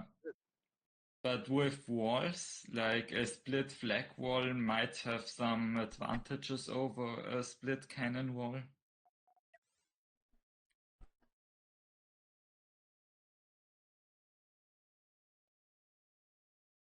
all right. So Exno banning missiles and Night Lord's banning missiles and Exno's banning disruptors. Night Night Lord has brought the same missile ship he brought in the previous match, brought in the previous match, but it seems, I mean, it has mines now. I don't think it had them before. No, I think it did have them before, but they are just The preloaded preload. mines. And Nightlord immediately removed them in the last match. I see. And And this is going to Oh, go ahead. Sorry. I cut you off. Go ahead. I was just saying X now also had preloaded mines, but immediately opting to switch to nukes. Yeah, I was going to say that since Night Lord is not going to be. You know what? I'm not sure if it's a good idea because since Night Lord is not going to engage, Exno is never going to get close enough. So maybe keeping those mines and trying to place them in strategic play areas, it could have been useful. I mean, it's Which very is, good for zoning. yeah, yeah. It's just now that without the mines, Exno is completely counting on Night Lord to close the distance. Ooh, X-Not already taking some chip damage on the side. Probably not what I wanted. Thing is, since Exno has no disruptors, Night Lord can literally just orbit at Yeah. very close range, spamming missiles all around Exno. And XNO removed their mine preload, so we won't be seeing any cheeky mine hits. That's what I'm saying is just those nukes, if they hit, means that Night Lord made a terrible mistake. Yeah. XNO basically needs a piloting mistake or needs to hold up before the rod moves in, but not like that. Like XNO also already losing an engine room. That's pretty bad. I mean, that's 8 minutes of dodging missiles that are coming from every direction. It's going to be rough.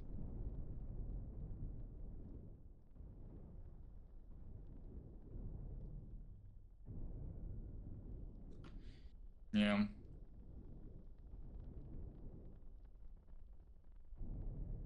Well, honestly, there isn't really much XNO can do there, sadly, because the ship is so wide and it's so slow to respond because of the huge thrusters, which makes it really difficult to avoid those missiles.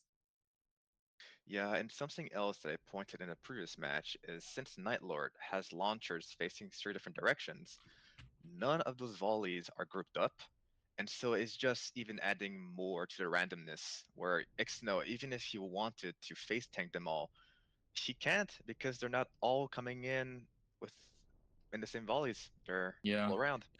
that's one nice advantage of this honestly pretty strange design. Yeah. Night Lord's Yeah. light missile orbiter is very funky. And I think, yeah, Xno realizes that this is a done game and forfeits the match. MSGG. It's very unfortunate, but it is what it is.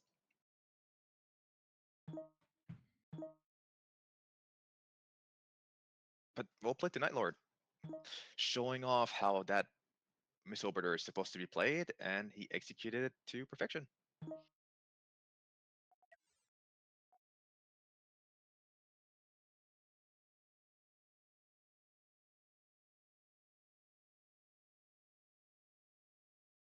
What do you think before I post anything?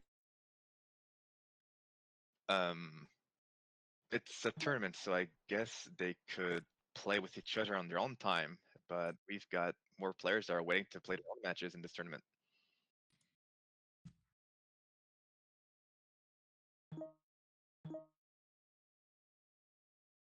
Like normally, I'd be all for it. It's just that we've got lots of players still waiting. Yeah, that's what my thought process was. Okay. Okay, we're into the winners bracket now with you and Luna next match. No, it's not. I All right. lied. It's me versus Kain now. This is what? Look at the numbering. Oh, okay. Yeah, right. It's just because, yeah, there are some Okay, we're interesting. bouncing from the winners to the losers bracket. Yeah, okay.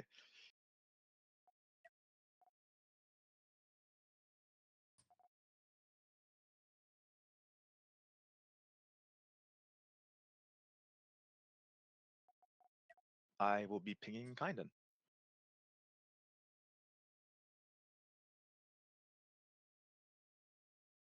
But yeah, uh, last match is a perfect example of why it might be nice to try a different system, even if just for one tournament, to give players an opportunity to just not end up being hard countered.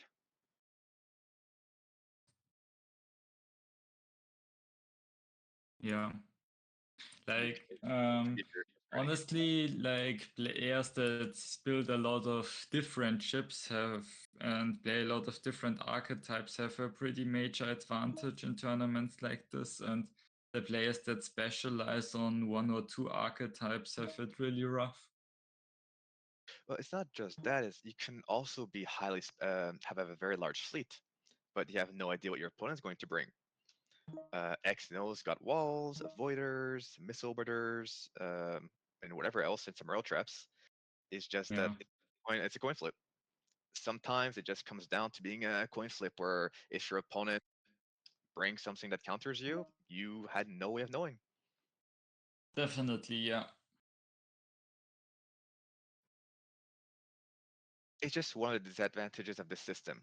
The advantage, though, is that it's completely fair because there's no way of knowing what your opponent is going to bring, and there are no other measures to impact your choices apart from the weapons ban.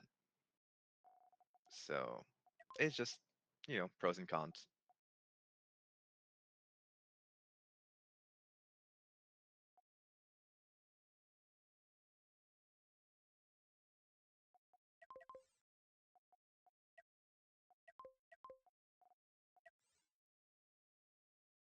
So no rails for Slow King and no large cannons for Kine.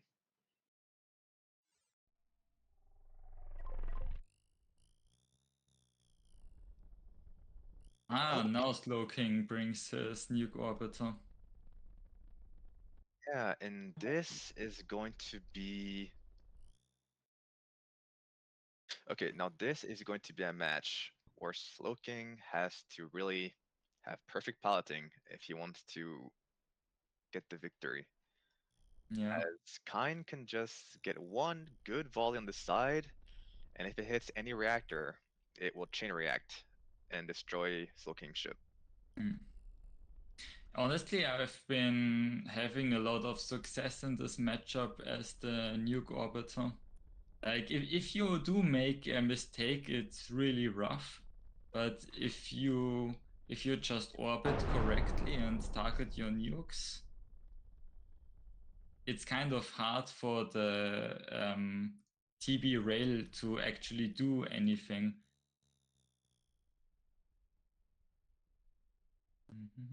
We're about to find out either way. But Kain does have those EMP, and actually Slowking only has 6 front shields. Honestly, if the EMP hits and Kain also gets an additional rail volley off, it might be enough to straight up go through the front in one hit. Well, yeah, it's this thing that like Slow King is using a variant of the MRT ultralight nuke orbiter that he's playing right now. That is a bit outdated. The modern versions use larger reactors because they're cheaper and they can have more shields. So that's going to give Kine some better odds. Yeah.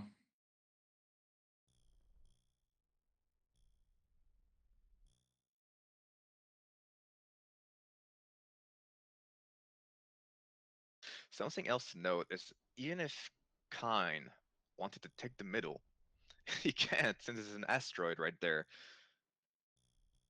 Slow King could just wait for Rod to close in and then just use the cover of the asteroid to begin performing some hit and runs. Or he can just go for it right now as he launches a volley. Who those EMP are going to hit? Oh, There is no more defense, yeah, and that's it. yeah, that was devastating. There's no other word for it. Normally, that shield array at the front would have been able to tank that, but even a single EMP just inflicts sufficient drain on the shields for them to not be Yeah. able to withstand that volley of projectiles from the I'm rails. telling you, EMPs are underrated. I think they are underrated, but they're also underestimated as Slowking is more than fast enough to dodge them. EMP are actually really hard to dodge. He's using a ship that goes 190 meters per second. But I think at this point it's going to be Like, game. it's even hard to completely. It can, if you have the wrong angle, it's even tough to dodge missiles with those ships, and EMPs have better aim than normal missiles. Hmm. Well, Kine showed how it's done, and he will be moving on, taking the victory and forcing Slowking to drop out of the tournament. GG's. Well done to Kine. Even though it was more or less a counter pick because of my ship, it was a fairly well thought. Yeah, we were just discussing about how if it weren't for the EMPs, would have been a pretty solid matchup. I just don't have enough front shields. It's just I wasn't able to take a hit.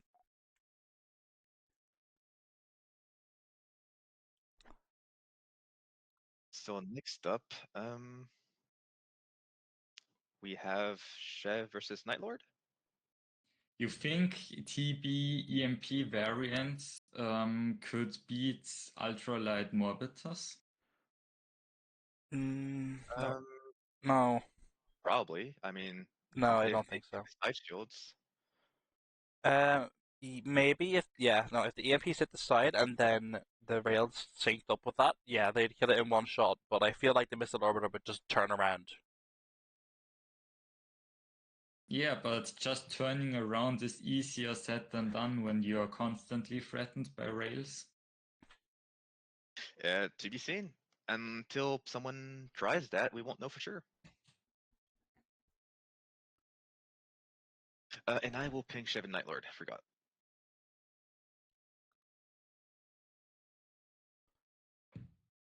Yeah, I've also been experimenting with EMP on my missile orbiters, and honestly, it's been pretty successful thus far.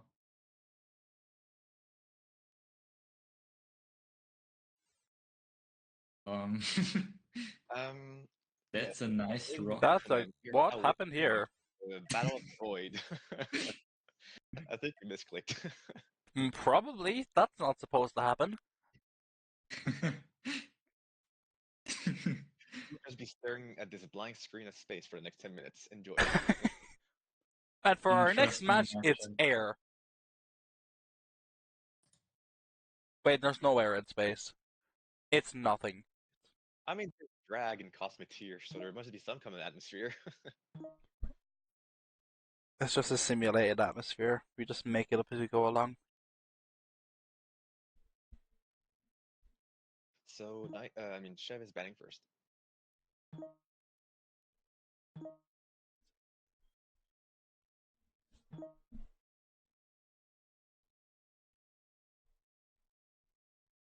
And I'll be right back.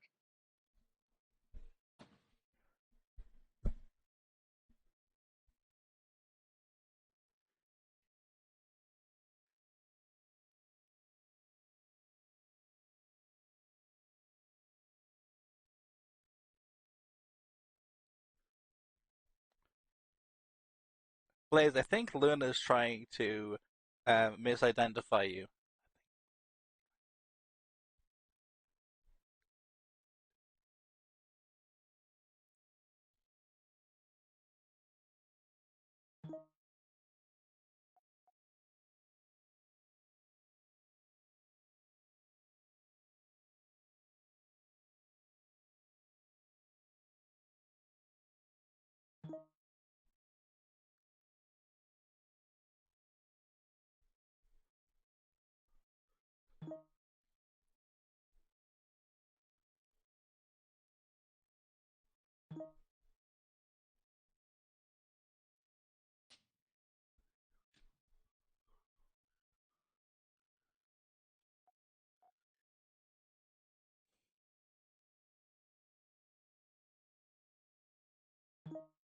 Uh,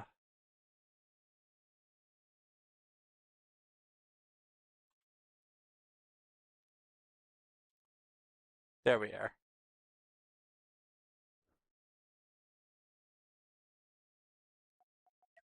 I wonder if we'll have a match really slow in the next few rounds.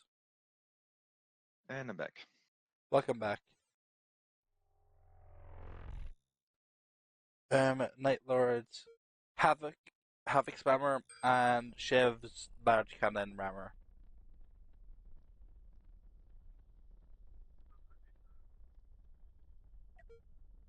Yeah, knowing that Chev has that cannon wall, I'm surprised Nightlord decided to bring that ship again. Yeah, that's gonna be pretty rough for the missile orbiter. Maybe if he's faster? Yeah, He's faster, but maybe Chev Knight can tank missiles. can get some lucky mine hits in. Yeah, no, this Yeah, that's true. asteroid is the only saving grace he has, and it's not close enough. And he has allowed Shev to corner him near the Ring of Death, so he is losing ground to fly away from Shev. That was the only option he Although, had, though. I mean, Night Lord is currently going about 160 when he's going straight. He can actually dodge Shev. And Shev has to rotate to tank the missiles. It's just going to Yeah, be up Chef is to... playing it safe here, not being too aggressive. Yeah, he's got to. Yeah, trying not to get any damage.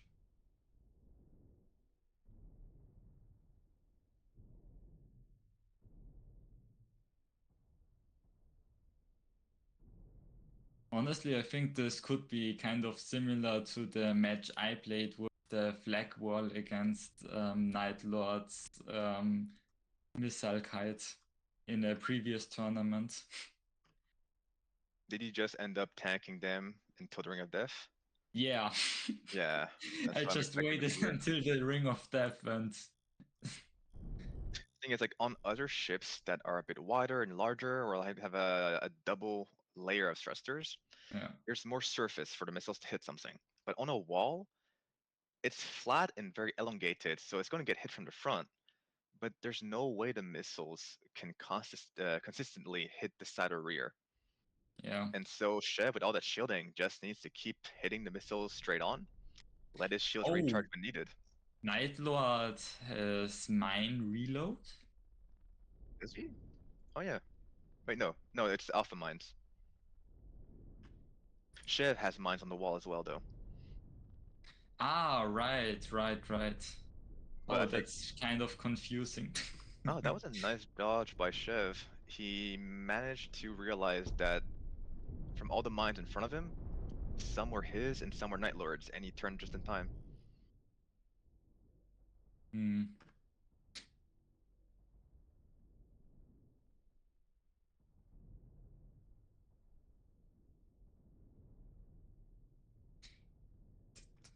Is it possible to like mod different textures for mines depending on who controls them? Sorry, that did not go through for me. Can you say it again? If it's possible to code different mine colors depending on who controls the mines, Oh, would be right, yeah. interesting For the for rebalance rebalance tournament, mod. I mean, for the rebalance mod, we wanted to do that. It's not possible. Oh, okay.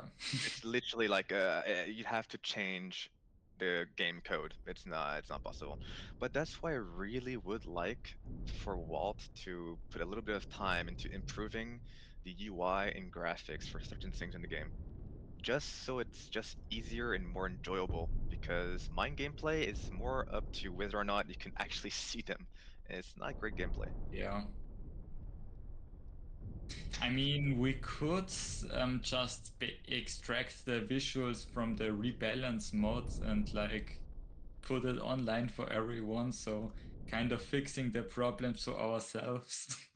It Sadly, that's would be something I kind of wanted. unfair for the players who don't know about the mod is the problem though. Well, it's something I wanted to do, and I discussed about it with Captain Redstone, and we can make it so that the larger red icon that appears around the mines and rebalance, that can be added into a standalone mod, which will be Yeah, that's compatible with what I'm vanilla. talking about. But the orange hue that shows up as soon as the mines are launched, that's not possible to mod into something that would be compatible with vanilla. Oh, really? Yeah, as that affects settings that are... Actually, I don't exactly know. I'd have to reread what Captain told me.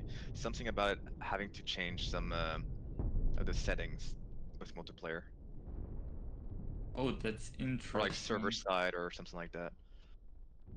I thought that what could be done totally client side. Interesting. But I'm not that experienced with Cosmoteer modding or coding in general. So yeah. Oh yeah, I do try to mod a little bit with Cosmoteer, but I have like very limited knowledge, Yeah. which is why I always ask Captain Redstone, as he is one of the devs in the game. Yeah, I'm currently coding a little bit on the unbalanced mod. Right, yeah, he wants to make like some crazy chaotic mod. that would bring Yeah. a whole bunch of random variables for players to tinker with in an upcoming tournament. It actually hasn't been as hard as I thought before. Like some of the changes I managed to do pretty smoothly. So yeah, I'm excited. Yeah, for sure. Should bring about some change. It definitely will, I can tell you that much. I have no doubt about it. But looking back at this matchup that we're spectating right now, looks like we've been right so far. Chev has taken no damage at his front Yeah. and is slowly just depleting the missiles from Nightlord. Did In take 4 some minutes, chip damage on the sides though, lost both side mine launchers. yeah, but it's just chip damage. 4 minutes from now, Yeah, Ring of it's Death will yeah, close it's in. nothing serious. hmm There's a little bit And more. Nightlord is out of mind, so that RNG factor of hoping to get an insta kill is no longer a possibility.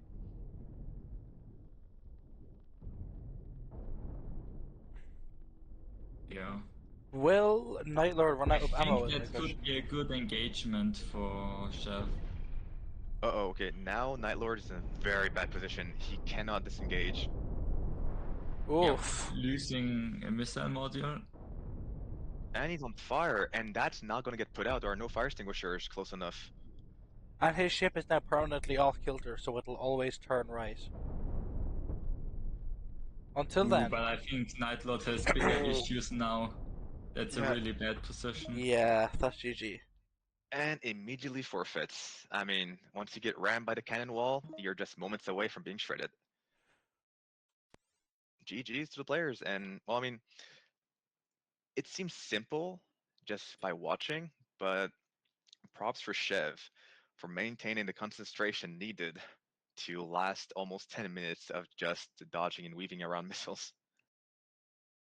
Chev won. Yep. Okay.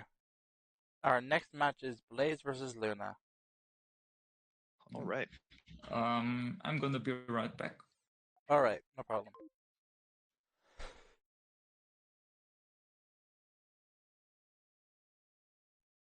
Alright, it means Luna bans first.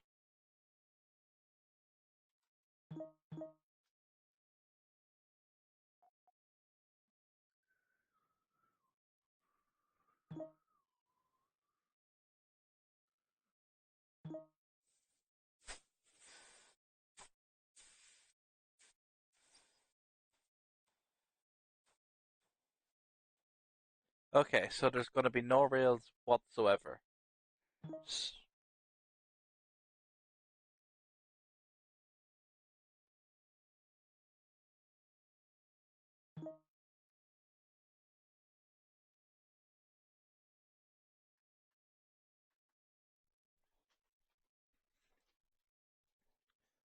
I'm just going to put a guess up now. I think Luna's going to bring Fion, but there's still a chance she won't.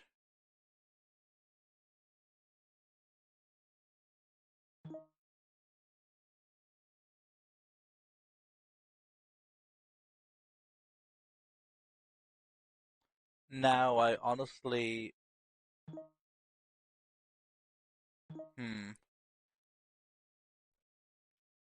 There's always a chance that Blaze could just turn his back on this and just completely hard counter what he proposes.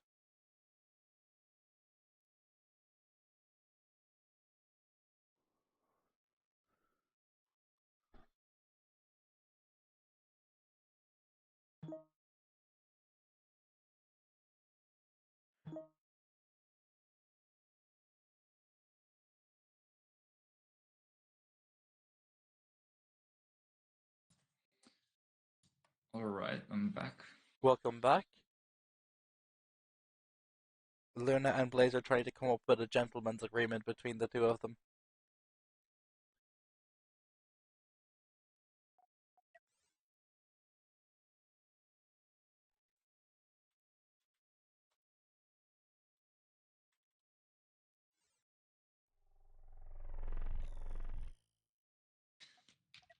Wow. They both completely tricked each other. He said, I gotta go with all reliable, expecting Fion. Oh. So then Luna got the Yeah. missile orbiter. But Oh, honestly, wow. I think the missile orbiter has some decent chances here. I don't think it has enough ammo. I actually fought a deck cannon spinner with a missile orbiter in the past, and it actually does have enough ammo.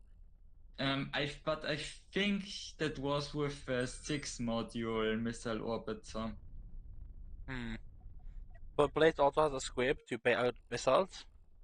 Yeah, but I think with proper targeting, it could still be possible. Maybe. Yeah, and the squib definitely also makes it a bit tougher. The squib is just a constant force that's just coming around. You don't pay attention to it for 2 seconds and you die. Yeah, Luna's definitely gonna want to take it out first, but that squib is very maneuverable, and Blaze is just gonna be able to dodge a lot of those missiles. We're going to dodge every one of them. Yeah, and Luna already really low on ammo, doesn't really want to waste the shots there. Well, she has 2x4 of ammo per. Right. That's a little bit more than normal, so that's good, but yeah, it's still rough. Such small ships have it really easy dodging missiles, because I mean they're just a smaller target, and Blaze is pretty smart, flying very close to those asteroids, and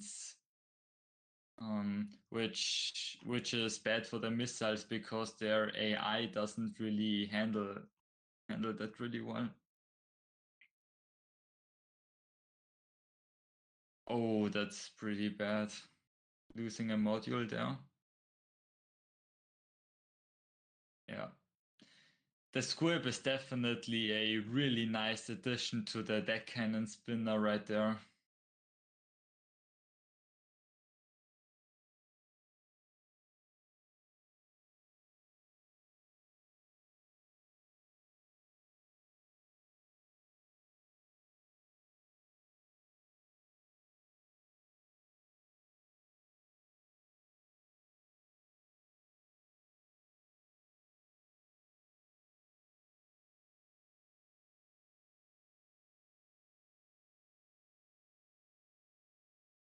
Yeah, because of the flip, because of the squib, Luna is also forced to fly in suboptimal patterns, spreading the missile damage all over the spinner.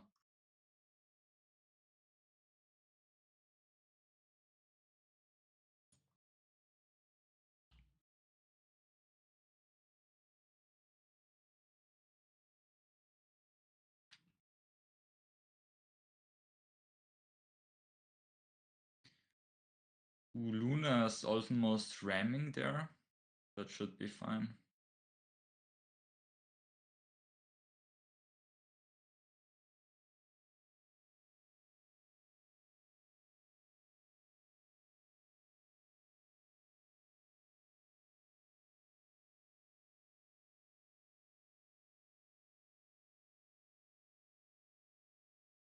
I need to do better jobs with this camera. This is atrocious.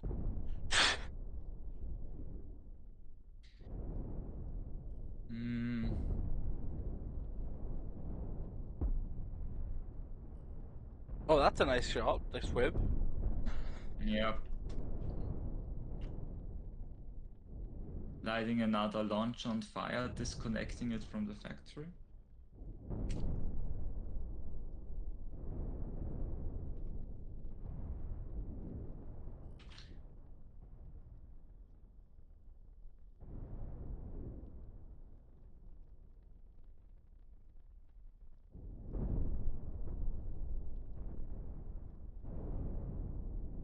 The squib taking some damage for the first time there.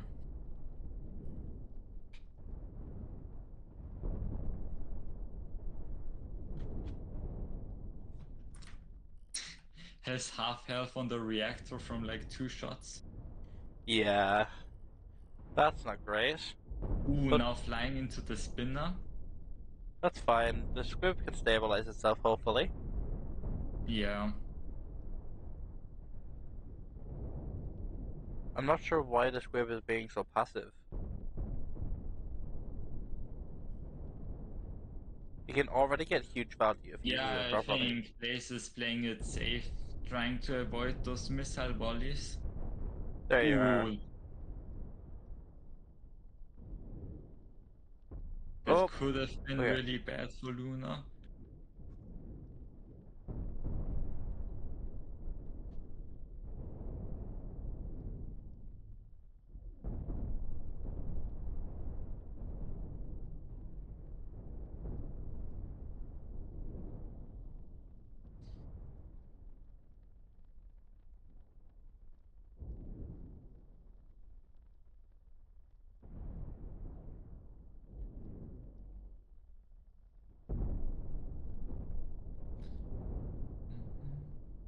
Hmm. Okay, Blaze already lost one side of the spinner. Just a So small it's gap. definitely still possible for Luna to win, but with that Oof. limited firepower, taking some more damage, Yeah, Blaze and Squib is the just ammo pelting is the running missile. really low. There's just no break. Every time Luna looks Oh, and away, the now squib is Blaze is just really onto trying to them. go in with the squib. Ooh, and getting a deck cannon shot as well.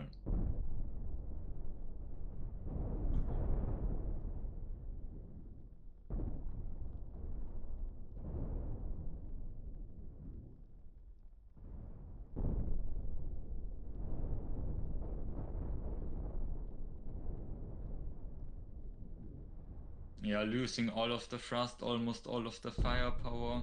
That's pretty bad for Luna.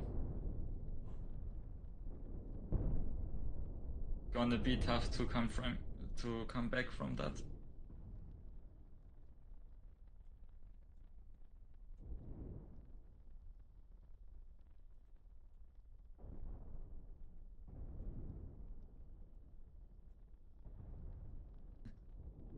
We see Blaze struggling with direct control, since Oof. mouse control is still broken. Yep. And that's it.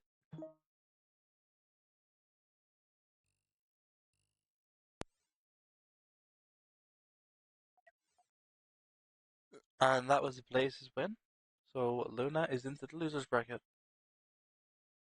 And I'm back. Well played Welcome to Luna. back. I will say, piloting a squib with no mouse control is very difficult. Yeah, it's just not fun. I mean, it's fun because it's just so adrenaline pumping. Every input has a huge effect on the squib, so you're just crossing your fingers you don't screw up. Yep. Well, it's Plouse's turn and Antithesis is now.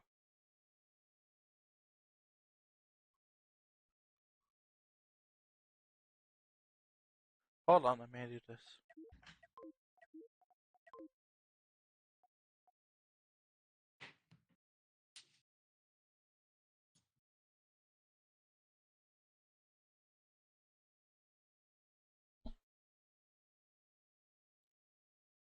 Anti has been developing, or at least maybe not developing, but bringing back ships that were last seen in late classic or early modern of Cosmoteer, and has some designs that are really terrifying. There's one of her ships that, unless I use a counter, like a hard counter, it's just incredibly difficult to win against. But I'm not going to say more since I don't want to influence the banning of weapons.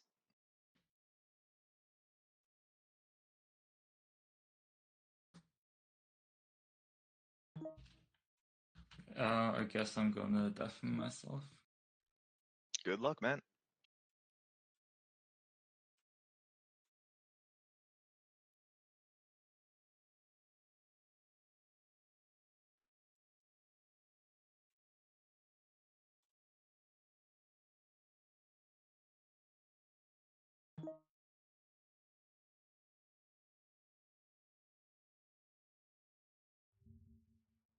Don't play that, thanks. Nope. Okay. I just love that it autoplays, but it's fine. Right, so we have Blaze and Anti, Plow spanning EB, and Anti banning large cannons.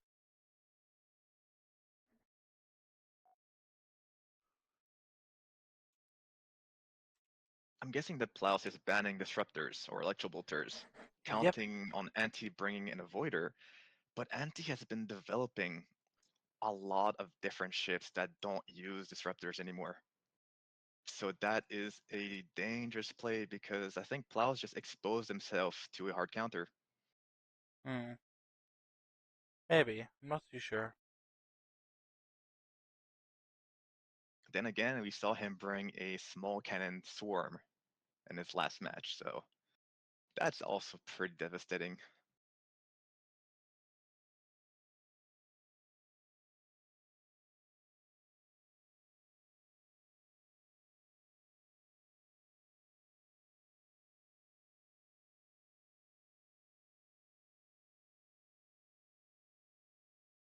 Okay.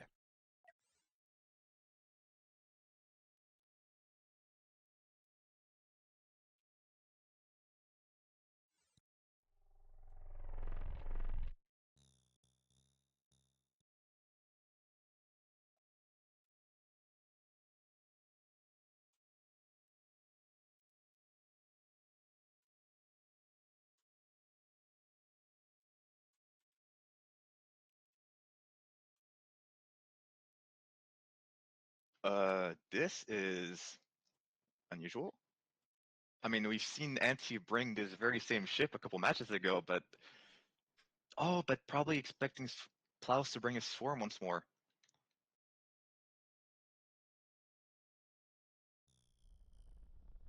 Think Fluffy, Unicorn, and Death. Okay. Yeah, thing is, you know what? I'm not gonna voice an opinion this time, just because last time I did so, Anti proved us wrong. So I'm going to wait and see here. That just sounds like you're shunning Anti. Oh, that's me saying that I thought that Anti might not have a chance here, but last time I said that, they proved us wrong. Okay, And buddy. because Flack can instantly destroy the rails like that, well, oh, I know that boost. Okay. Oh, that's so much DPS. You know what? I think it's wow. Holy, that's the Okay. second. What in the world?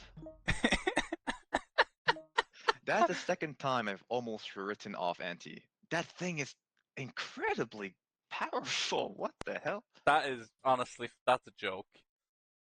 Yeah, it's filthy good. Yeah, well played. That's Anti just a dropping our joke. previous tournament winner in the losers bracket. Okay, it's Chev versus Luna now.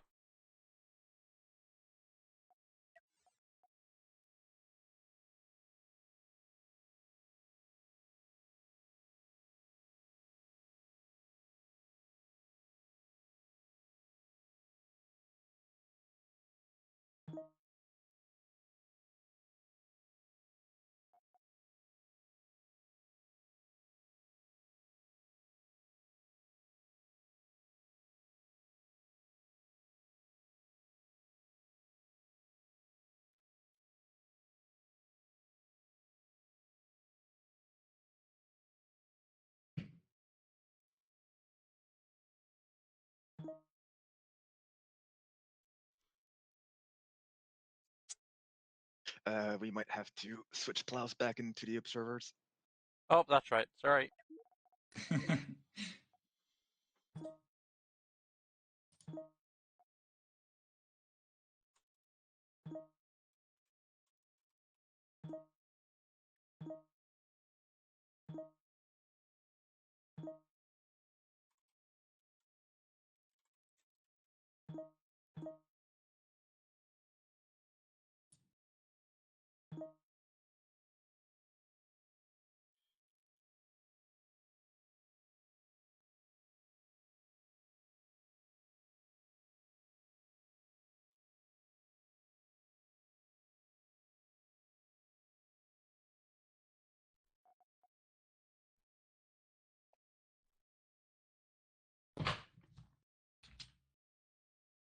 I don't understand what devil was put into Auntie's flak wall today, but it's just terrifying.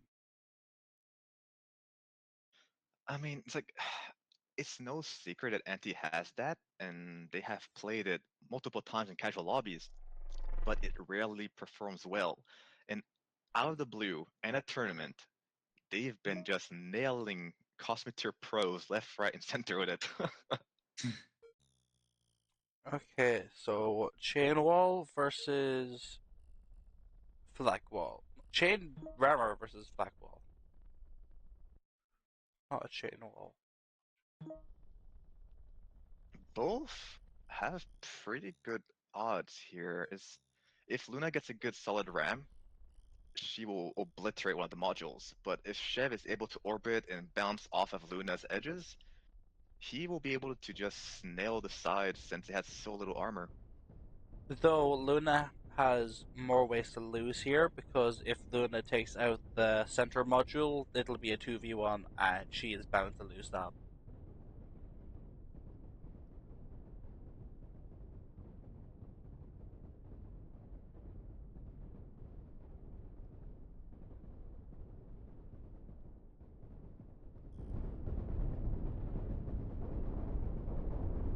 Oh wow, she just took Great. out almost half.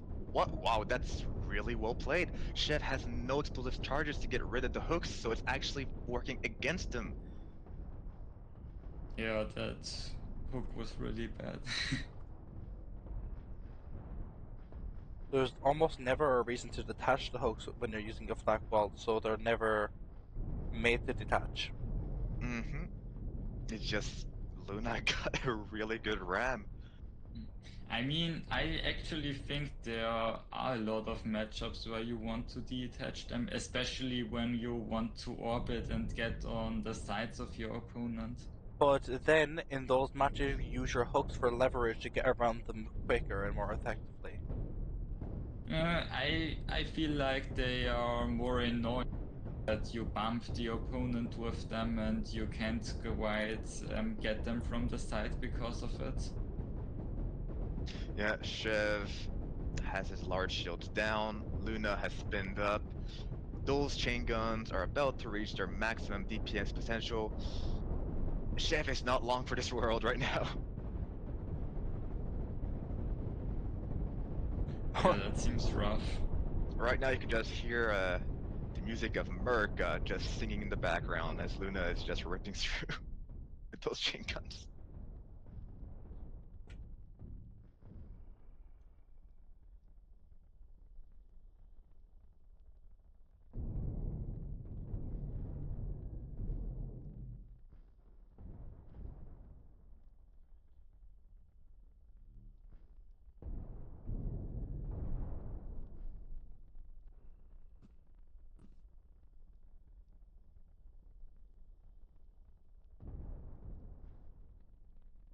Yeah, Chev is in a predicament here.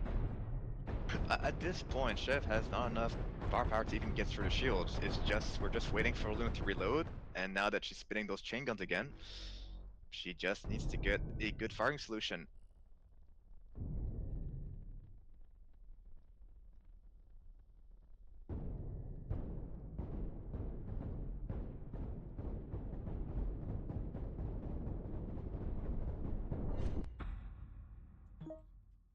GG's. Well played, Luna.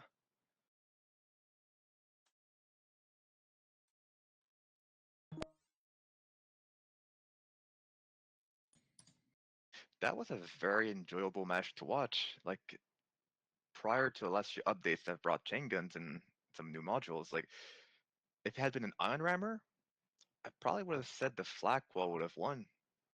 But chain guns with that burst potential, definitely not to be underestimated.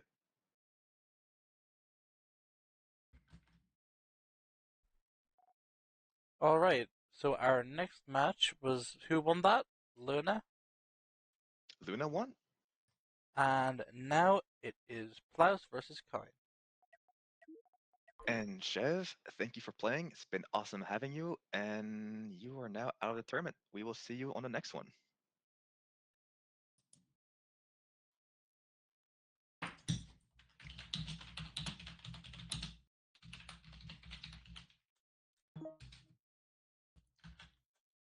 Okay, I'm gonna deafen myself again. Good luck.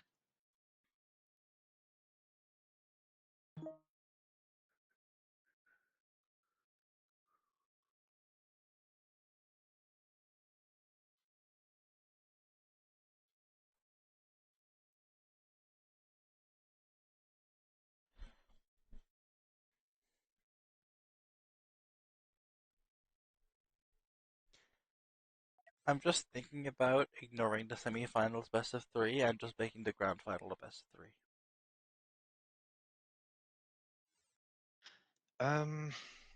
That could be a way of doing things. How long has this tournament been going so far? It has been about 4 hours. It's 11 o'clock. I started 8, 9, 10. Yeah, it's been 4 hours.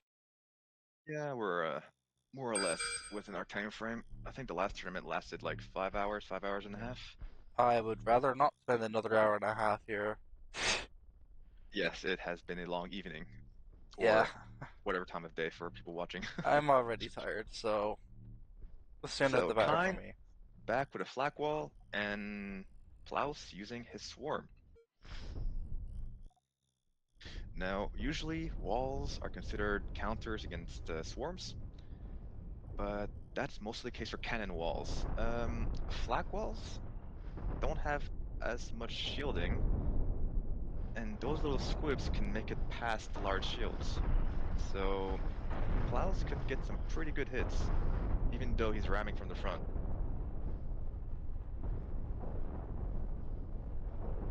Although Kine is making good work at just shredding through all of them.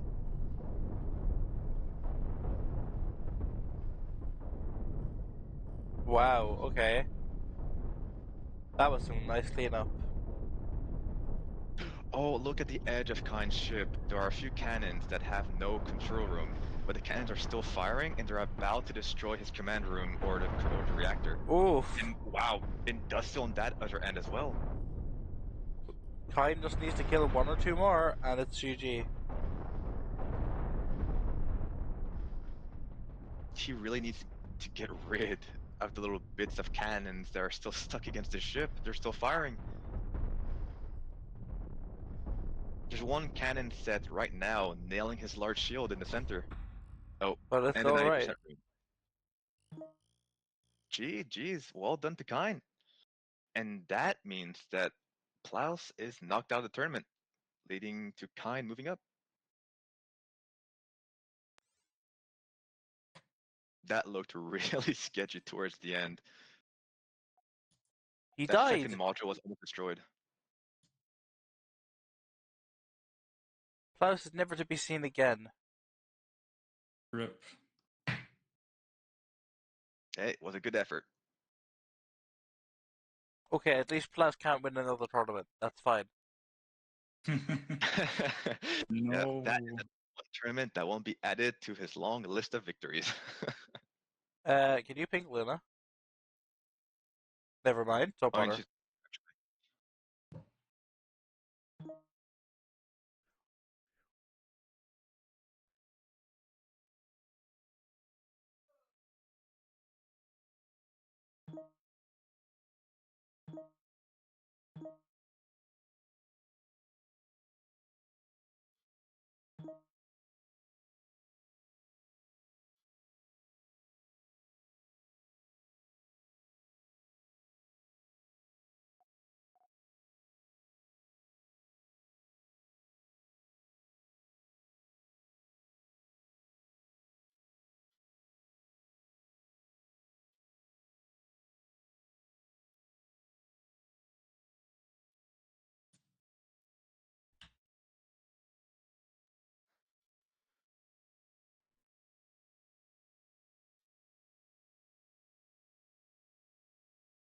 Alright.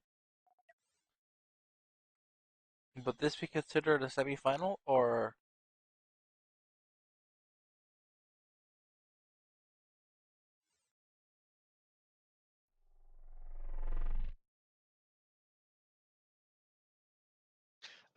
This is the match before semifinals. Yep.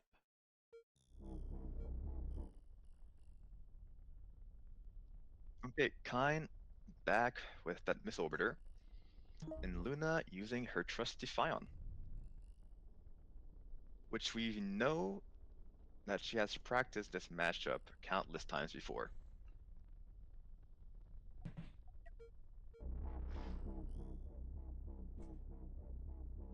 It pretty much comes down to the same strategy that we've seen Chev employ in one of our previous matches this evening. Orbiting and face tanking the missiles until the opponent runs out. As the second Luna tries to directly target the opponent, those missiles arc around and will nail her soft rear, so she can't. Oh, she can't afford to do that. So it's going to have to be a long game. Yeah, and as an Iron Rammer, you often have the additional win condition of just ramming the opponent. Especially this ship, because it seems to have very thin front armor.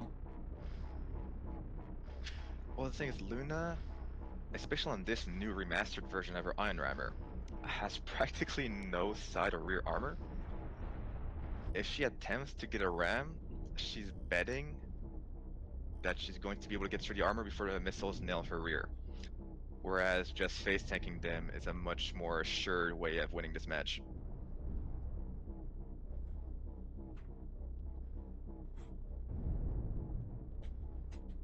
It actually is quite safe to ram once a lot of your own front armor is chipped away to lose weight. Maybe even safer than waiting out the missiles, because you can always make a mistake. Mm-hmm. That's true too. Uh-oh, Kine has made a big mistake here. Will he rotate in time? Yes, he will. But Luna is going to get a side ram. Yeah, Luna is Uh-oh. actually going to engage this, and yeah, Going to spell Kine's The doom. mines it's may gonna be a be lot of bad here, damage. though. Oh, the mines. Oh, but not quite. Wait, that last one though misses the command room and reactor, but destroys the hook. So Kine is still in this for the time being. Luna may Yeah. just have to settle for the front ram and just pray. In a few moments, those missiles are going to impact the prisms, command rooms, and reactors. It's just a But race the ion between is also gonna destroy the reactor very soon. just a race. At this point, it's just RNG. And Luna's given up on the race, which Oh, I she would not have done. flinched. She flinched in the stare down.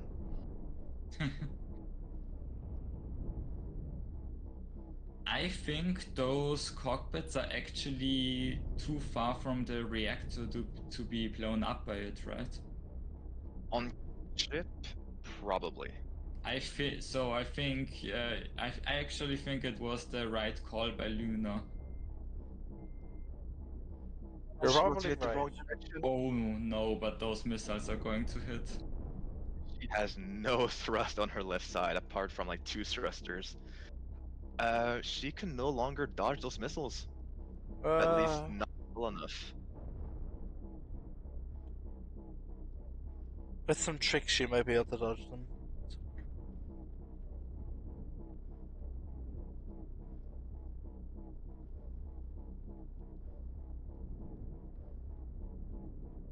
Oh yeah, here comes some more volleys. Kine is now also going to go for the ram. Yeah, I think this is game. Yeah, that looks like it.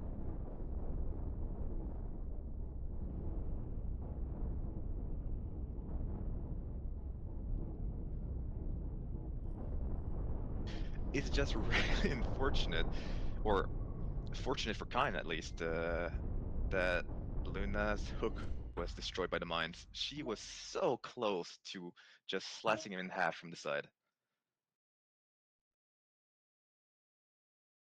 Congratulations to Kine, you are moving up, and Luna has been knocked out.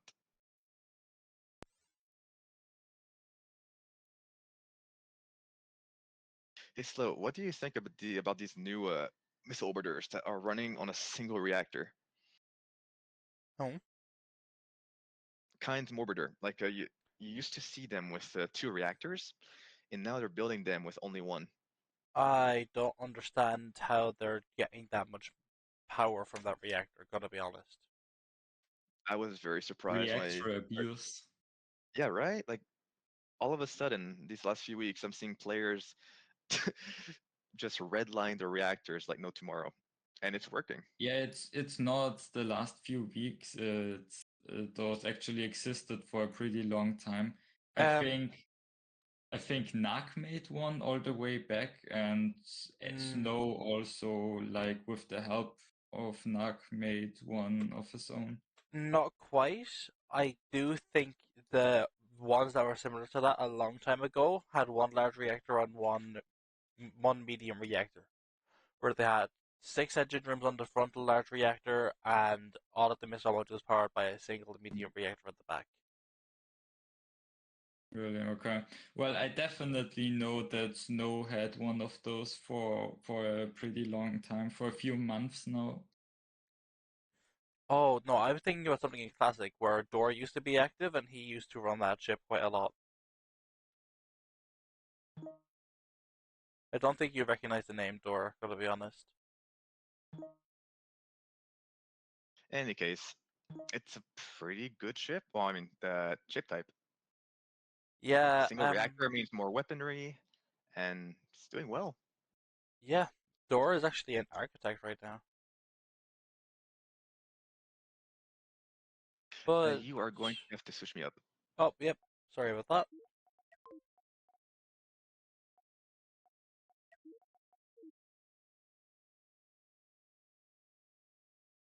Let's see if Anti brings the flag alpha again. We have a third place round as well.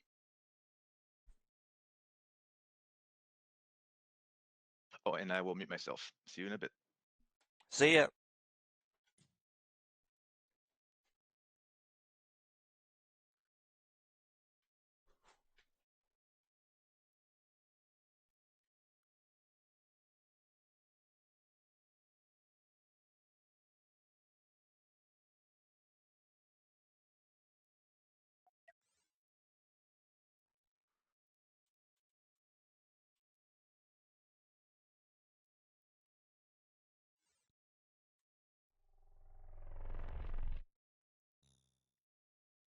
Okay, so Blaze has brought his DC spinner with the squib again, and it seems Anti brought their boost avoider, which is a very unlucky matchup for them.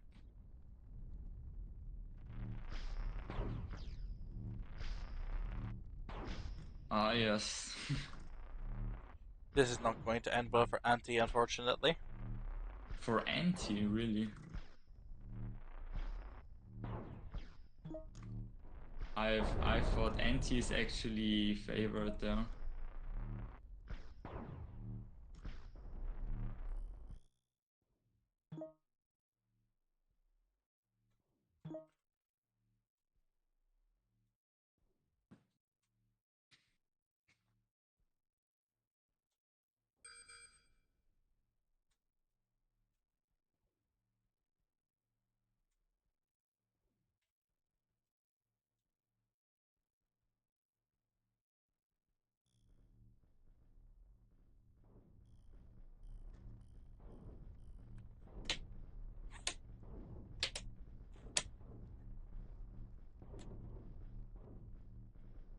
Anti mostly is gonna have to worry about that little squib ship. But if they're able to kill that, it's basically a free win. Because those deck cannons are never going to be able to hit that avoider.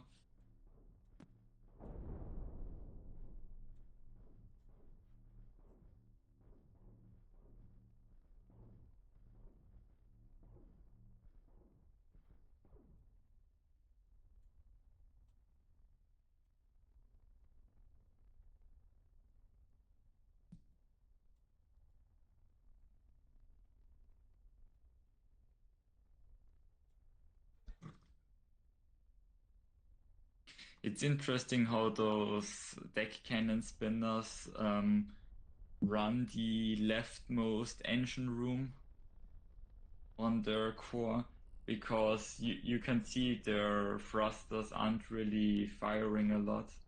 Yeah, they just don't have a reason to be there because it'll conflict with the spinner with the ring, and it'll just Yeah, cost money that'll never be used. I just completely removed it on mine and it works absolutely fine.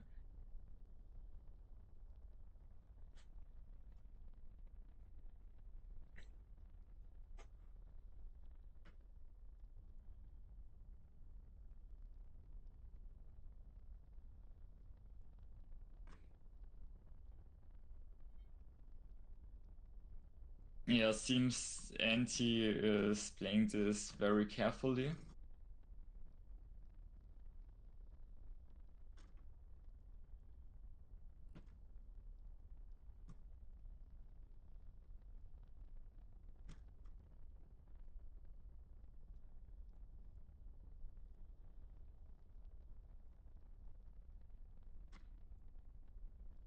I wonder why they're not starting to chip away at that spinner armor.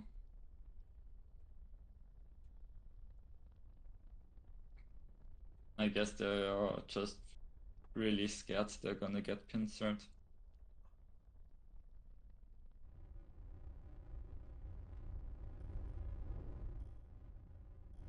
Ooh.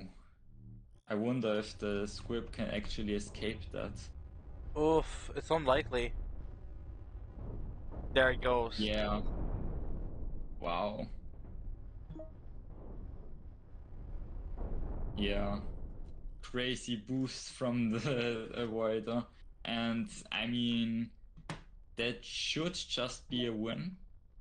I mean, yeah. You have to be a bit more careful than with large shield avoiders. Those small shield avoiders are a bit more fragile, but theoretically those deck cannons are never going to be able to do anything against the ship.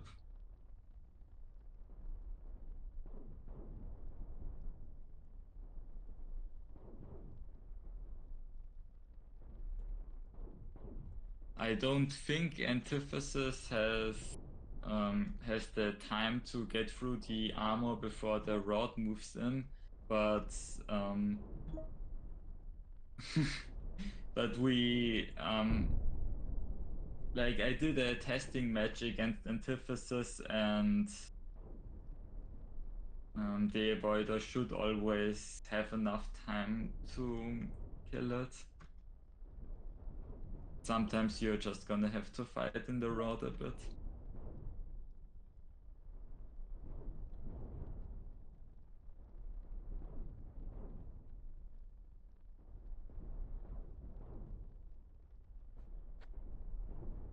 Hold on. Yep, got it.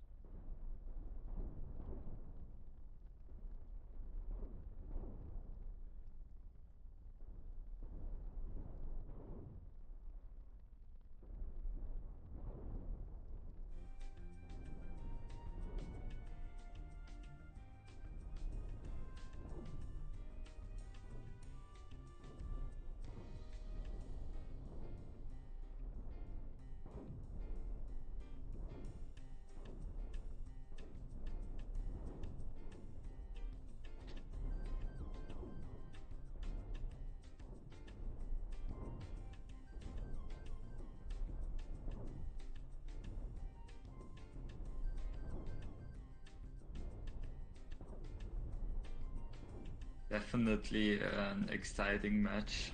Yep.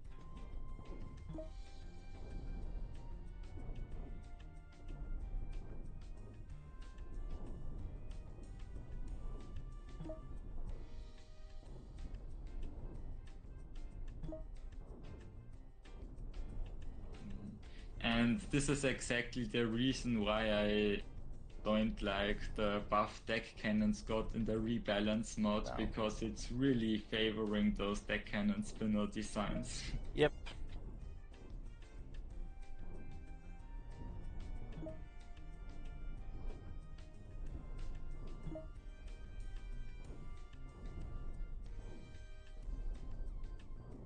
150 with an avoider, that's pretty crazy.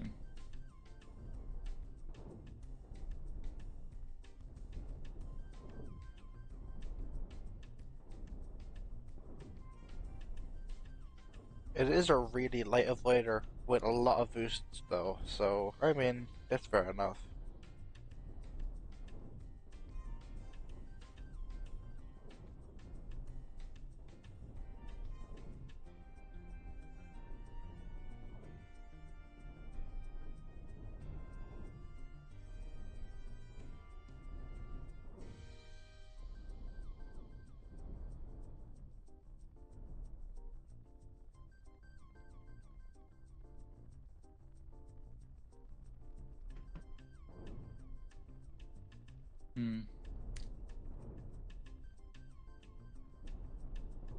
Blaze trying to run away. Blaze should just sit in the middle right now. He's Blaze nowhere should near have fast enough enough to escape. time to get back there before the rod closes him. He has plenty of time. It's just that I think it's better for him to get into middle now, because why would you risk it?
We're gonna be here forever.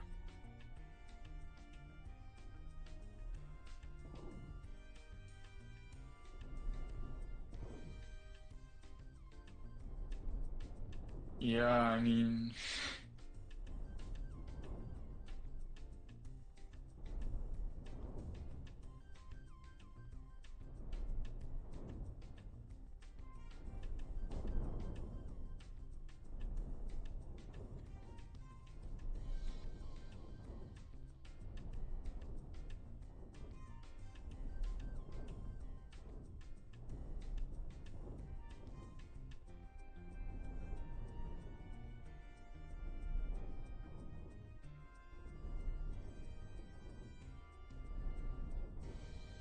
It's a very boring part of the stream, just listening to your local forecast for 7 minutes straight.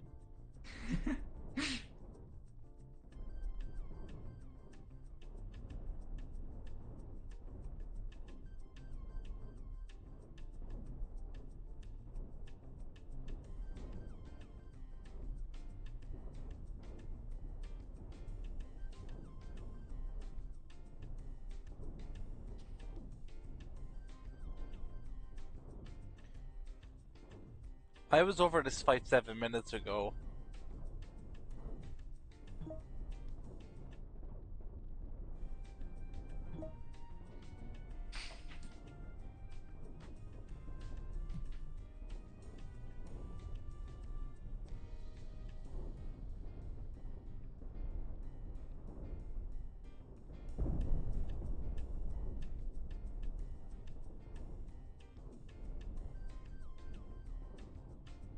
Very sketchy. I wouldn't get any fuss now with Anti now.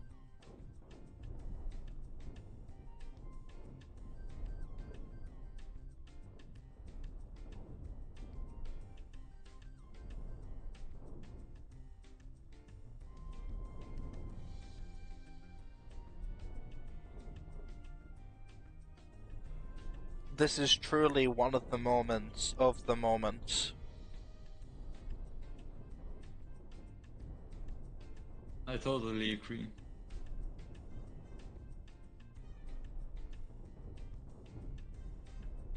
This is really a...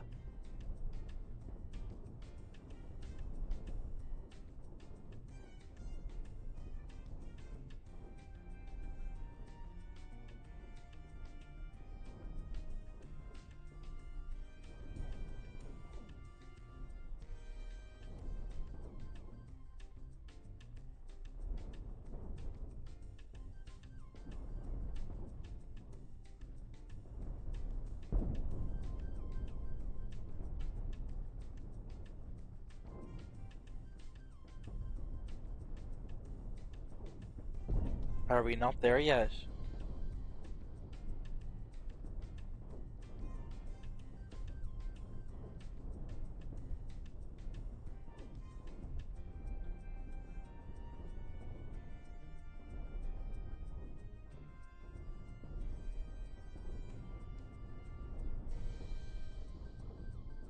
Ooh, there's finally a hole in the spinner.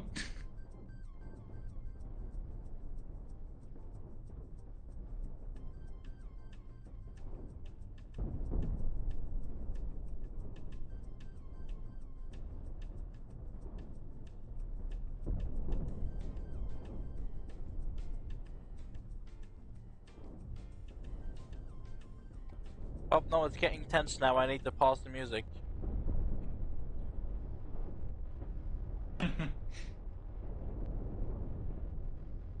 Oh, Wow, the spinner was split in two. I didn't actually see the. I think Blaze might have cut it on purpose. Maybe, but it is still a very risky move.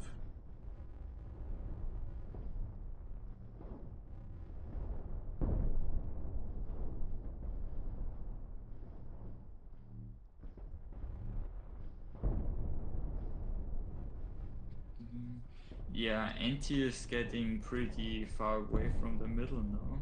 Yeah, but he's baiting Blaze out in the same process. Yeah. I guess it should kind of balance out.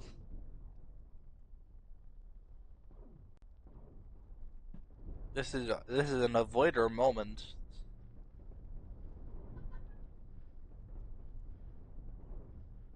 Jesus. I forgot how powerful the avoiders were in the Ring of Death.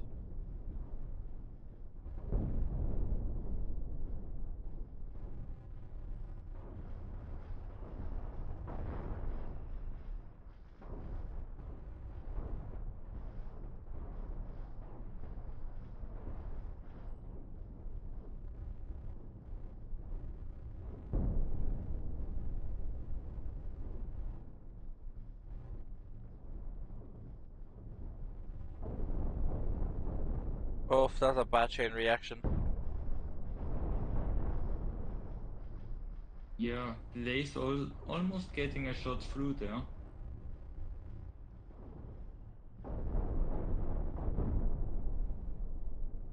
Oh, And there's only two cannons left. I don't think those two cannons can even get through the shields. See, the best part about this matchup is that this is the first round of 3. So this could happen all over again.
Blaze thinking really hard right now.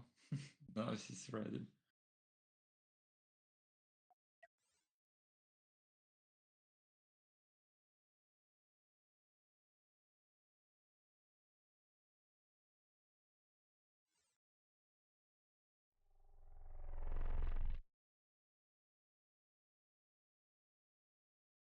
Right, so this is round 2 of 3. Anti has brought huge thrust missile strafer, and Blaze has brought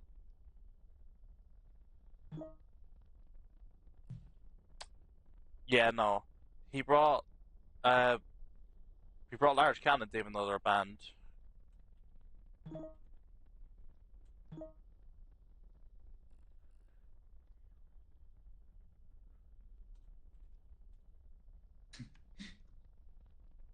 He could ask for a recess, but that's up He to actually Anti. did the exact same thing I did in the previous tournament. Yeah.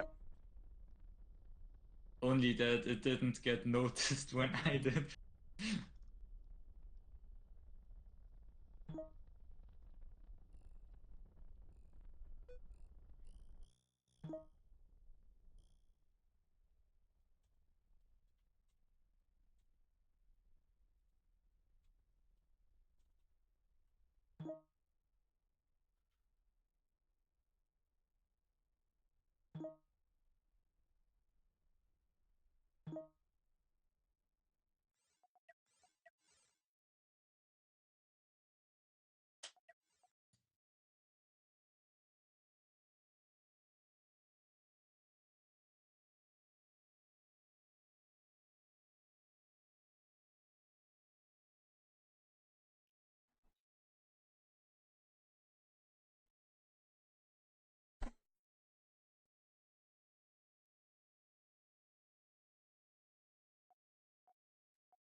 That's actually the reason why I made it with a small cannon squib.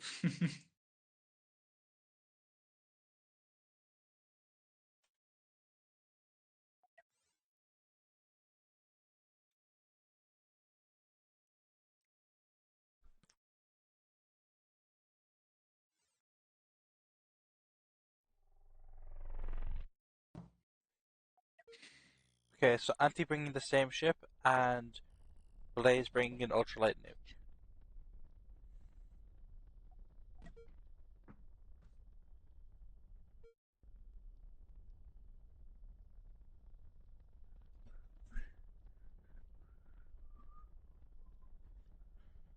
Blaze having connection issues? Okay. Or it might be me having connection issues. For me, it's Blaze.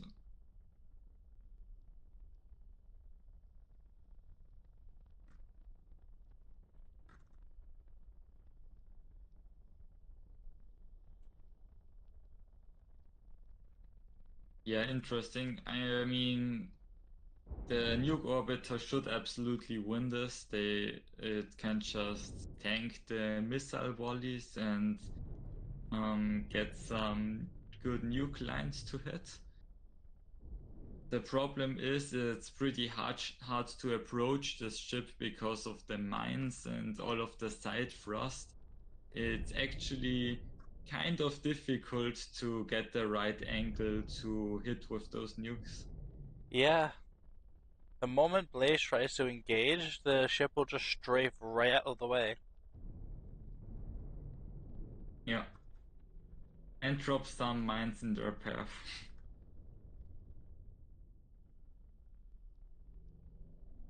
Yeah, those nukes are not going to hit.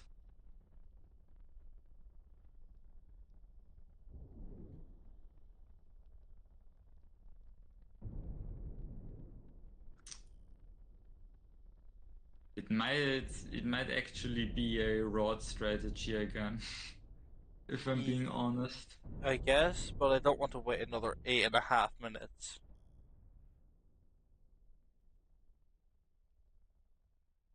I'm not gonna say it because I don't want to be here for another 8.5 minutes.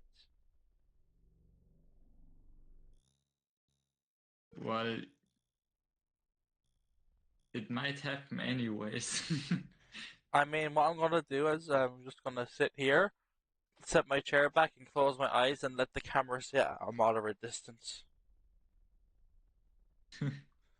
Right. Tell me when something interesting happens. Sure.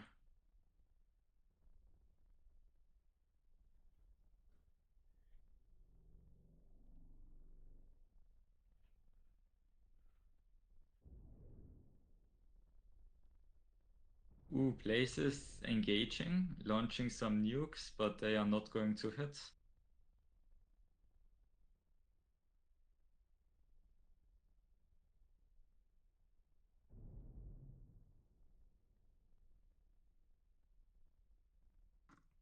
If Right, Blaze no. keeps this up, I he's can't do going to run out of ammo. I mean, yeah. Antithesis does not have the ammo to just constantly pelt Blaze like this. Antithesis has a lot of ammo, actually. Do they? Yeah. Yeah, no, it's 2x5. They They have have plenty. more armor than standard missile orbiters, and they have been preserving their shots. Hmm. If it continues like that, they will actually have a lot of ammo left when the rod finally comes in. Fair enough.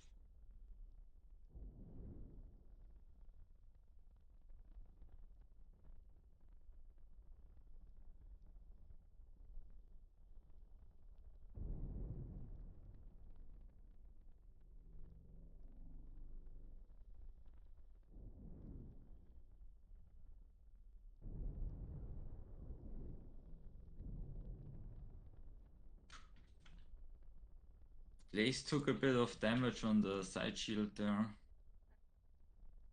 but nothing critical.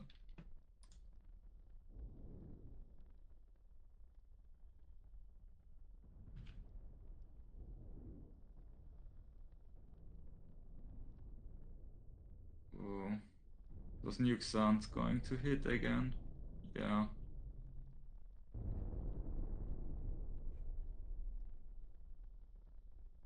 It was an interesting position pinning Antithesis to the asteroid a bit, but didn't quite work out for players.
Yep, this is just a very monotonous match like the last one.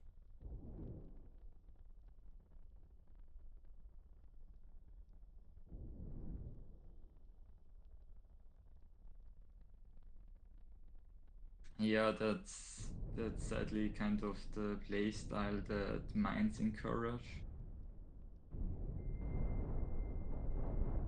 Oof, nice mines. Yeah, those were some nice mines.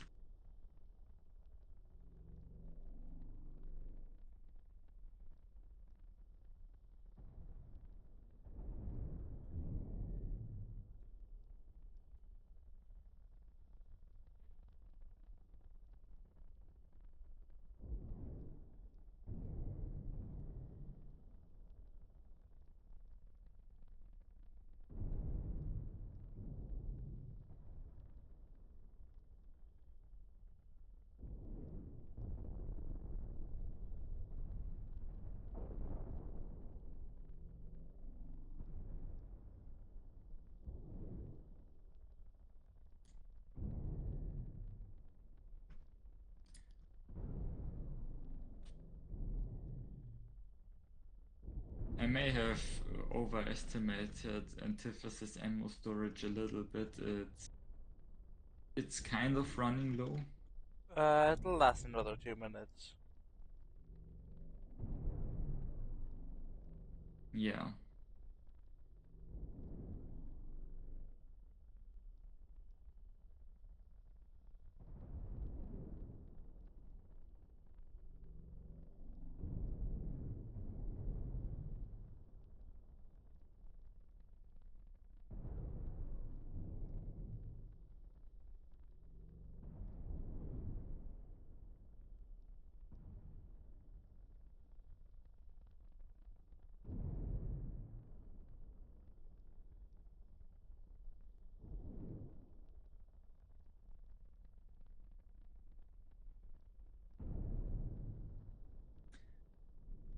I've actually been thinking that some kind of large shield micro could be useful on those nuke orbiters. It would be effort, really. I'm not sure if it would be worth it. It would be pretty funny. Imagine Like having to toggle your turn large the shields. side shields off to prevent them from taking damage because they reload so slowly. Oh no. Please don't do that. Just intentionally turning off your large shields because you know you're just going to dodge it anyway. Yeah. You would need to be very sure that you're going to dodge it though. Yeah. Anti creating a nice little minefield. Yep. Blaze can't get any closer. There's a nuke salvo that's just going to miss.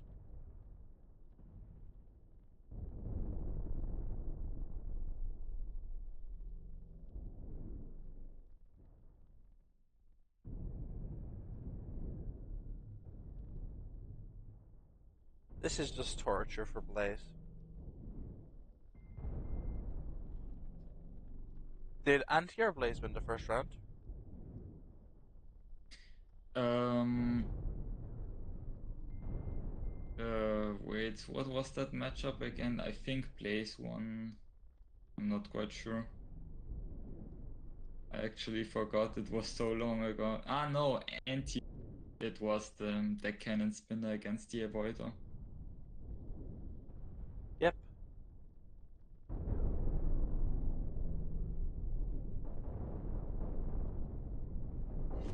Wow, okay.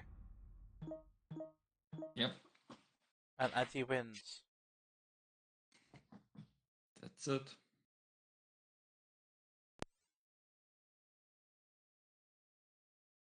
I'm starting to get a lot more tired now.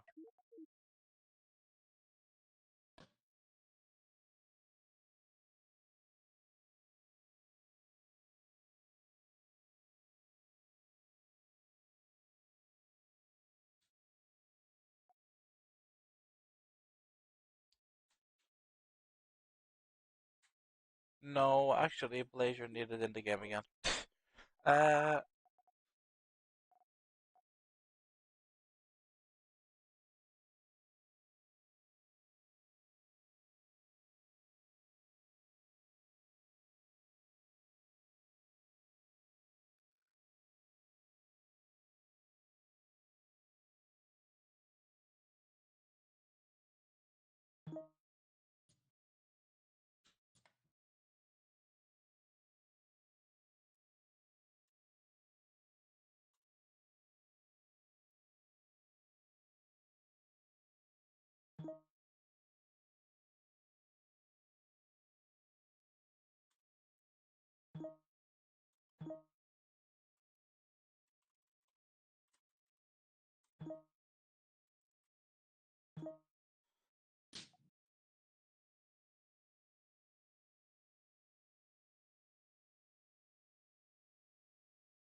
Okay, we have Blaze with the ultralight nuke orbiter and Kine with the missile orbiter again.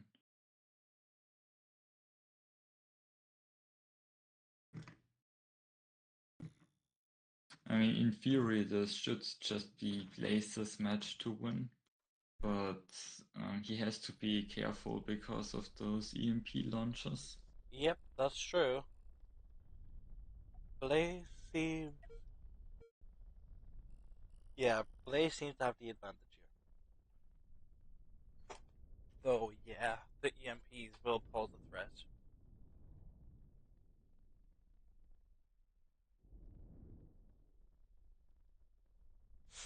Oof. Okay, I thought that was a disaster.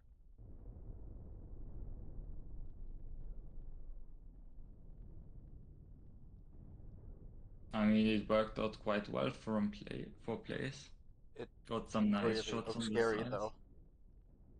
It looked kind of scuffed, but Blaze didn't take any damage and got some nice shots in. Actually, he took like 1/6 damage on those nukes, but that doesn't matter. He still got a big open area in the side of the missile, in the side of the missile orbiter. Yeah. I'm just so tired.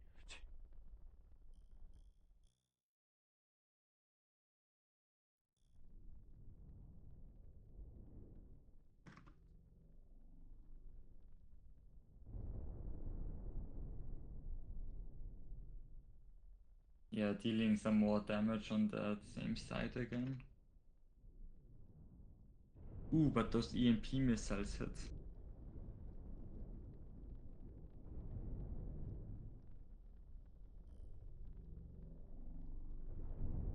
Yeah, but Blaze can still tank with one side of the ship. Taking a bit of damage on the nukes.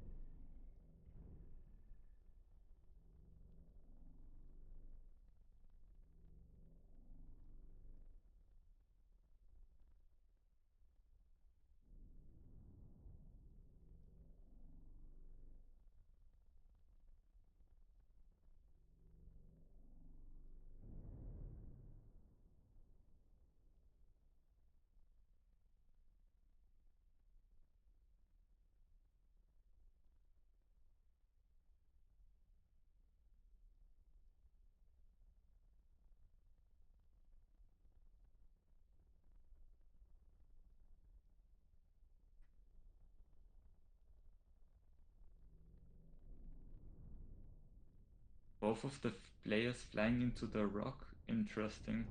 I mean, Blaze has reason to, because he wants that salvo, but Yeah, Kine just got straight up lost. I don't know what that was about. I think they all just wanted to be friends.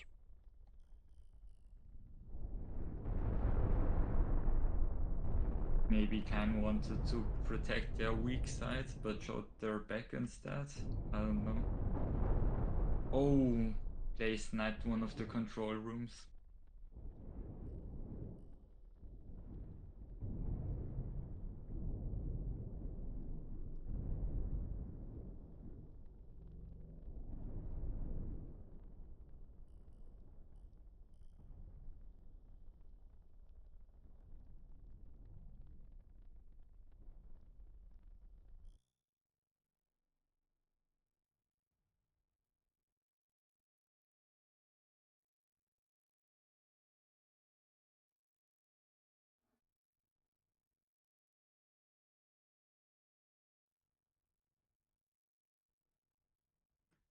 Hmm. Blaze doesn't seem to want to capitalize on that opportunity. Kine lost the control of the ship. Yeah, he's just playing it safe, which makes sense. Though it is the best of three, I'd rather just kill Kine now. True. Unlucky background for Blaze.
We're gonna be here a while.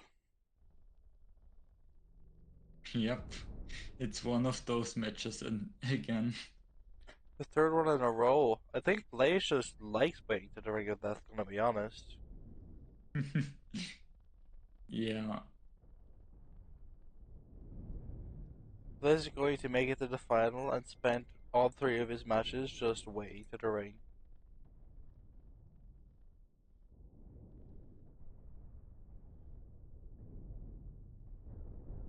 ooh, that's a nice shot. That's gonna get the reactor. And not a control room because it's a decent design ship. Oof. Yeah, it's burning. Is Okay, there Blaze still a... can... There's no fire extinguisher available. That's fine then. Blaze can just run off and wait a minute. There's not even a door anymore. Well, I guess the ship is just gonna burn down by itself. It will. Blaze is just trying to do a little bit more damage. And now Kyan permanently lost control of the ship. Yep. Blaze, you can stop trying to kill it now, you know? You can just, like, fly away.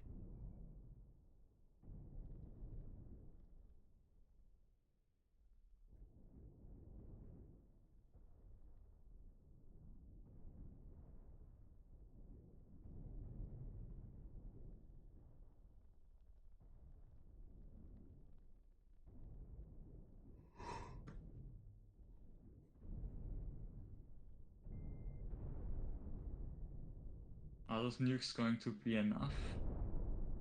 No.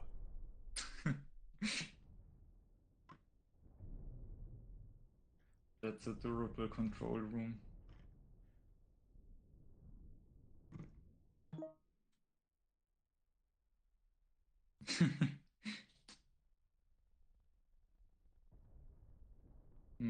Let's place our bets. Is Blaze going to get the control room before it burns down? I think it's going to burn down first.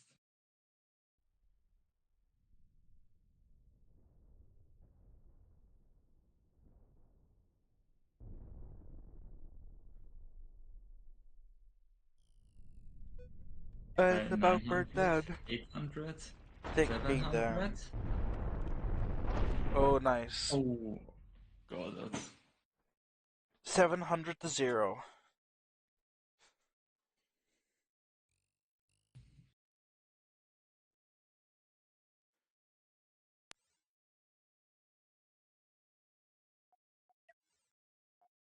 Okay. This is the best of 3. We have 2 more matches.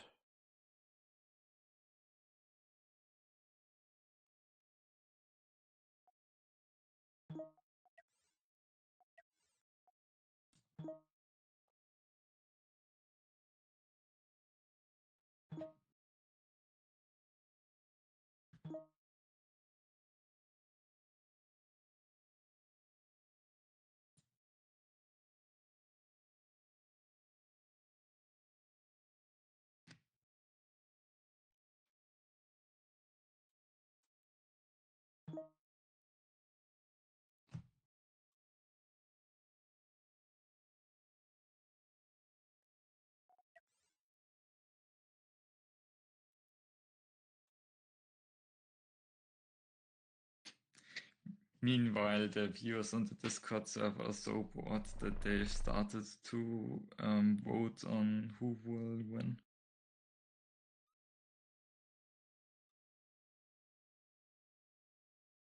Okay, and we have exactly the same matchup again.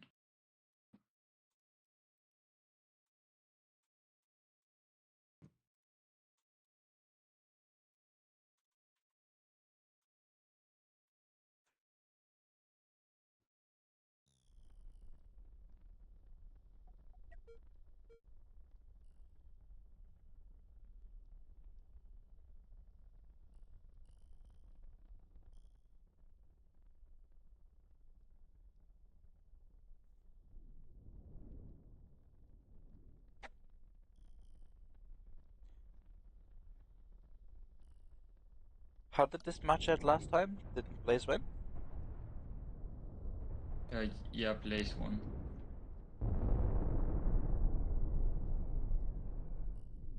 Oh, that could be huge. Not quite. Not quite, yeah. But getting such a big hole with the first 2 volleys is already a big deal. That's not a good sign. Yeah, it's definitely an advantage for Blaze.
Kain is placing mines everywhere in the hope that Blaze will overlook them with the background that's red again. Unlucky for unlucky. Blaze. Yeah. But I mean, you can't always win. That's it's almost Wow, a nice nice angle hit. to the. Oh, That's a wow! control Now room Kain, gun. yeah, already losing control.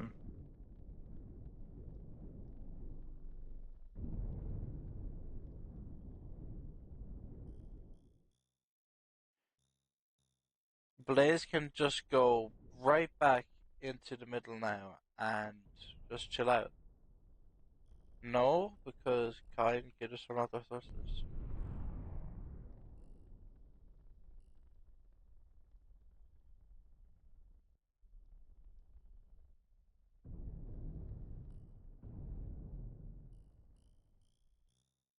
Interesting. It's just happened the exact same way both times in a row. Launching some mines into the asteroid. I think they're just on auto fire. Yeah, probably.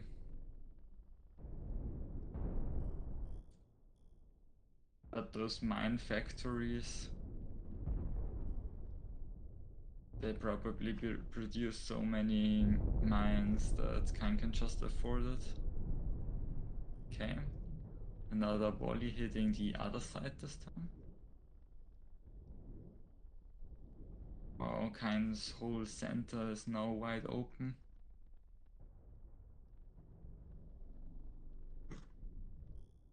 Now Blaze can get through with just one nice volley.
What? Huh? I think one of Kain's mines just detonated on their ship. Oh, it detonated on the structure. On the debris on his face.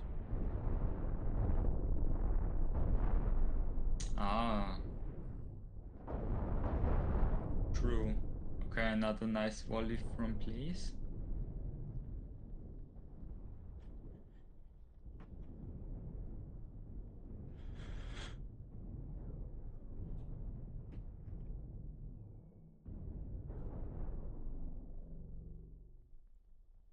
Okay, Blaze taking a bit of damage, losing an engine room there, but shouldn't be too big of a deal.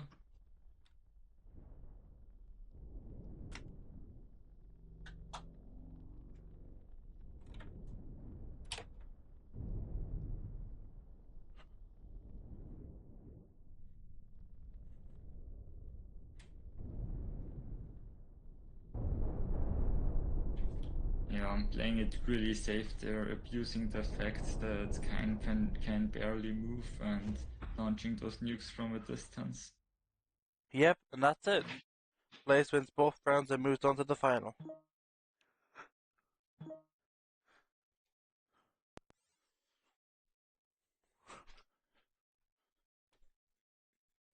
Alright, I'm back.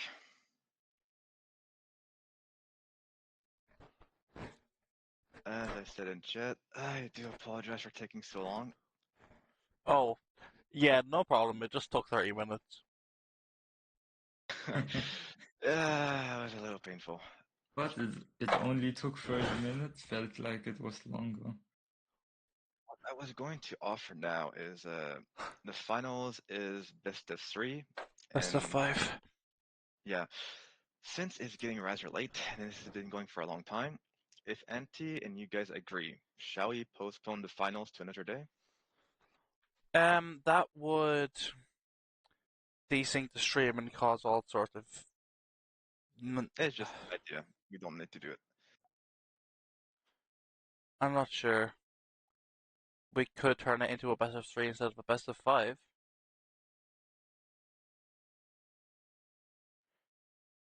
I'd rather consolidate it to one stream, gonna be honest, rather than having just the final as a different video altogether. Just one single video, the grand finals. Nah. It would be funny. Yeah, but it wouldn't be practical. I don't think we can do it. So, what are we setting for the rules of the finals? Best of three or best of five? The tournament rules says best of 5, and so that's probably the way we should go. All right. Okay. Let's do it. I'll see you in a bit. The mental exhaustion.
Alright, so Blaze has brought a cannon swarm, and Anti has brought an avoider. This is not going to be good for Anti.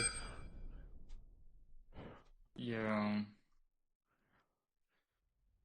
That's tough. The cannon swarm should just hard counter there. We'll see But what Blaze and Anti make of this, but I'm fairly certain Anti is just lost here. yeah, but we have seen in the previous tournaments that Blaze struggles a bit to pilot the swarm, and if you don't come from a lot of different sides and you just fly straight at the avoider, it is possible for the avoider to whittle down the swarm, and especially with so much boost where you can get out of sticky situations. So I definitely give anti slight winning chances. Maybe. It's still a very unlikely scenario, though.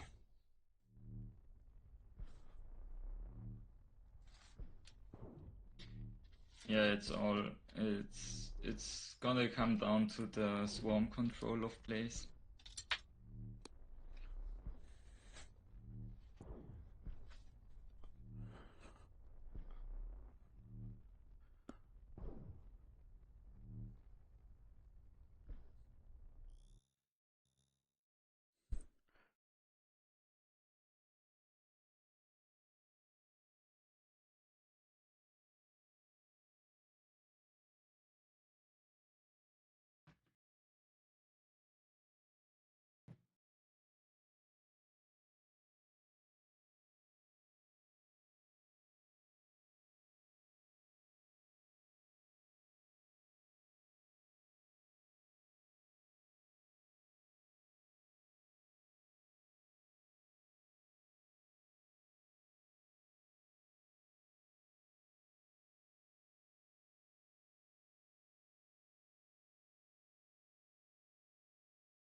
Daze is really taking his time here to get into position. There is an annoying rock blocking the position of his swarm in the middle.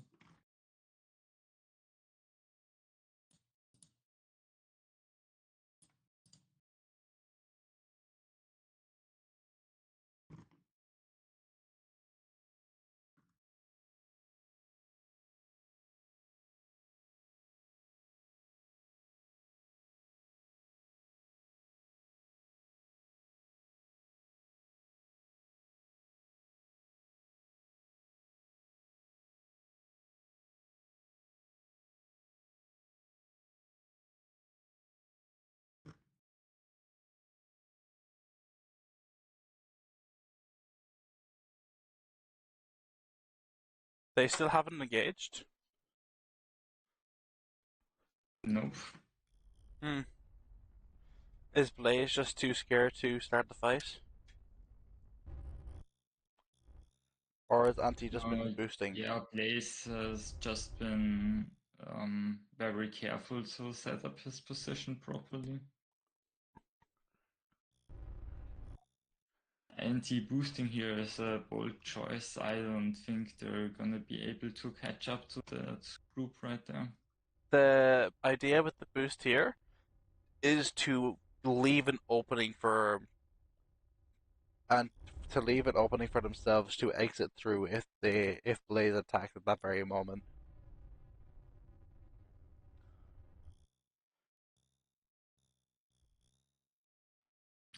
And it seems to have worked out for them.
Interesting that Blaze still prefers the cannon swarm without the engine room.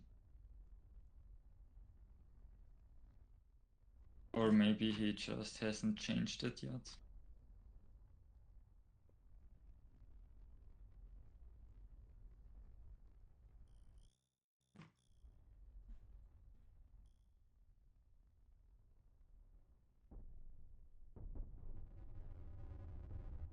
Okay, now we are finally getting to see an engagement. And it doesn't seem to be going too well right now. Yeah. And he seems to have been fast enough to get out of the bad position. And now they are Blaze should just just hiding the disengage storm. and cut his losses.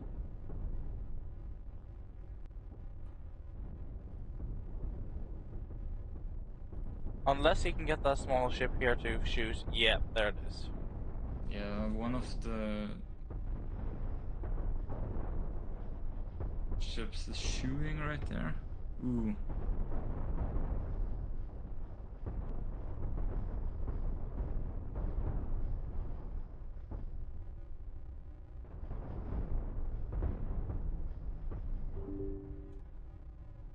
Wow, nice.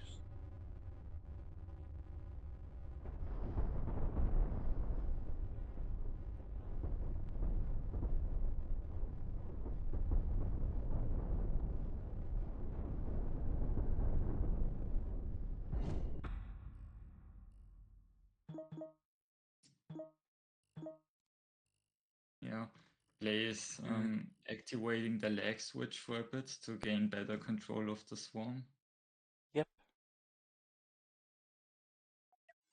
Blaze wins round 1. I'm gonna be completely honest, I hope that Blaze doesn't win the finals because then we're going to have a second finals.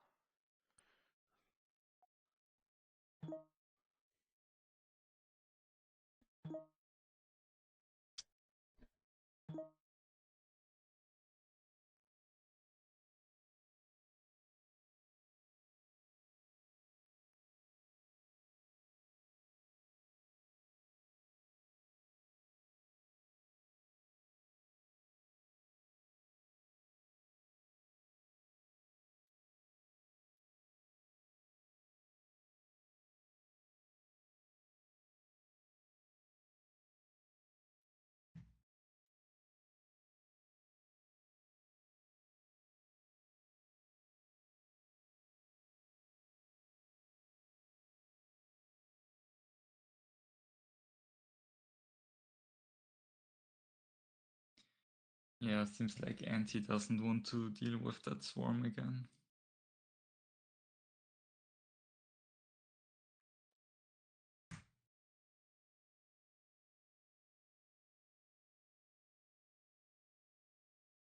Okay.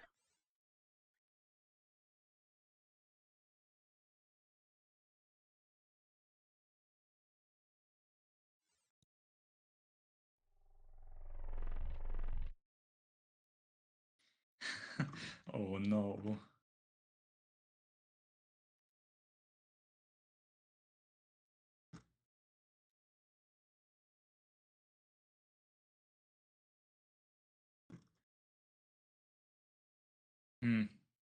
Actually, I think the Alpha flag is supposed to win this one.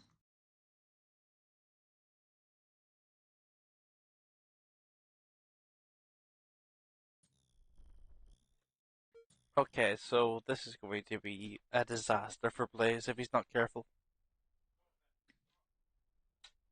Yeah, I mean, do you know how fast that flag thing goes?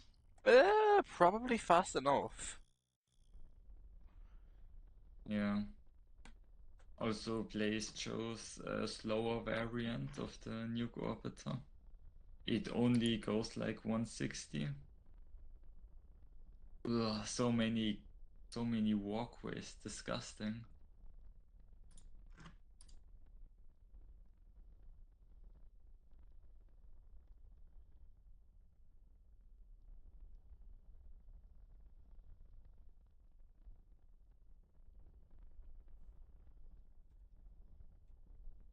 Yeah, Blaze being really careful right now. And he is being cautious as well. Yeah, not to run out of energy with those boosters up there.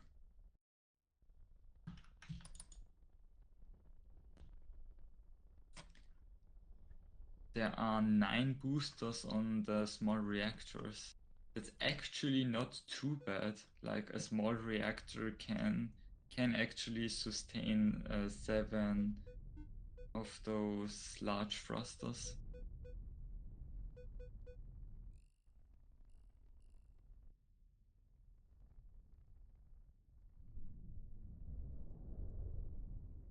Yeah, that's gonna get blocked. Oh no, some shots actually got through. I did not expect that, to be honest. Yeah, I thought that Wow. would be it. Yeah, that's devastating for Antithesis.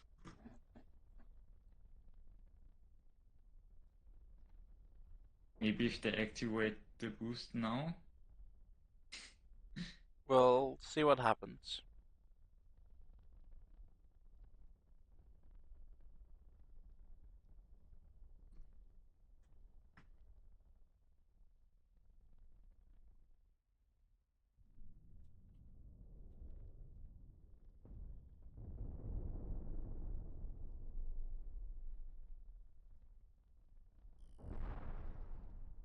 Anti is going to burn down if they don't act. You know what would be really useful right about now? A nuke range extender. What? An NRE? Yeah, think about it. Anti is barely moving and Blaze could shoot nukes from a safe distance. I suppose so. I actually, in the past, made an very experimental build where I put NRE on an ultralight nuke orbiter. Huh. Did it work? I got some nice shots off, but I wouldn't say it worked. Okay, Antithesis is engaging, but losing all of the rest of their ship, Yeah, basically. that's a total loss.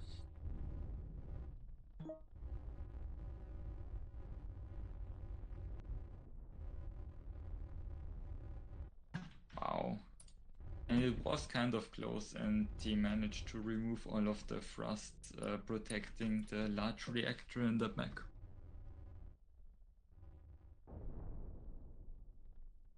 Yeah.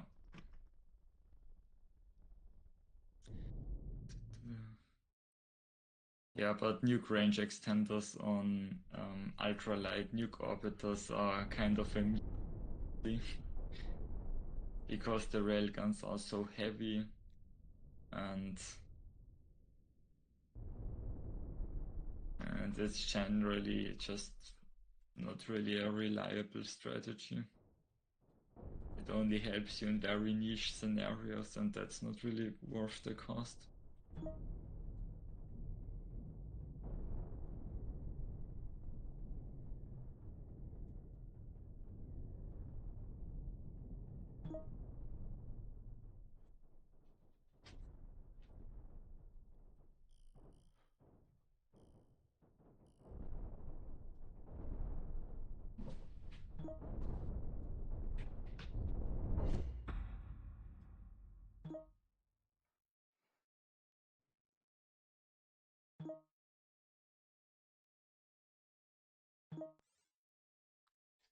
Okay, Blaze Yes. won his second match.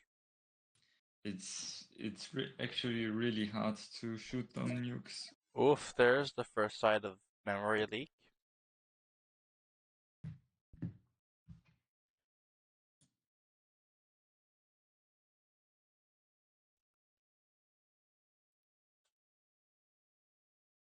Okay, memory is at 97%. Let's see what I can do to help it.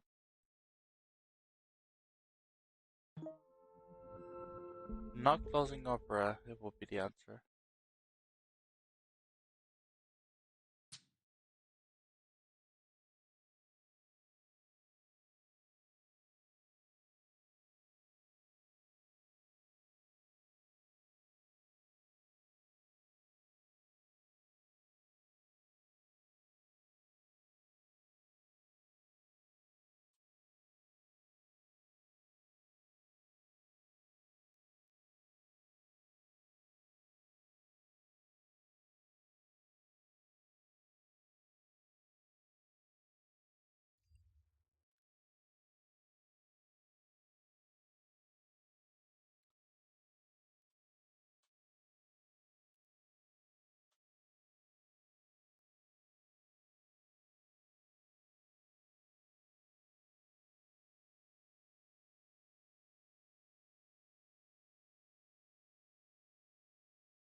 Okay. Oh no, we have this matchup again. Ah, And this time, Blaze has points defense.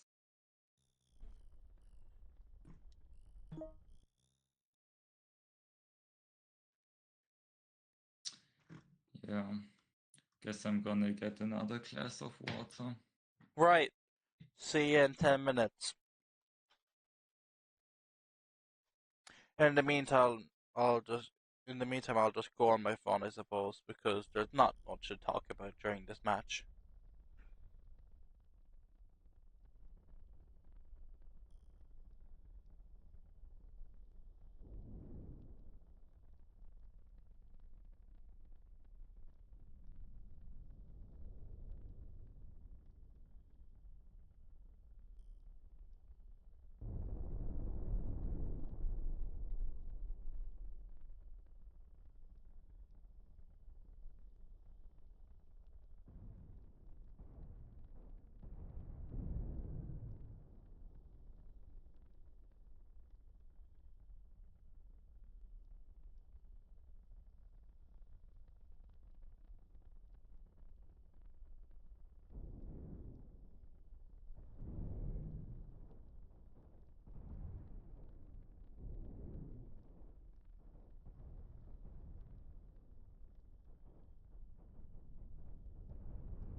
Oh my god, some new kits that dealt 0 damage.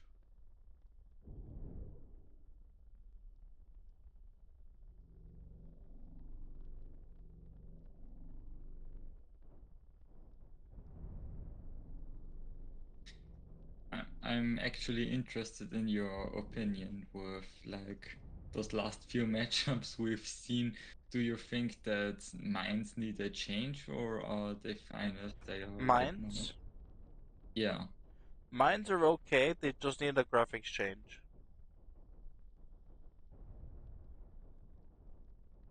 They're just too invisible right now. That's true, but oh, Blaze actually got Wow, a really nice. nice hit. I think, Oh, damn. yeah. Okay, Auntie gave up. I guess NT didn't pay close enough attention and just flew into the wrong direction there, right into those nukes.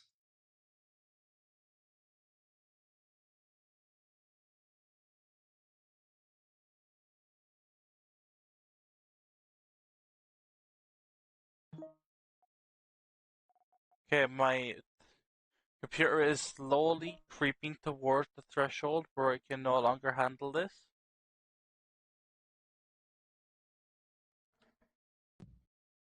But it's fine.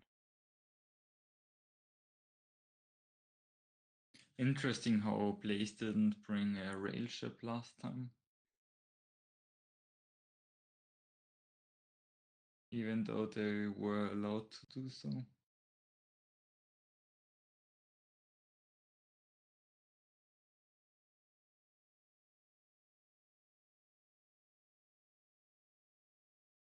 Oh, I've just killed Cosmoteer. Whoops. Yeah. Yep, just deleted Steam in my task manager and that deleted everything else too.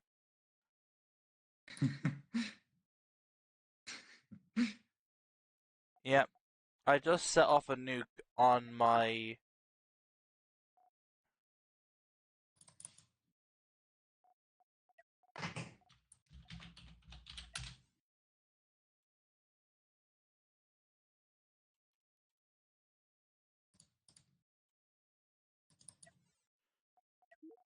I'm ready.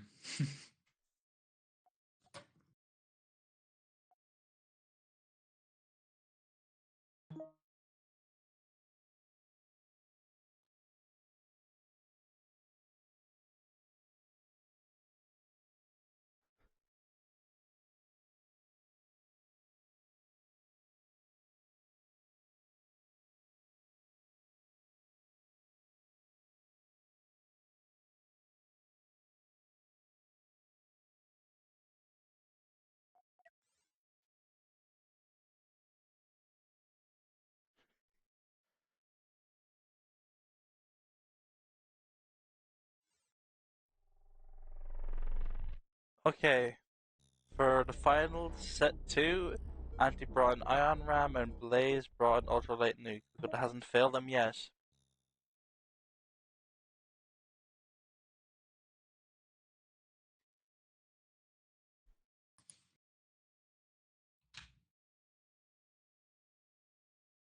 Yeah. I think that's just gonna be pretty sad for Anti.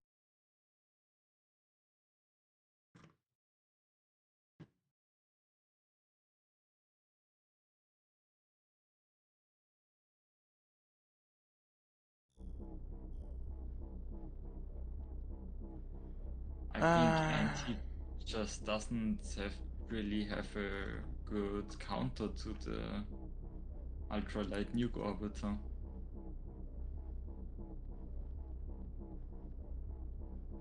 So Blaze is just going to repeatedly bring it. Jenny has the right mindset. That is great. She has Subway Surfers. Oh no, she has Subway Surfers and Marble Blast just going on at the same time. Ah, yes.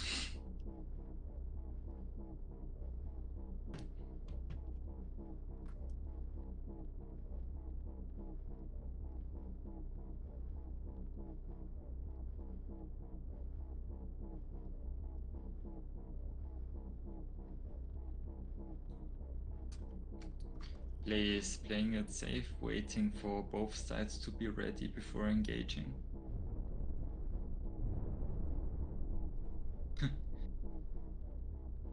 Chipping the corner a bit again.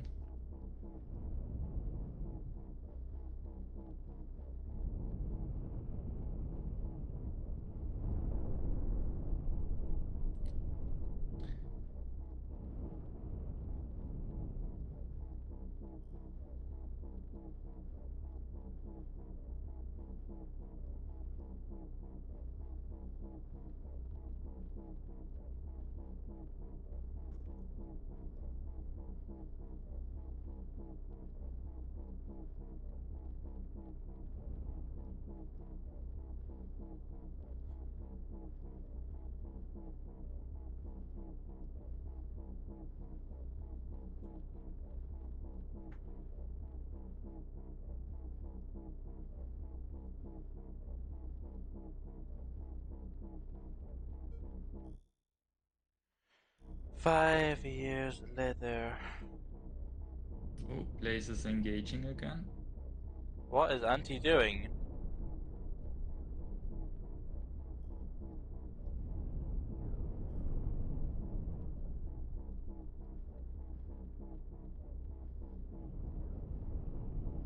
Hmm. That's actually a bad position for Blaze.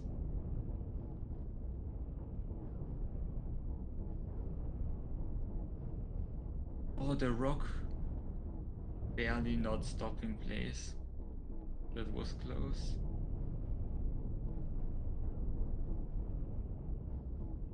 Yeah, I think Blaze just got stuck there. Now he's going to die. Yep, that's it.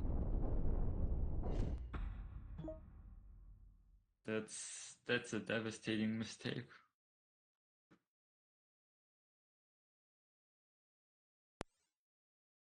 Yep, and now Auntie gets the first mark on this one.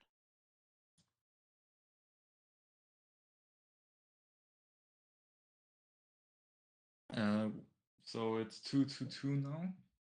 No, it is 1-1-1, set 1, which means Blaze won that. And Antithesis is now technically in the loser's bracket. Ah, right. So Anti is in the loser's bracket now, so they no longer have a flawless win, but they can still win the tournament by beating Blaze. Yeah.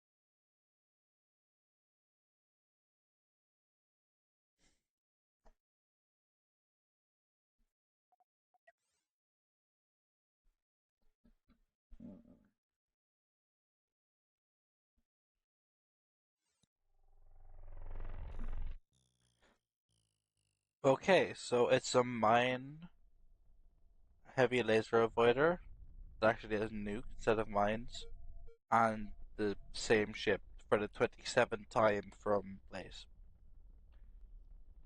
I mean, if it ain't broke, don't fix it. Yep. Huh.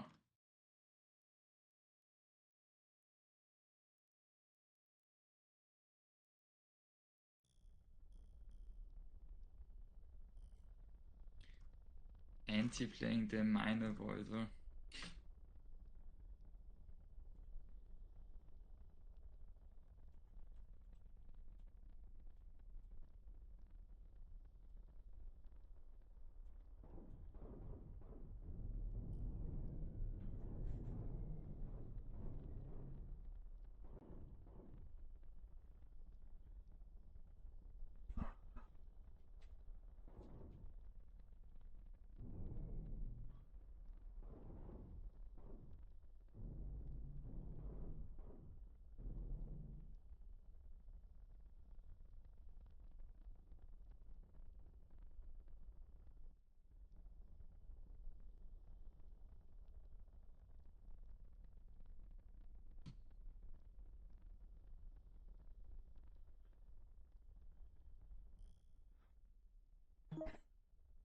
Yep, Blaze is just Ace spinning. is using the Paragon strategy.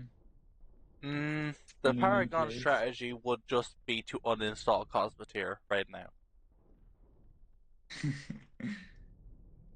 Yeah, definitely.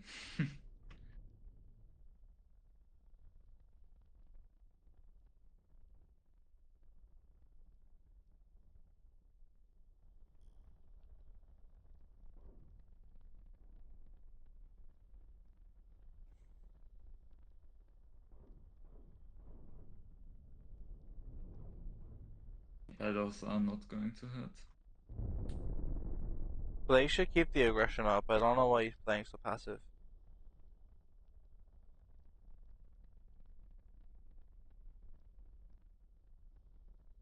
I suppose me and him have different playstyles. Yeah, I don't actually know who would be favored in a Rod matchup. Probably anti because of their omnidirectional thrust.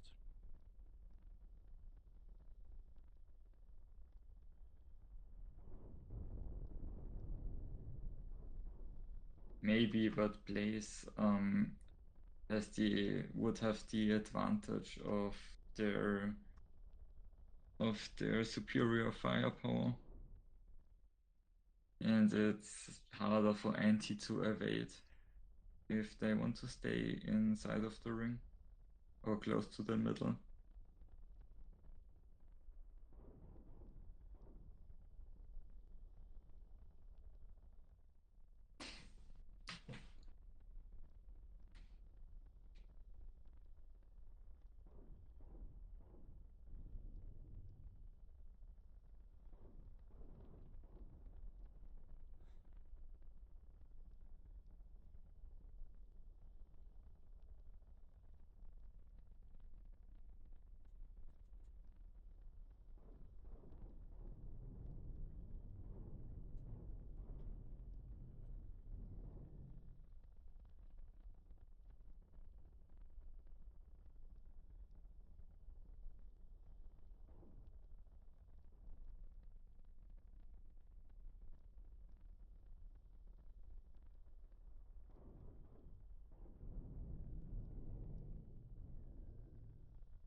Anti could use his nuke launcher as like pseudo mines.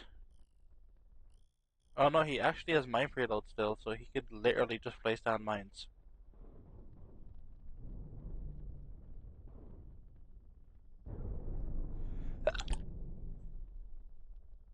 Bless you. Yeah, no, I tried to mute myself, but it didn't quite work out. No, I think you largely got cut off. I only heard like the start of it. That's fair.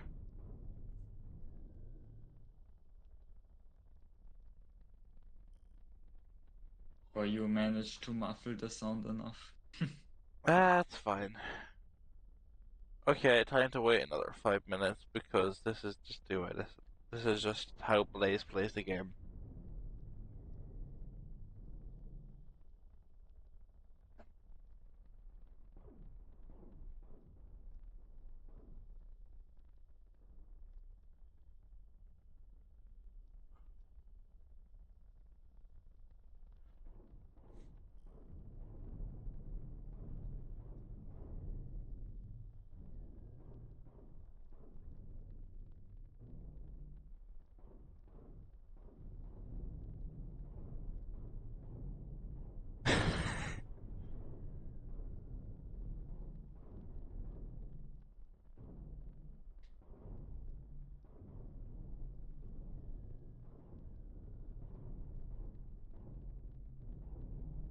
Always fun when both of the ships Are literally can't deal damage to each other. I mean, what's stopping Anti from just rotating and using the several billion mines he has on his ship? Yeah,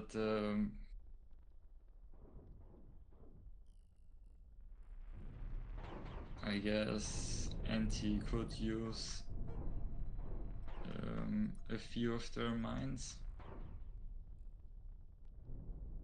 But they have to be careful because if they launch too many at once, Blaze could just move in and try to get a volley off.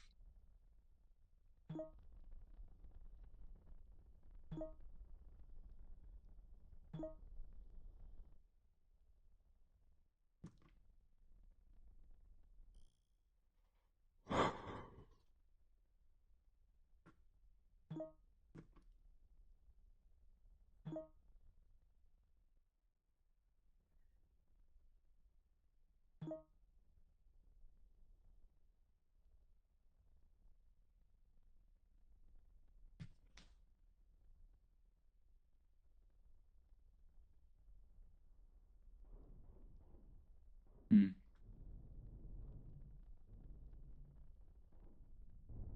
Whoa, nice. That was an interesting fling. It was a nice thing. Oh? Yeah, there's nukes are not going to hit. Yep, you're right.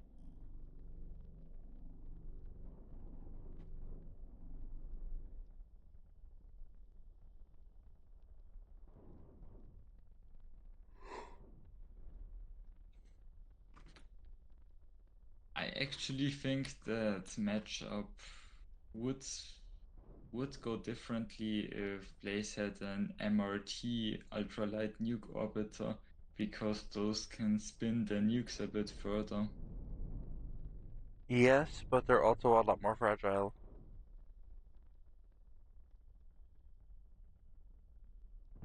Sure, but Anti's ship doesn't deal any damage except for those mines if you run into them, of course.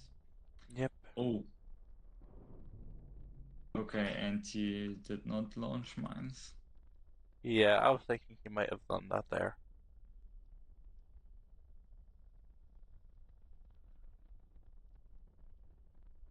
But they did already place mines in the center of the map. Yep.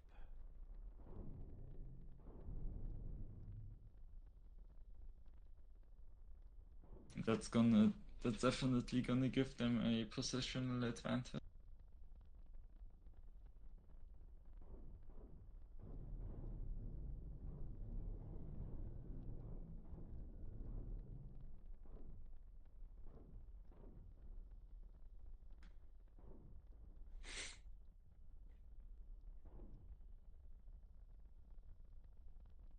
Yeah, Blaze already forced to move out of the rod because of the positioning of Anti and their mines. Oh, Yep. that's bad, yeah. Too close for comfort.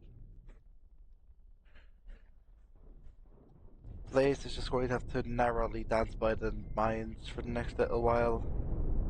Slowly trying to get rid of them. But it almost dealt damage. Blaze's only option is to attempt to detonate the mines and like slowly scrape by the mines and detonate them one by one. Oof. That's rough. Almost losing the match even. Oof. Okay. Antithesis won 2 rounds. So next round, Antithesis wins, they win the tournament.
Alright, Blaze actually using a different ship again.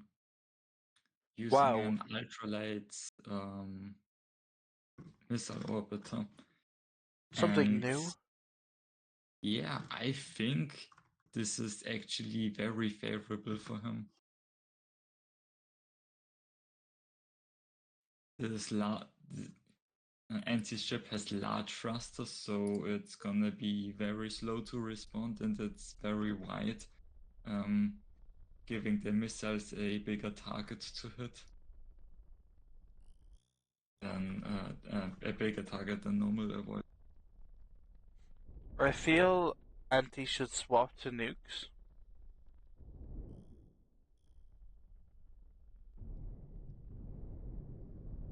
Yeah, I'm not sure. Like, I think it's gonna be impossible to get any nuke shots. With mines, I mean, they are mines. You can always get a cheeky shot in.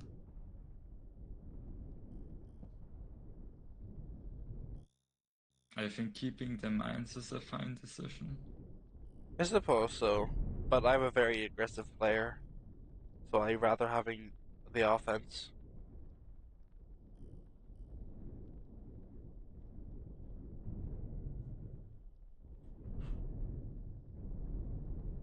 But so far, NT has been doing a really nice job defending against those missiles. And as I say that, they lose a bunch of thrust.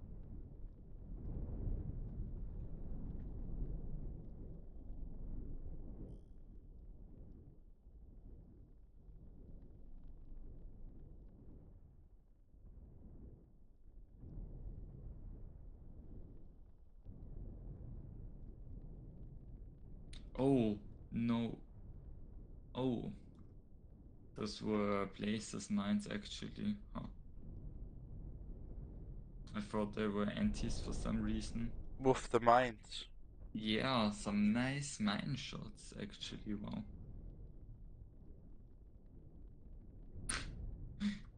Antis facing missiles from all directions and somehow manages to take almost no damage.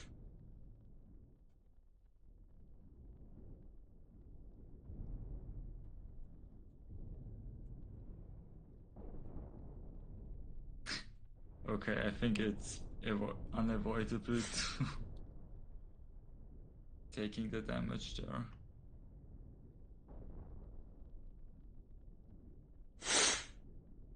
Yeah, I think it's And just too much. yeah, with the loss of those thrusters, it's gonna be harder and harder to dodge the missiles. So you're gonna take damage faster and faster.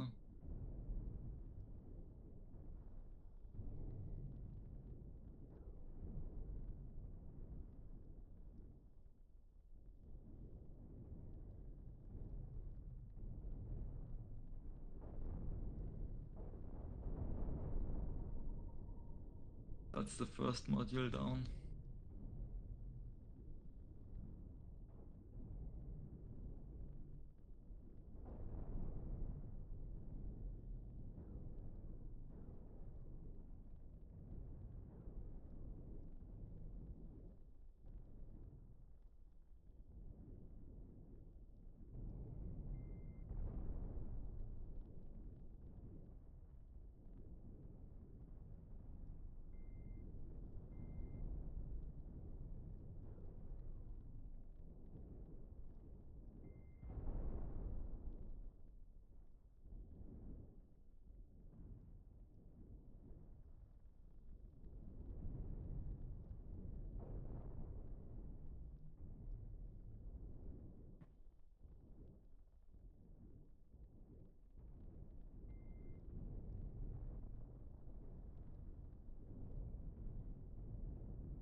Blaze getting a ram on the back of Anti.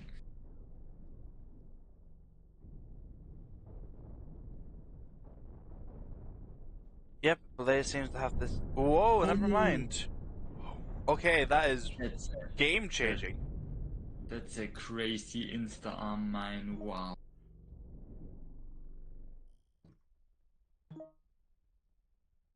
That's crazy. Ooh. Okay, the only thing Blaze can do right now is ram his missile module and use it like a reverse missile orbiter. Yeah. Meaning he has to like give up all of his shielding, but it means that he should still fight yeah. back. It's honestly crazy that happened because Blaze was spinning Anti at the moment, and doing insta-arm mines while spinning is extremely unreliable. It shouldn't even be possible because you need to be going perfectly backwards. No, it's you don't need to go perfectly backwards. It's just the mine launcher itself has to go perfectly backwards. Ah, that's just so unrealistic.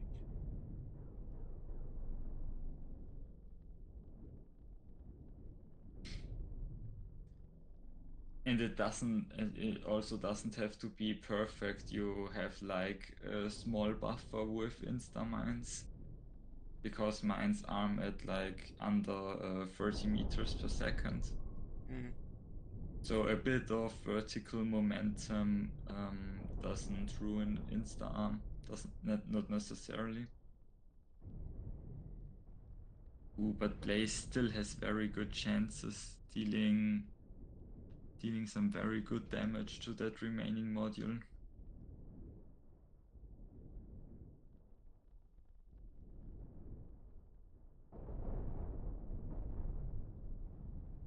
Yeah. I think Anti lost control there. Only has a small cockpit left.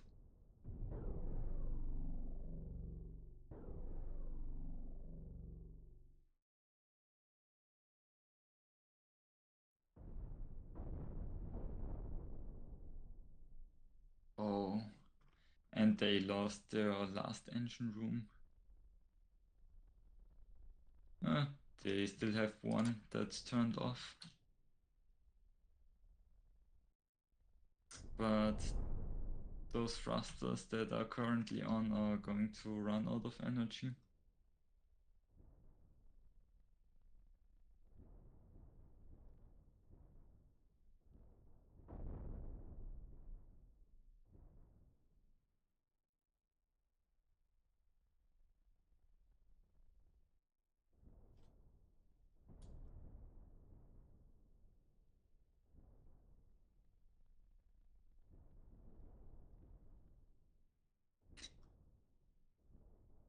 Wow.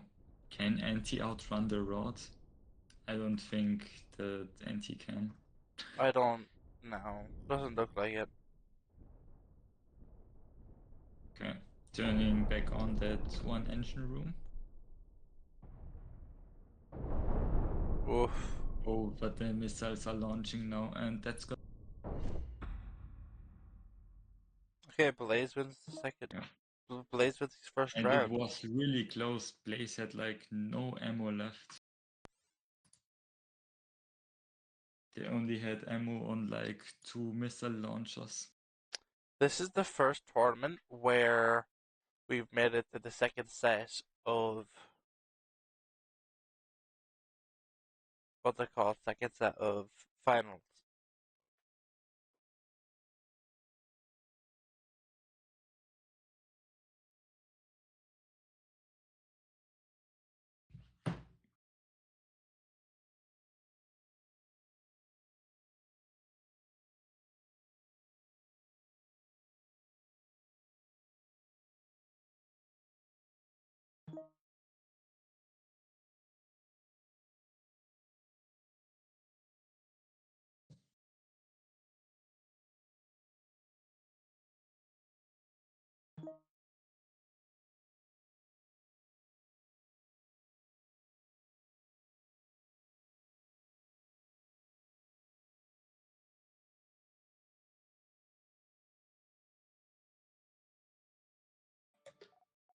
Okay.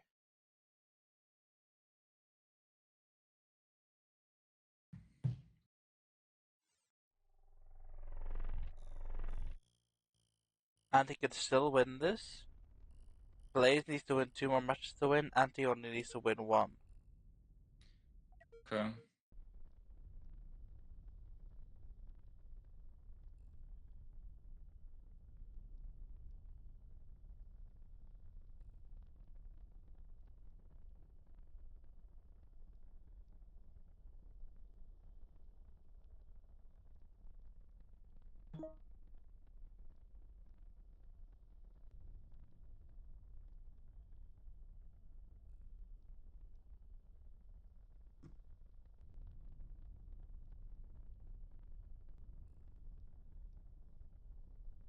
Okay, I guess Blaze is trying to rush down Antithesis.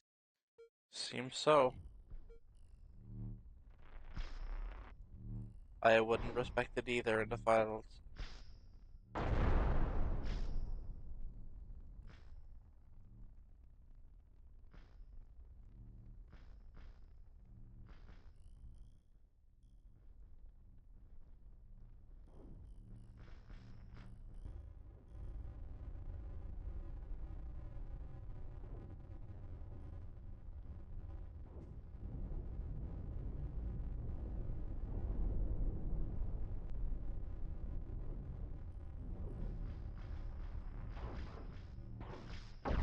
Oh, Anti managing to dodge all of those nukes.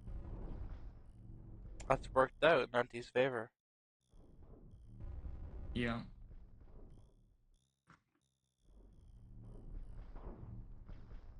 Blaze didn't manage to punish the setup in time.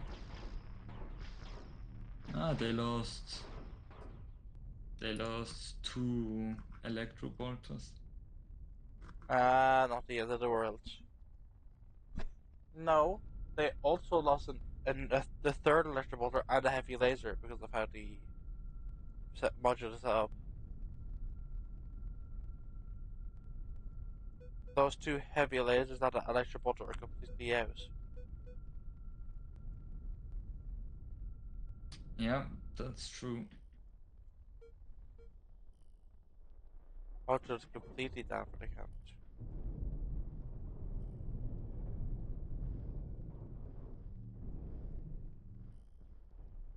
But Anti's ship still has so many electro bolters, it's kind of scary for Blaze to approach.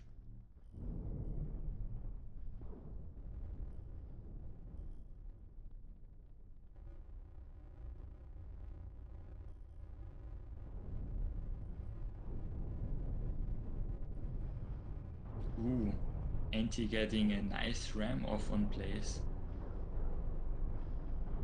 That could be it. Oh, Oh, very almost close. not. And now Blaze can make a counter attack, but doesn't hit the nukes. There's a fire on the reactor. Does he have fire extinguishers? No, he does not. Yeah, it's gonna get there in time. Where is his fire? Oh, he only has one. Yeah, but this was more than enough for the small fire.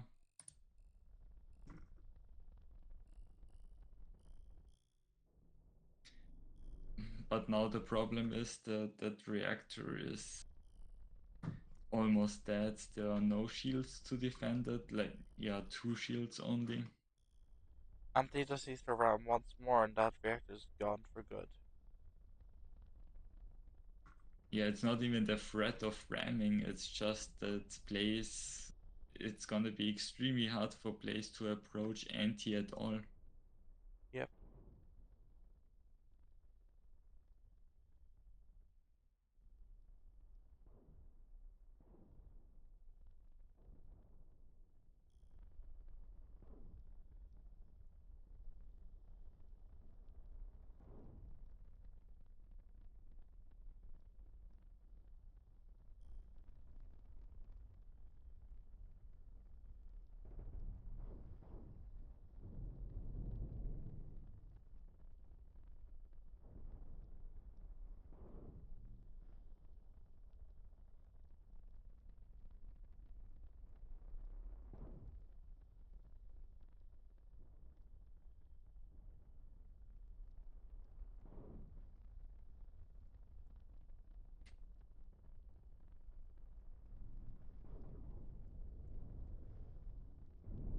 Yeah, interesting strategy by Blaze, just waiting in the middle, forcing anti to engage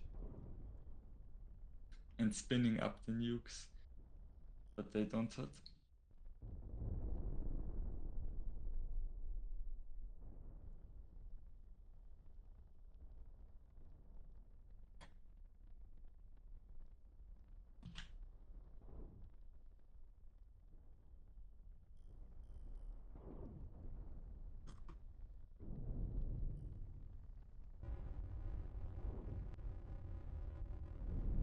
Ooh, anti is engaging.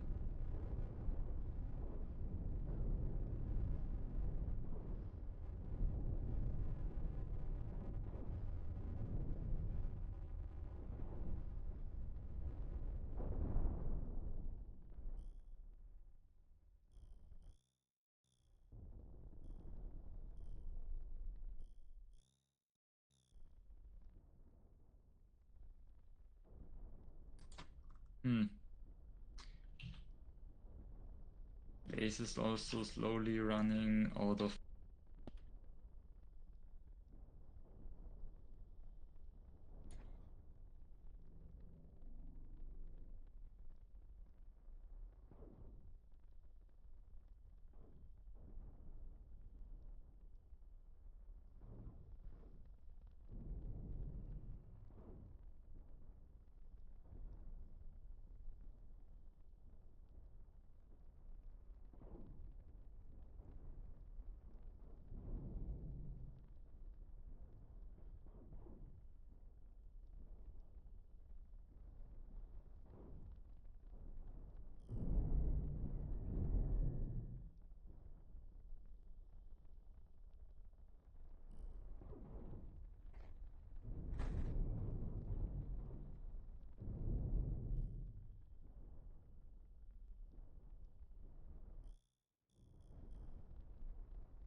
I'm honestly moments away from falling asleep in my chair.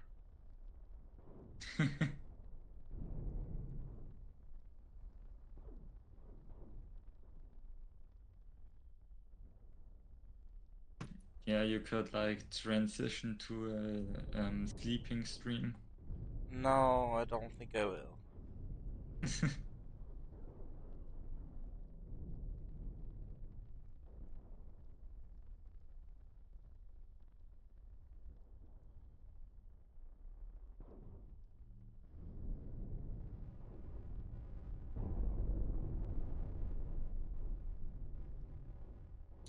Ooh, Anti at an awkward angle there, but they're gonna be able to dodge, yeah. Anti's going to try and chase down Blaze now. Yeah, but that's also not going to work. I think the boost is going to run out. Yeah. Unfortunate.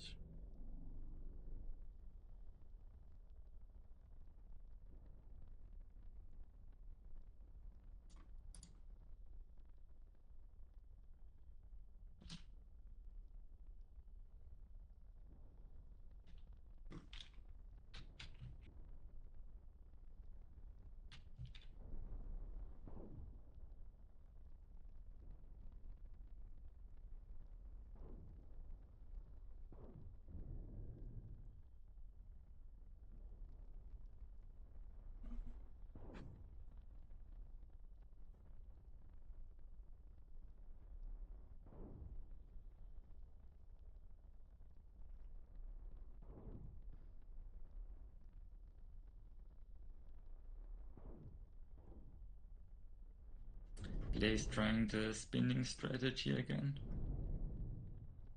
I'll try spinning. That's a neat trick. Jesus. The large shield ping. I don't know why Wow. it does that. Yeah, the large shield bug actually saved Blaze's side there. It prevented him from blowing up his own nuke launchers. Oh, the reactor was very exposed for a moment.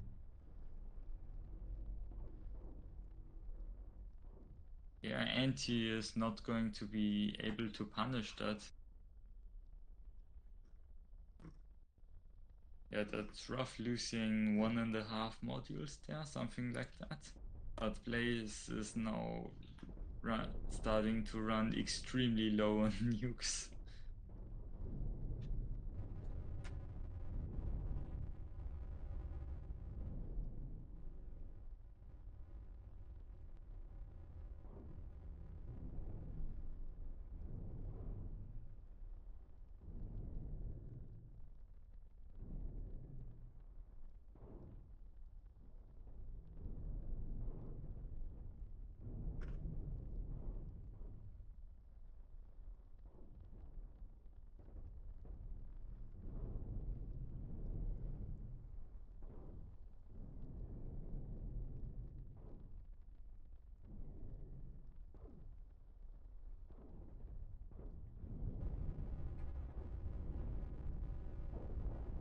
Oh no, I think Blaze is gonna be stuck on the asteroid Yep, now. that seems to be Yeah. GG. He can try to launch some illegal nukes, but no. And that's the end of the tournament. Yep. Well, congratulations to Antithesis. Yep, congratulations for winning the tournament, Andy. You will now gain the champion role. If you do not have it already, I'm pretty sure you don't. So, you have a new champion. Yep. I wasn't able to prevent the new champion this time. Oh, what a shame. Maybe you'll do it next time. There's always next time.